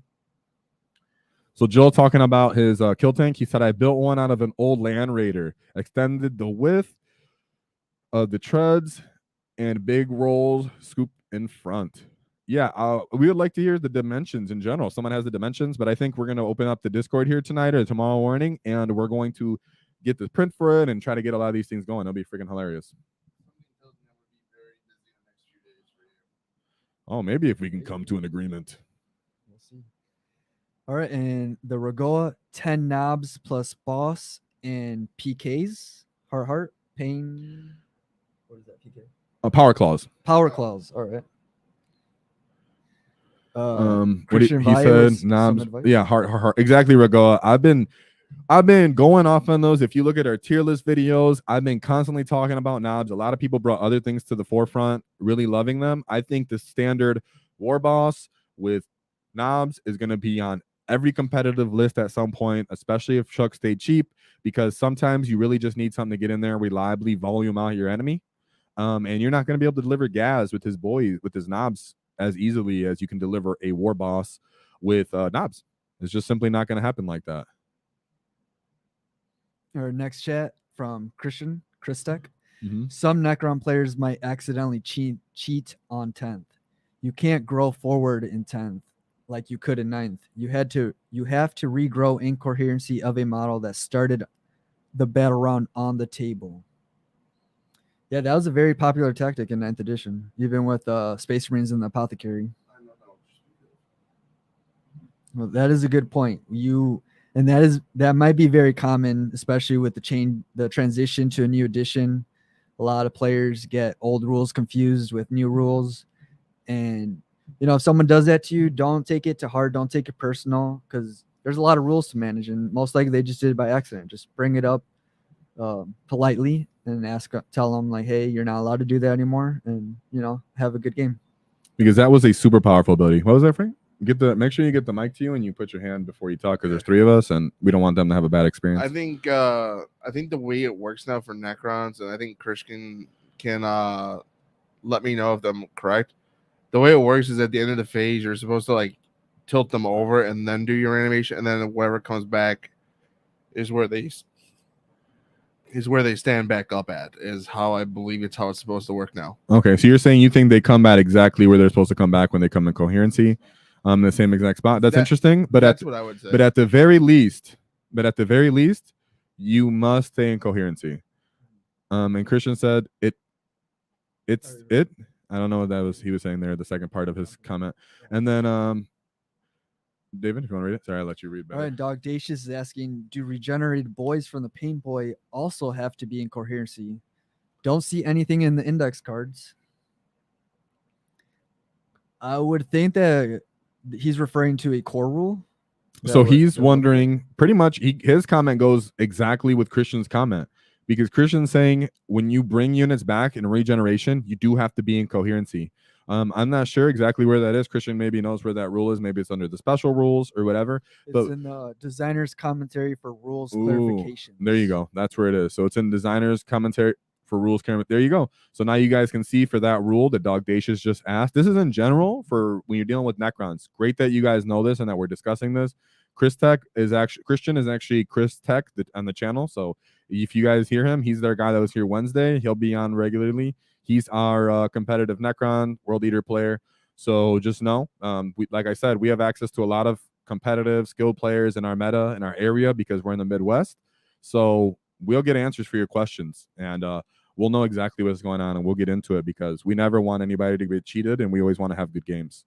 So yeah, what's happening is, to answer Dog Dacious just directly, succinctly, you find the rules to the answer to your rules in the commentator's note, but you have to come back in coherency with the units you bring back with your Pain Boy. End of story. That's exactly, and that's how Necrons work as well. End of story. Gatsu, sorry for multiple messages. Thank you for in advance. Really helps me out. Don't apologize. We appreciate you asking the questions, actually. The only bad question is a question that isn't asked, because then you're sitting here unknowing and maybe having a bad gaming experience. So yeah, just like I'm saying, just go ahead and ask anything, because this is the point of the wall, you guys. If we were just gonna sit here and talk about the most competitive things, I mean, Art of War is where you want to go for most competitive. When they come out with a Ork video, everybody's gonna watch it. I'm gonna watch it. I'm gonna take my little notes. I'm gonna disagree with Nick because he says funny things, and that's the end of the story. But when we're talking about internal balance, when we're talking about what we choose to do, we talking about our home meta. This is what the point of this channel is. They're gonna give you an overview on what's the best across the world. We're talking about what's best for all of us as orcs as a whole, and how we choose to play. And we're not going to be limited by metas, and we're not going to be limited by what's good in the moment, because rules are going to change. You never know what's going to happen. People were saying you can't bring big models because you can't land on an objective. Now look at you. You can land on an objective now because the GW changed the rules. So never limit yourself as an orc player. Make your collection how you want it, and that's why the questions matter. Joel says, how do you feel about the Death Killer Trike leading a bike unit? Hey, we talked about that with the Speedwall video. We have a Speedwall. We just talked about making lists. We do believe he's supposed to have the leader keyword, so don't worry about that. As for him as a whole, I do like, because the biker unit, like I'll bring up right now its stats real quick. Biker unit, T6. Each model has 3 wounds. The Naaagh has 4 wounds. That means that's 19 wounds in that model at T6 that has potential to have access to an invuln if it chooses to WAAAGH, right? What's good about the Death Killer War Trike is his gigantic base, as I brought it in my video and I showed you actually with the video and the bases. it's so gigantic that he's going to make it easy to get all these guys into combat. And that's really what you want, is to get all these biker bases into combat, or to just nasty move block people. You're also giving a different kind of threat range and speed, not always being like, hey, my truck and my wall's going to get you. It's like, no, these guys can get you at other points in the game as well. Just because they're fast and they're cheap, they're going to screen out. They're going to stop people from rapid ingressing you. So as a whole, I don't think he punches that well for how much he costs. But his base is what gives him a different flexibility and utility compared to the War Boss on bike. Because the War Boss on bike has a similar benefits with the +1 to hit, but he's such a smaller model that he just looks like another biker. So Christian Vice says, actually, sorry, I think I might skip some chats.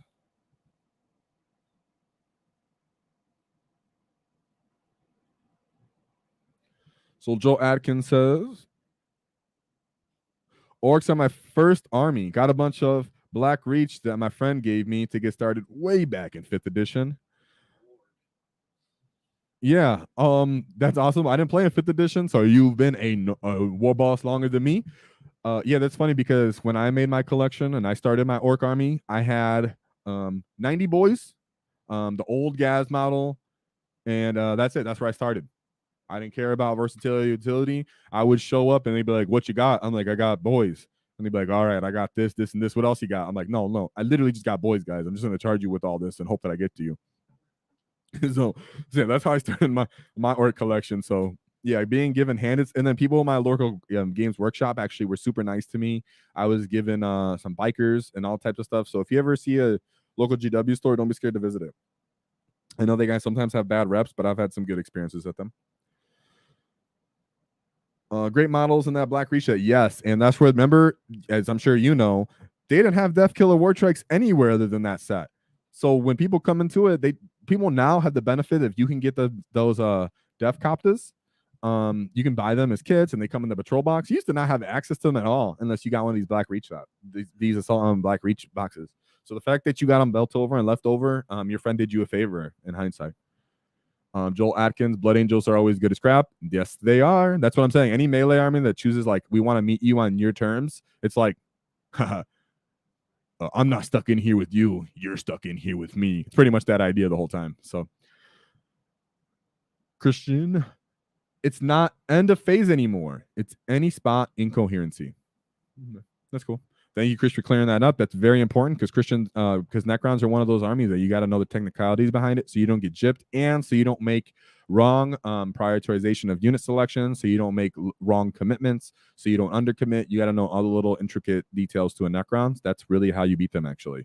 You do have to know some of their rules, and you do have to choose intelligently when and what you're going to throw into them, because just doing the typical constant pressure, they have ways to kind of deal with that, and they can win by barely moving because that's kind of how their book was designed. So they stick to that. So Dave, you want to read WAAAGH? All right, WAAAGH sharing his list today.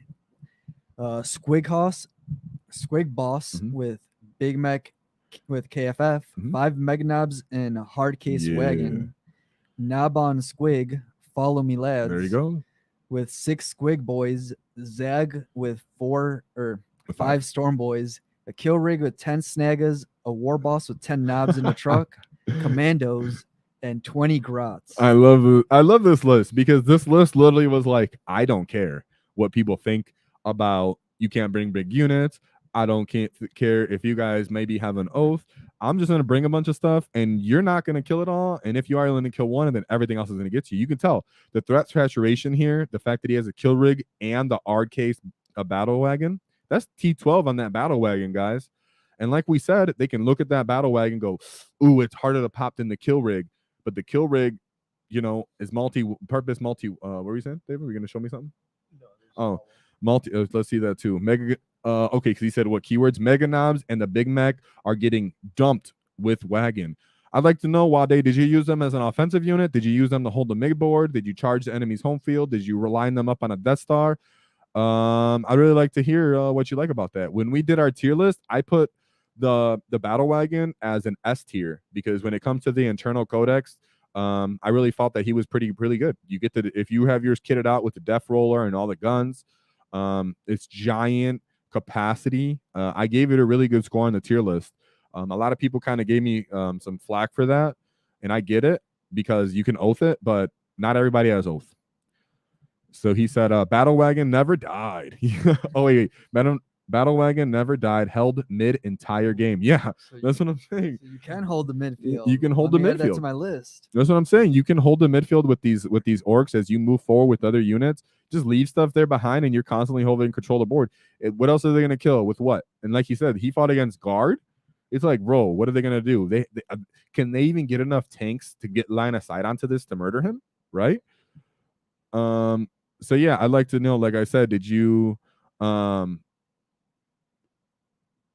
was gonna say, did you use them offensively? With the mechanized, did you run up there and punch? Did you try to hold? I'd love to hear how and what ways you kind of use them, right? So what do you say up there? He said mechanized are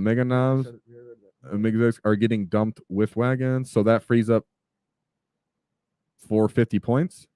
Adding another knobs or moss chucks. Yeah.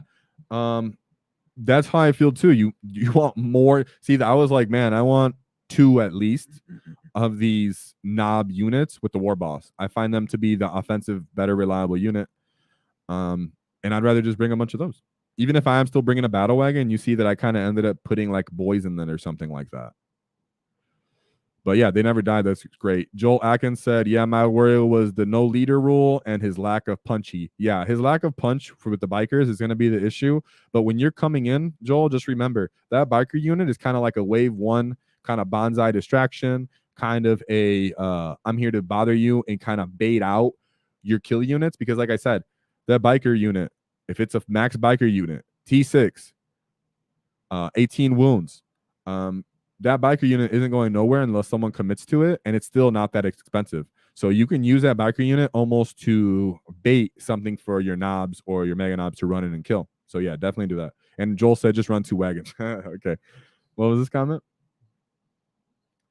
Brandon saying Storm Surge pops a wagon in a churn easy. Yep, and here's our big mech. Brandon, like you said, he pops a big turn easy. And of course, we know there are things and there's oath, right? But like we like to point out here, right? WAAAGH went against a guard list that easily could have brought that, and they didn't. Therefore, the battle wagon never died and just took over the game. So when you're playing your games, guys, and you know your metas or you know what's going on, don't be scared to just bring these models out and stat check your opponent and go, hey, can you kill this? Can you see it? Are you going to have enough phases or turns to kill it? And sometimes they will. Sometimes they'll have the direct answer for it, and that's why your list must have flexibility and other things that can still play the game if they do choose to do that. But don't automatically shelf a battle wagon or a kill rig just because you see someone in competitive games say, no, it's not worth it, because you never know based off your terrain and your matchups. So yeah, it's really cool. He said Storm Surge. He said, yeah, I use them offensively. Not enough tax plus hitting on 4s. So WAAAGH, that's what I was saying before. And Joel says, if they see it, right? Are you a commando battle wagon now? No, I was kidding. And like WAAAGH said, that's something that I talked about whenever I discussed these knobs. Is when you add that mech to them, I do not see them as an offensive unit. I really don't.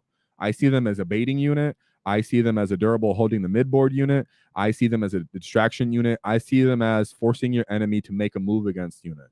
Because like you said, they don't have enough attacks and they're hitting on 4s. That's just not working for me. That's never going to work for me. I'm never going to accept that as an offensive unit, especially when I'm trying to go in and pull the WAAAGH out and then come in their attack. So I would say, if you don't want to use mega knobs anymore, that's cool. I understand. Maybe in the later games when you have more maybe try them as like a holding the midboard, unless you didn't have an issue with that. I'm just saying that's how I'm going to try to use them. But I also am looking to bring more knobs because I think having what I call the scalpel unit matters a lot. And he said, I want to try out war bikers or war trike and bikers. Yeah, a lot of my lists have bikers, guys. 150 points for that many wounds and that many toughness. Space Marine player doesn't really know their threat, and ultimately they're going to take up a lot of space and clear screens. They have shooting, they have twin linked. Don't sleep on bikers, guys, just because some other people might have thought that they're not worth it or whatever. They have so much play in different ways. David? All right, Dogdacious is asking, is it worth getting the Ard case and kill cannon to transport the war boss and knob power claw unit? So because war gear is free, and like we just heard from WAAAGH and such like that, when you do put hard case on it, right? If you're gonna put, let's say, the knobs and the war boss on there, knobs don't need what we used to call open top or the platform, right? They don't need to shoot out of it. Go ahead and make it close. Close that thing up. Make it a nice solid T12. Let it compete with the Land Raider. And mind you guys, don't forget, it has armor of contempt on that battle wagon. So all these Space Marine players that are gonna be shooting at it with their guns at these battle wagons, you're gonna have reducing their AP. And if for some hilarious reason you can get you you can get cover, then you're gonna end up using that on someone too. So that's hilarious. So do I think it's worth it? Yeah, Dogdacious, I do. I like the Death Roller, and like WAAAGH said, the battle wagon on its own, after it delivers its load, still has utility, and it has it with tank shock. So yeah, the battle wagon actually won the game. See, with a mean tank shock roll into a guard unit. That's awesome. That's hilarious. That guard unit was like getting crushed under head, and you probably punched them out a little bit. Very, very cool.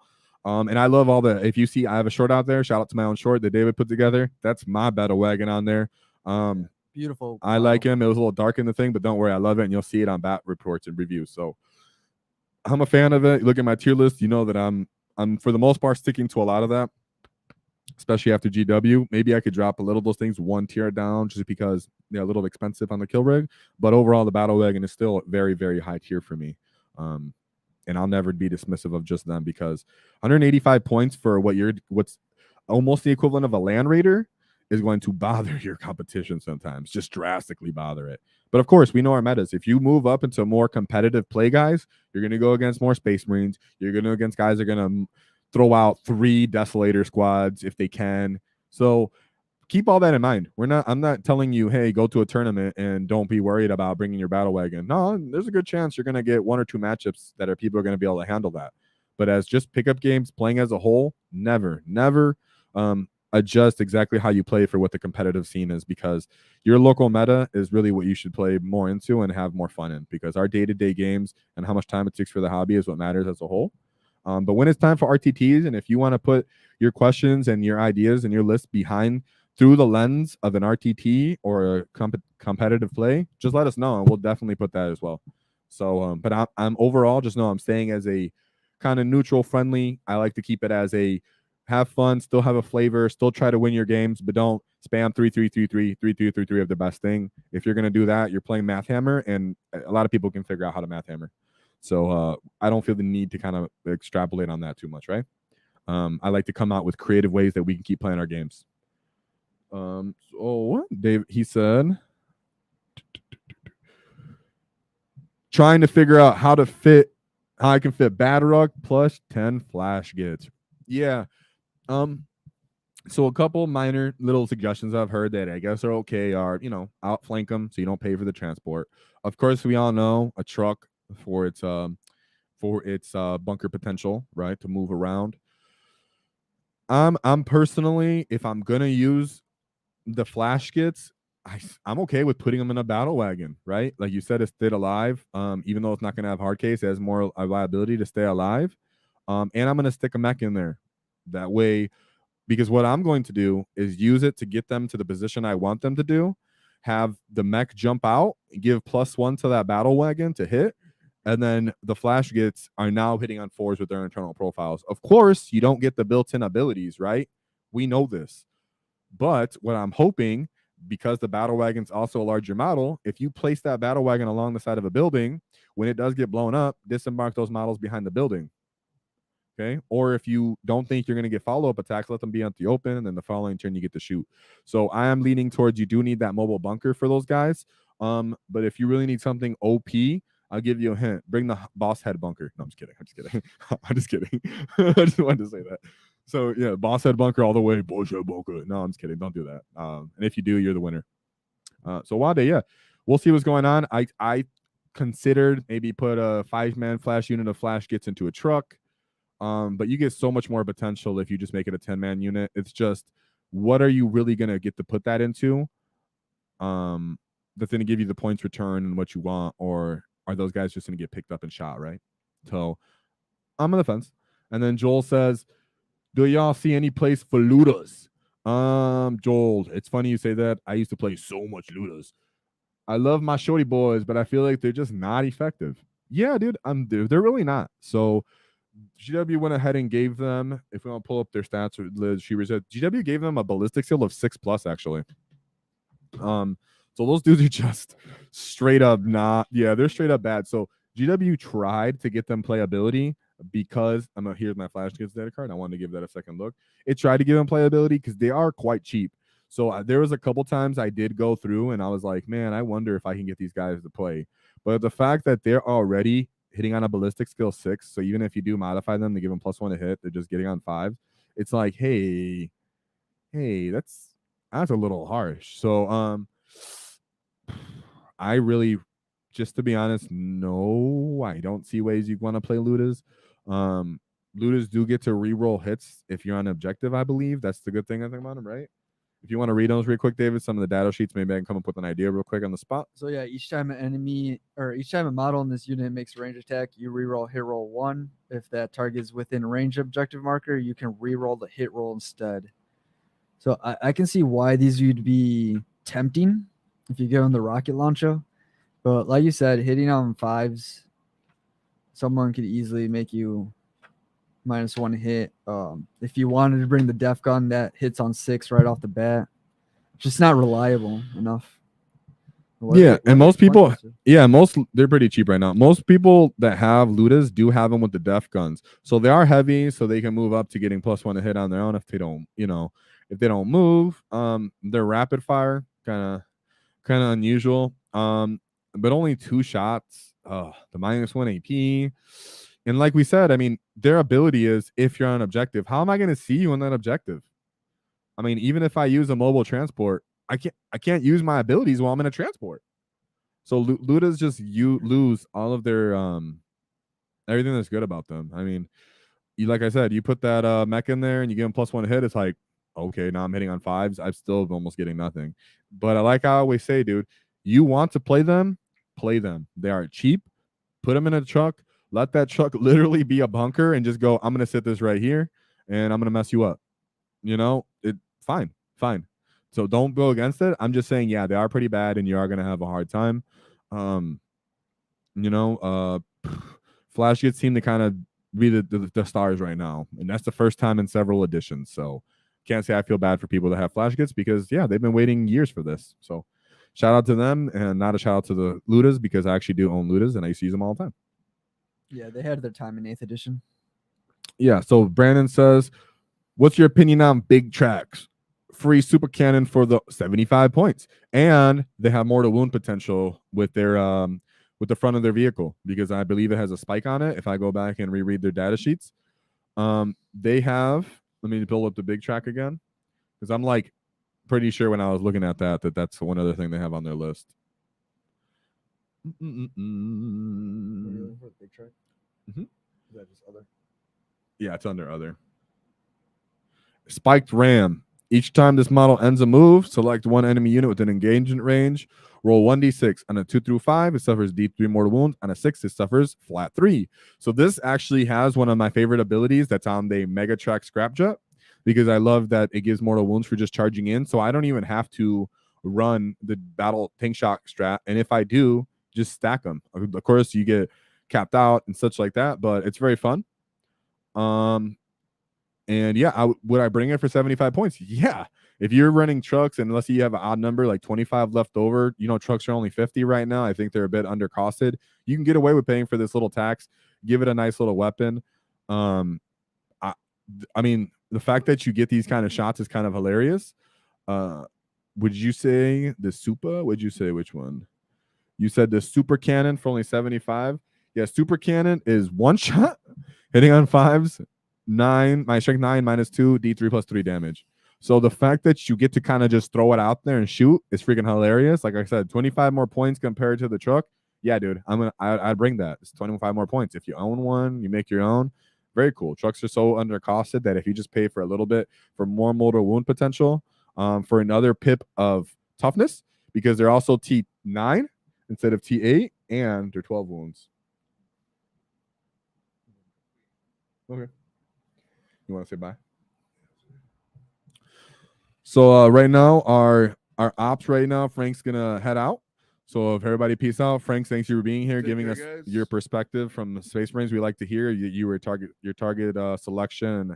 You know, you did make us, or at least me, feel pretty good about the fact that yeah, we do have a terrible threat saturation that's going to bother people just by overwhelming them with numbers and board control. So thanks for that. We appreciate that.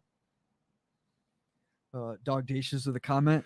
The worst 10th edition change was not allowing us to teleport the boss bunker. Yeah, I know, right? What the heck, man? For the 3.5 humans that control a boss head bunker, now you can't do anything with it. How dare you guys? So yeah, that's the worst rule. Not the stopping people from landing on objectives. We're gonna just say that one's the worst rule, right? All right, and he follows up with, just want to say y'all are doing Gork's or maybe Mork's work. Thank you very much. Man, that is a huge compliment. Your picture is freaking hilarious and hideous. Why does it have gills in its neck? Is it a salamander? And if it's not, oh, it's one of those stupid fish. I forgot what it's called with the gills and it walks and it's a lizard.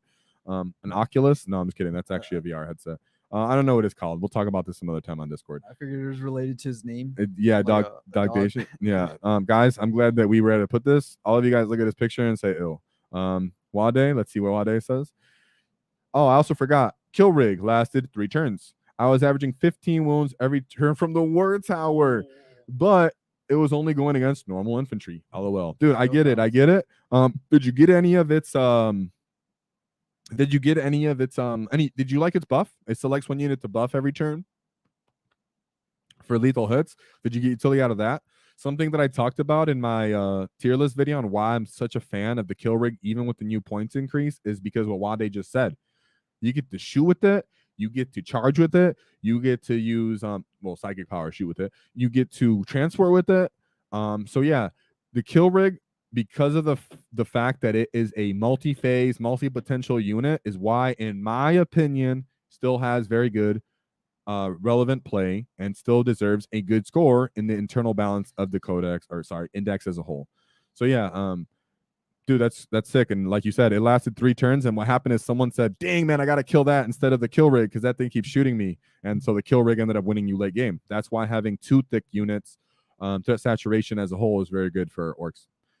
Joel said, what is a big track? Like a track truck? Thank you, Frank. Yes, thank you for thanking Frank.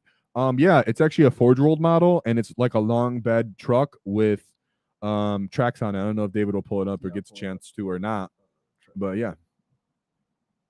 Let's see if we'll pull it up for the big track, because this is a Forge World model. That's why it's good that we're all here, guys, because between the new Ork players, between guys who have been playing for 20 years, that have been playing since 5th edition, that have a huge collection. That's what's crazy about our community is like you have guys of forever. Like we're in a weird way, we're like a opposite mirror image of Space Marines, as in we have crazy amount of data sheets. We've been around for a long time in the universe, in the Warhammer universe. So you get guys that have been playing forever that like to dress up as orcs and have green skin, and then you see guys that are just new and they're like, what's going on here? And that's what the point of the channel is like, hey guys, it doesn't have to always just be about competitive play, because if you became an orc player and everything, you most likely weren't even attracted to us as a faction for that reason. You were just enjoying us. So here it is. And here it is with the super cannon that we was being discussed as well. That thing is freaking awesome. I love it. So many cool orc models, right? And like this is another one that people can just you can kit bash something like this together. I mean, how many models actually have tracks between trucks and tanks? Right. You take half a tank, half a orc. You can take half a Lehman Russ tank, maybe an orc tank, or just go ahead and get one of these from Forge World. We still got love from our Forge World, considering that they didn't destroy a bunch of our unit selections. So that was pretty awesome. So thanks for asking that question, because that's why these questions are really good, because we pull these things up, everybody gets a look real quick, and then we keep going. So all right, we got an answer from Dog Dacious. Well, first we had Chris Tech thinking it was an axolotl. Exactly. That's what I was that's the fish, the dogfish lizard I was talking about. It looked like an axolotl. It's just a dog with chin rolls. It's just a dog with chin rolls. God dang it. Why does it have ears? You know, or what's up with those ears, bro? I hope you didn't draw that. And if you did, I want to know what you're taking. No, I was kidding.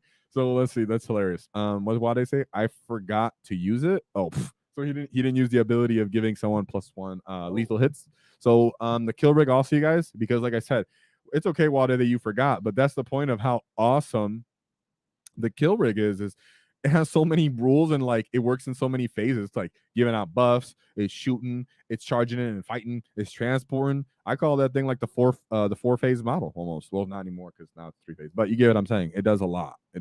And people kind of tend to overlook that. So, and that's okay. We all play how we want to have our wall, and I don't care. Let's see, Channel Pony, that's a zap gun. And yeah, Forge-World spoiled us. Yeah, that is a zappity, or it's a super cannon, whatever you want it to be, dude. That's the point. Considering you don't even know what that unit was, or maybe was it you that didn't know that unit was? Considering, yeah, most people don't even know what that unit was. You can call its gun whatever you want too. Like, that's what we're joking is as Ork players. It's like you might have just made this on your own. So someone might have just like a toilet paper roll and a toothpick sticking out of it and call that a super cannon. So yeah, but you're right. Good call on what it is. I'm just saying it's hilarious because most people have never even seen this thing.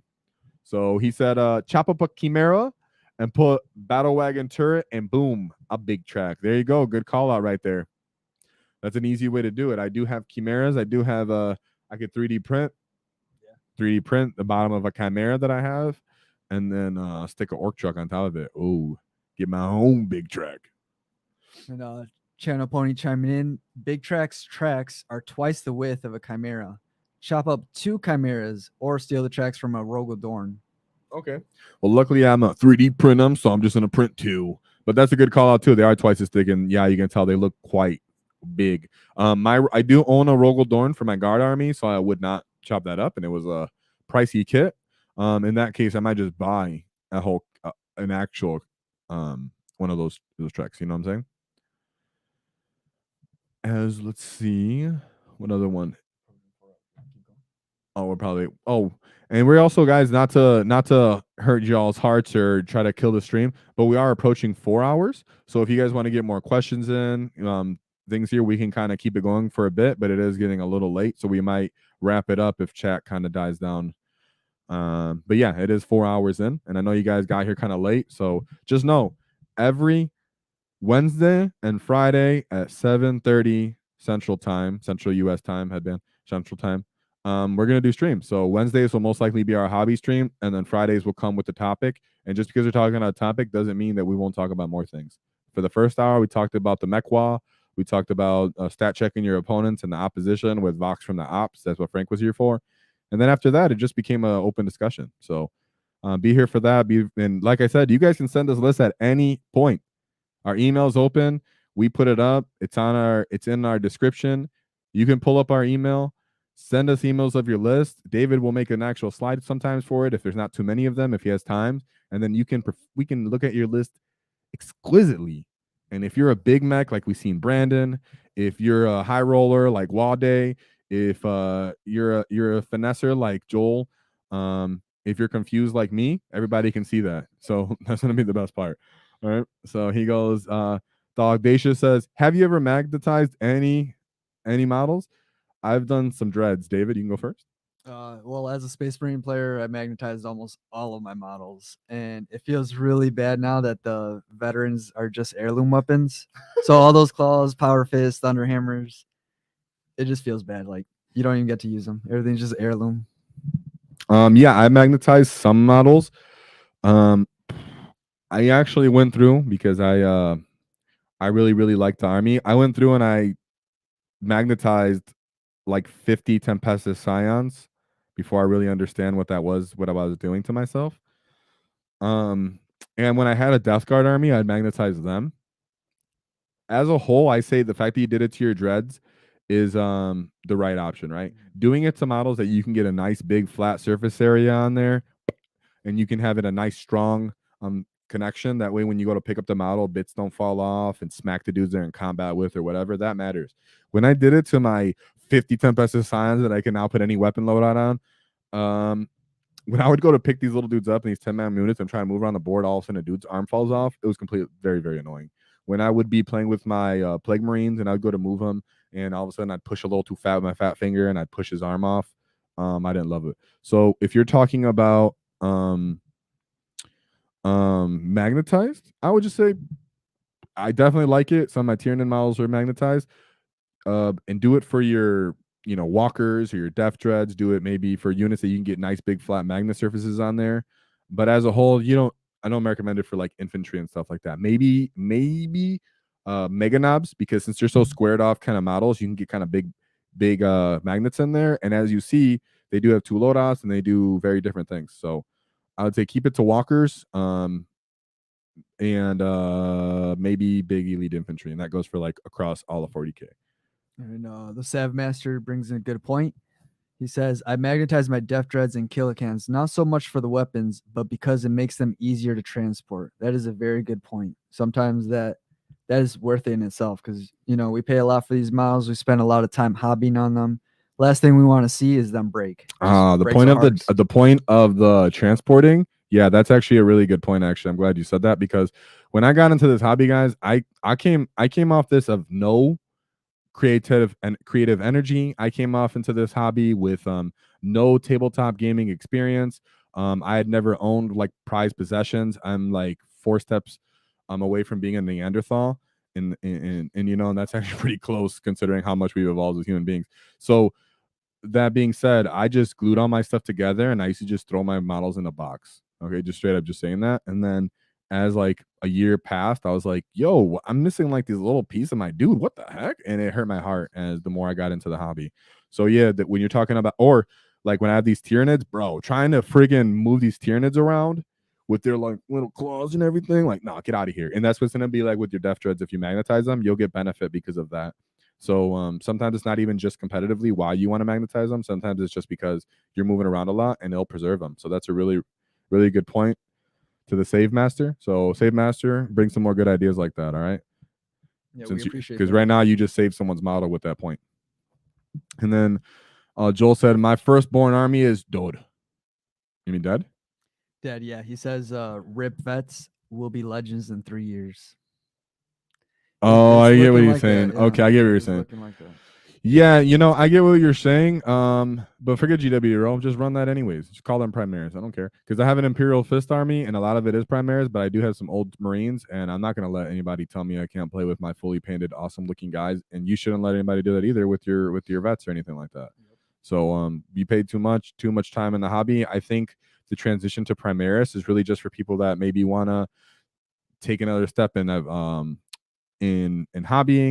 GW wants to in general kind of make these guys more bigger for new people into the hobby. So don't think just because they've presented this that you have to do it. You already see that they're taking back the distinction of firstborn to Primaris. GW is already walking that back almost, with not completely, but in some ways they are walking it back.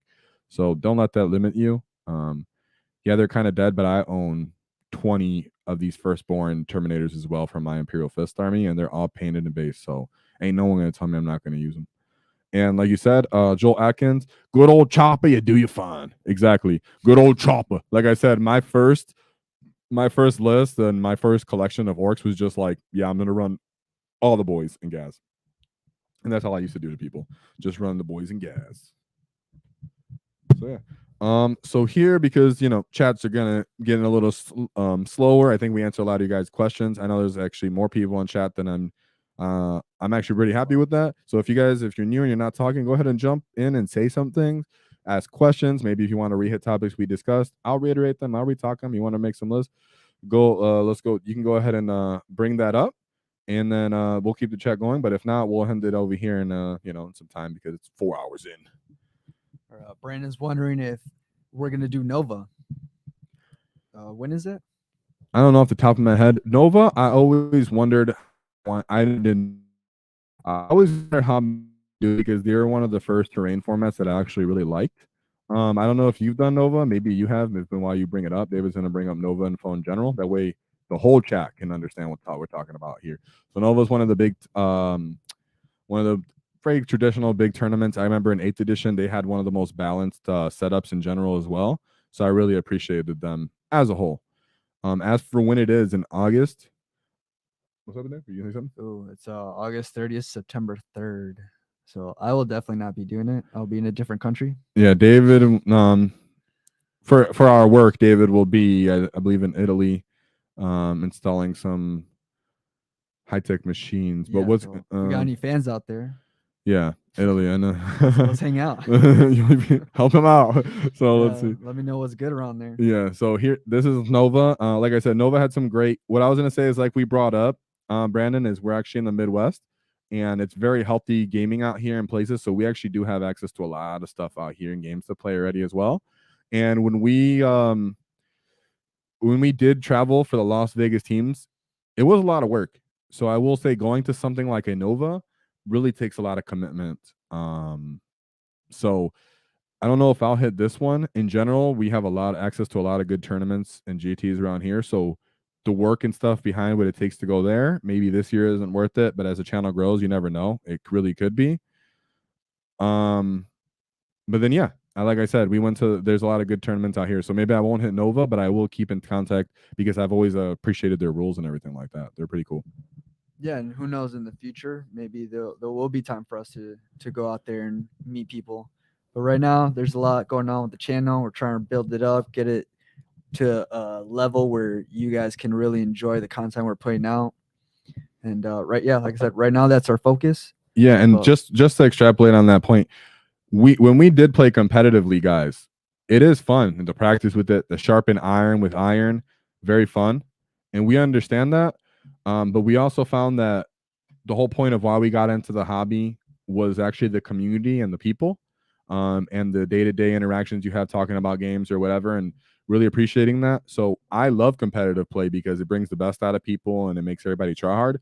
But I also love just the community as a whole.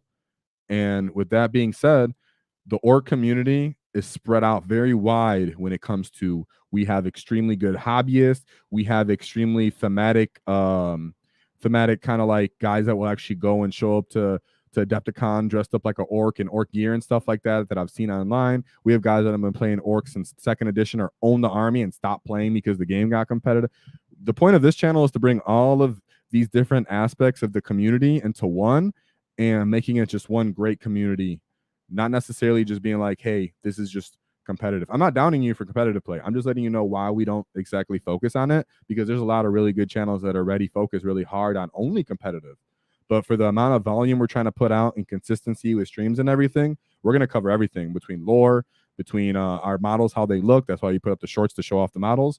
So yeah, that's why we don't specifically look out for a big tournament, because we're going to have a lot of RTTs and grand tournaments that are within driving range of us being in the Midwest near Chicago.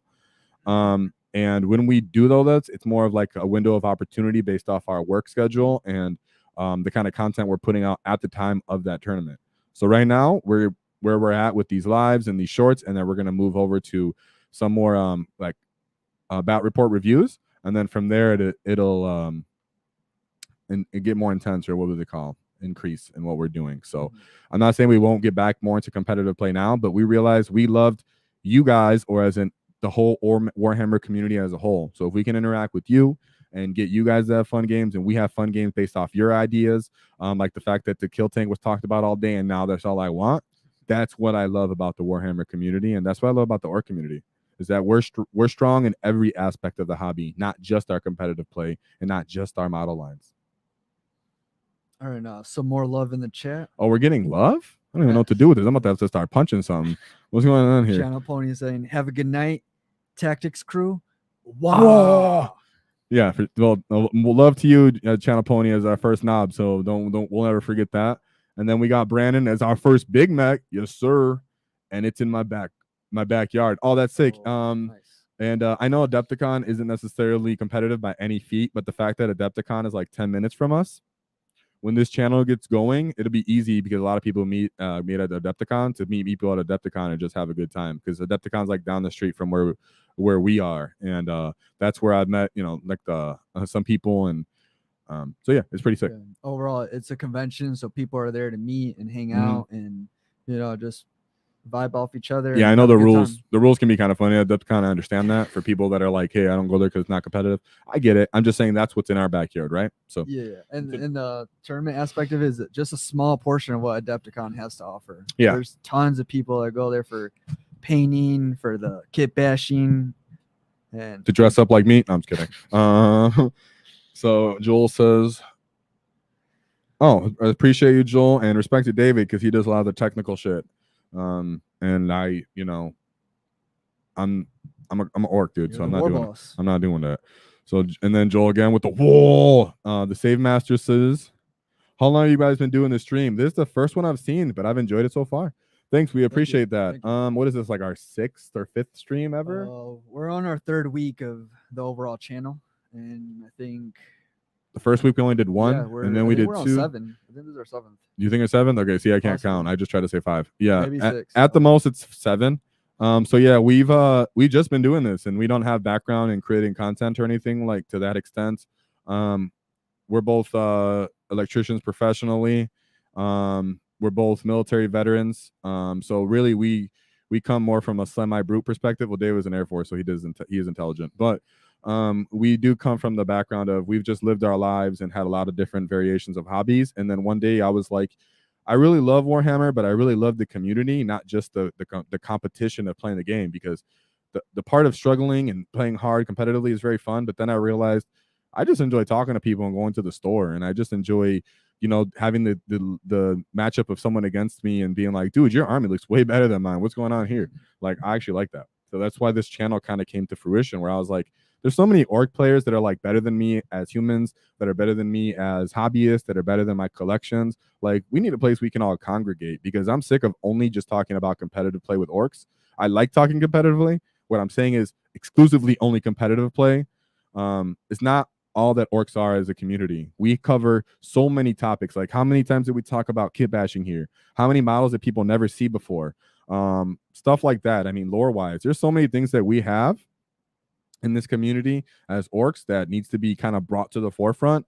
Not, hey, just what we believe comes true. There's a lot more to orcs as players and as a community, and that's what the channel is all about, if you guys wanted to know. So yeah, thanks for bringing that up, and thanks for the love, because it matters. What was that one? Mike Brandt ran Nova before going over to GW. Yeah, Mike Brandt, I remember and that's why they were really good, and that's why GW took him in, because they were like, we need that guy. And he says, I might bring kill tanks to Nova and shout y'all out. Dang, that would be sick. And I would like to just see 3 kill tanks, because like I said, I've only ever seen 1 in person. I've never even seen 3. So the fact that, like I said, you might want to be one of the few Big Macs that has 3, and then be like, what's up, guys? And like I said, in this conversation and all has encouraged me that I really want to get one of these guys. I was gonna just get some more models, like Orkanaut in general, because I wanted to run like Gork, Mork, and such. But yeah, now I really want to kill tank and just run like kill tank, Gork, Mork. Yeah, let's make this a thing. We'll get the Discord up, share that file, and start the next Great WAAAGH. This is the Great WAAAGH, and it has begun. We already have the Big Mac from Brandon. We got the Speed WAAAGH in here. We got Joel being the new one of our new knobs. We got so many things going on. Dogdacious with the triple chin squig. I don't know. That's what I'm gonna call that. The triple chin squig. All right. Okay. So the triple chin squig is what you made there, my greenskin friend. So he said, with the war boss energy, I can feel you guys are going to create a mighty. Yeah, that's Thank you. Yeah, thank you. And that's kind of the idea, is we just want to just have everything in all of y'all's mindsets, all of you guys' energy when it comes to the intelligence, the creativity, the crazy collections like Brandon has, where he'd put mine to shame by just picking out these three kill tanks and be like, what's up, dude? So yeah. And then we have Christian. Was that Christian, or did we just ignore him? Okay. And then Joel said the community is the best. The orc community in particular are great fun. Reasons. Sorry, I read it somewhere. Reason it's army. I've been playing them on and off for 15 years. Yeah, fun. That's awesome. See, 15 years. And that's what I'm talking about. Look how many people that have been playing them for such a long time. They're my first army. I own other armies, and I still just end up falling back to orcs, because I'm like, dude, I just enjoy them the most. I hate to say it, guys. I'm not even trying to be mean. Like, I own Guard, very respectable army that I can see where they're kind of like our little cousins to the side of like why they're admired, because they die and they have to deal with attrition too, but it's still not like orcs. And neither are Tyranids. Tyranids are shallow. So besides their painting is sick. So Christian Vi says, one of the favorite parts of Warhammer is the analysis after finishing the match and thinking about what went wrong or how to improve. Yeah, that's really fun, and that's what this is. All of us together is that analysis, that analytical talk. You've seen Wade jumped in here and started talking. We seen Joel was like, I'm gonna play my game soon. I'm gonna play my game soon. You seen Brandon talking about how he's playing and what he's gonna bring. So we're getting these after action reports, like I like to call them in the military, like we call them in the military, or get these real like consensus conversations after, where one person will say, hey, battle wagon gets one shot right off the table, no problem. And then someone else comes in and goes, that thing won me the game because they got everything else got shot. Right. And that's what's happening is like, that's why it's good to have this community instead of just having one person tell you this is how you play, this is what's good, la la la. Because if you're new, you might really feel like you have to play that way or you have to lean that way. Yeah, and his comment touches on the element of the camaraderie that we're building here, discussing the list, trying to help each other out. And that's what we're about here. Joel Atkins, I read this one. All right, guys. Well, it was a lot of fun. Thanks for everyone being here in the chat. We're going to close it out because we're reaching almost 4.5 hours. And just to reiterate, you can join us every Wednesday and Friday, 7:30 Central Time, and get ready for the next WAAAGH. Have a good night, guys.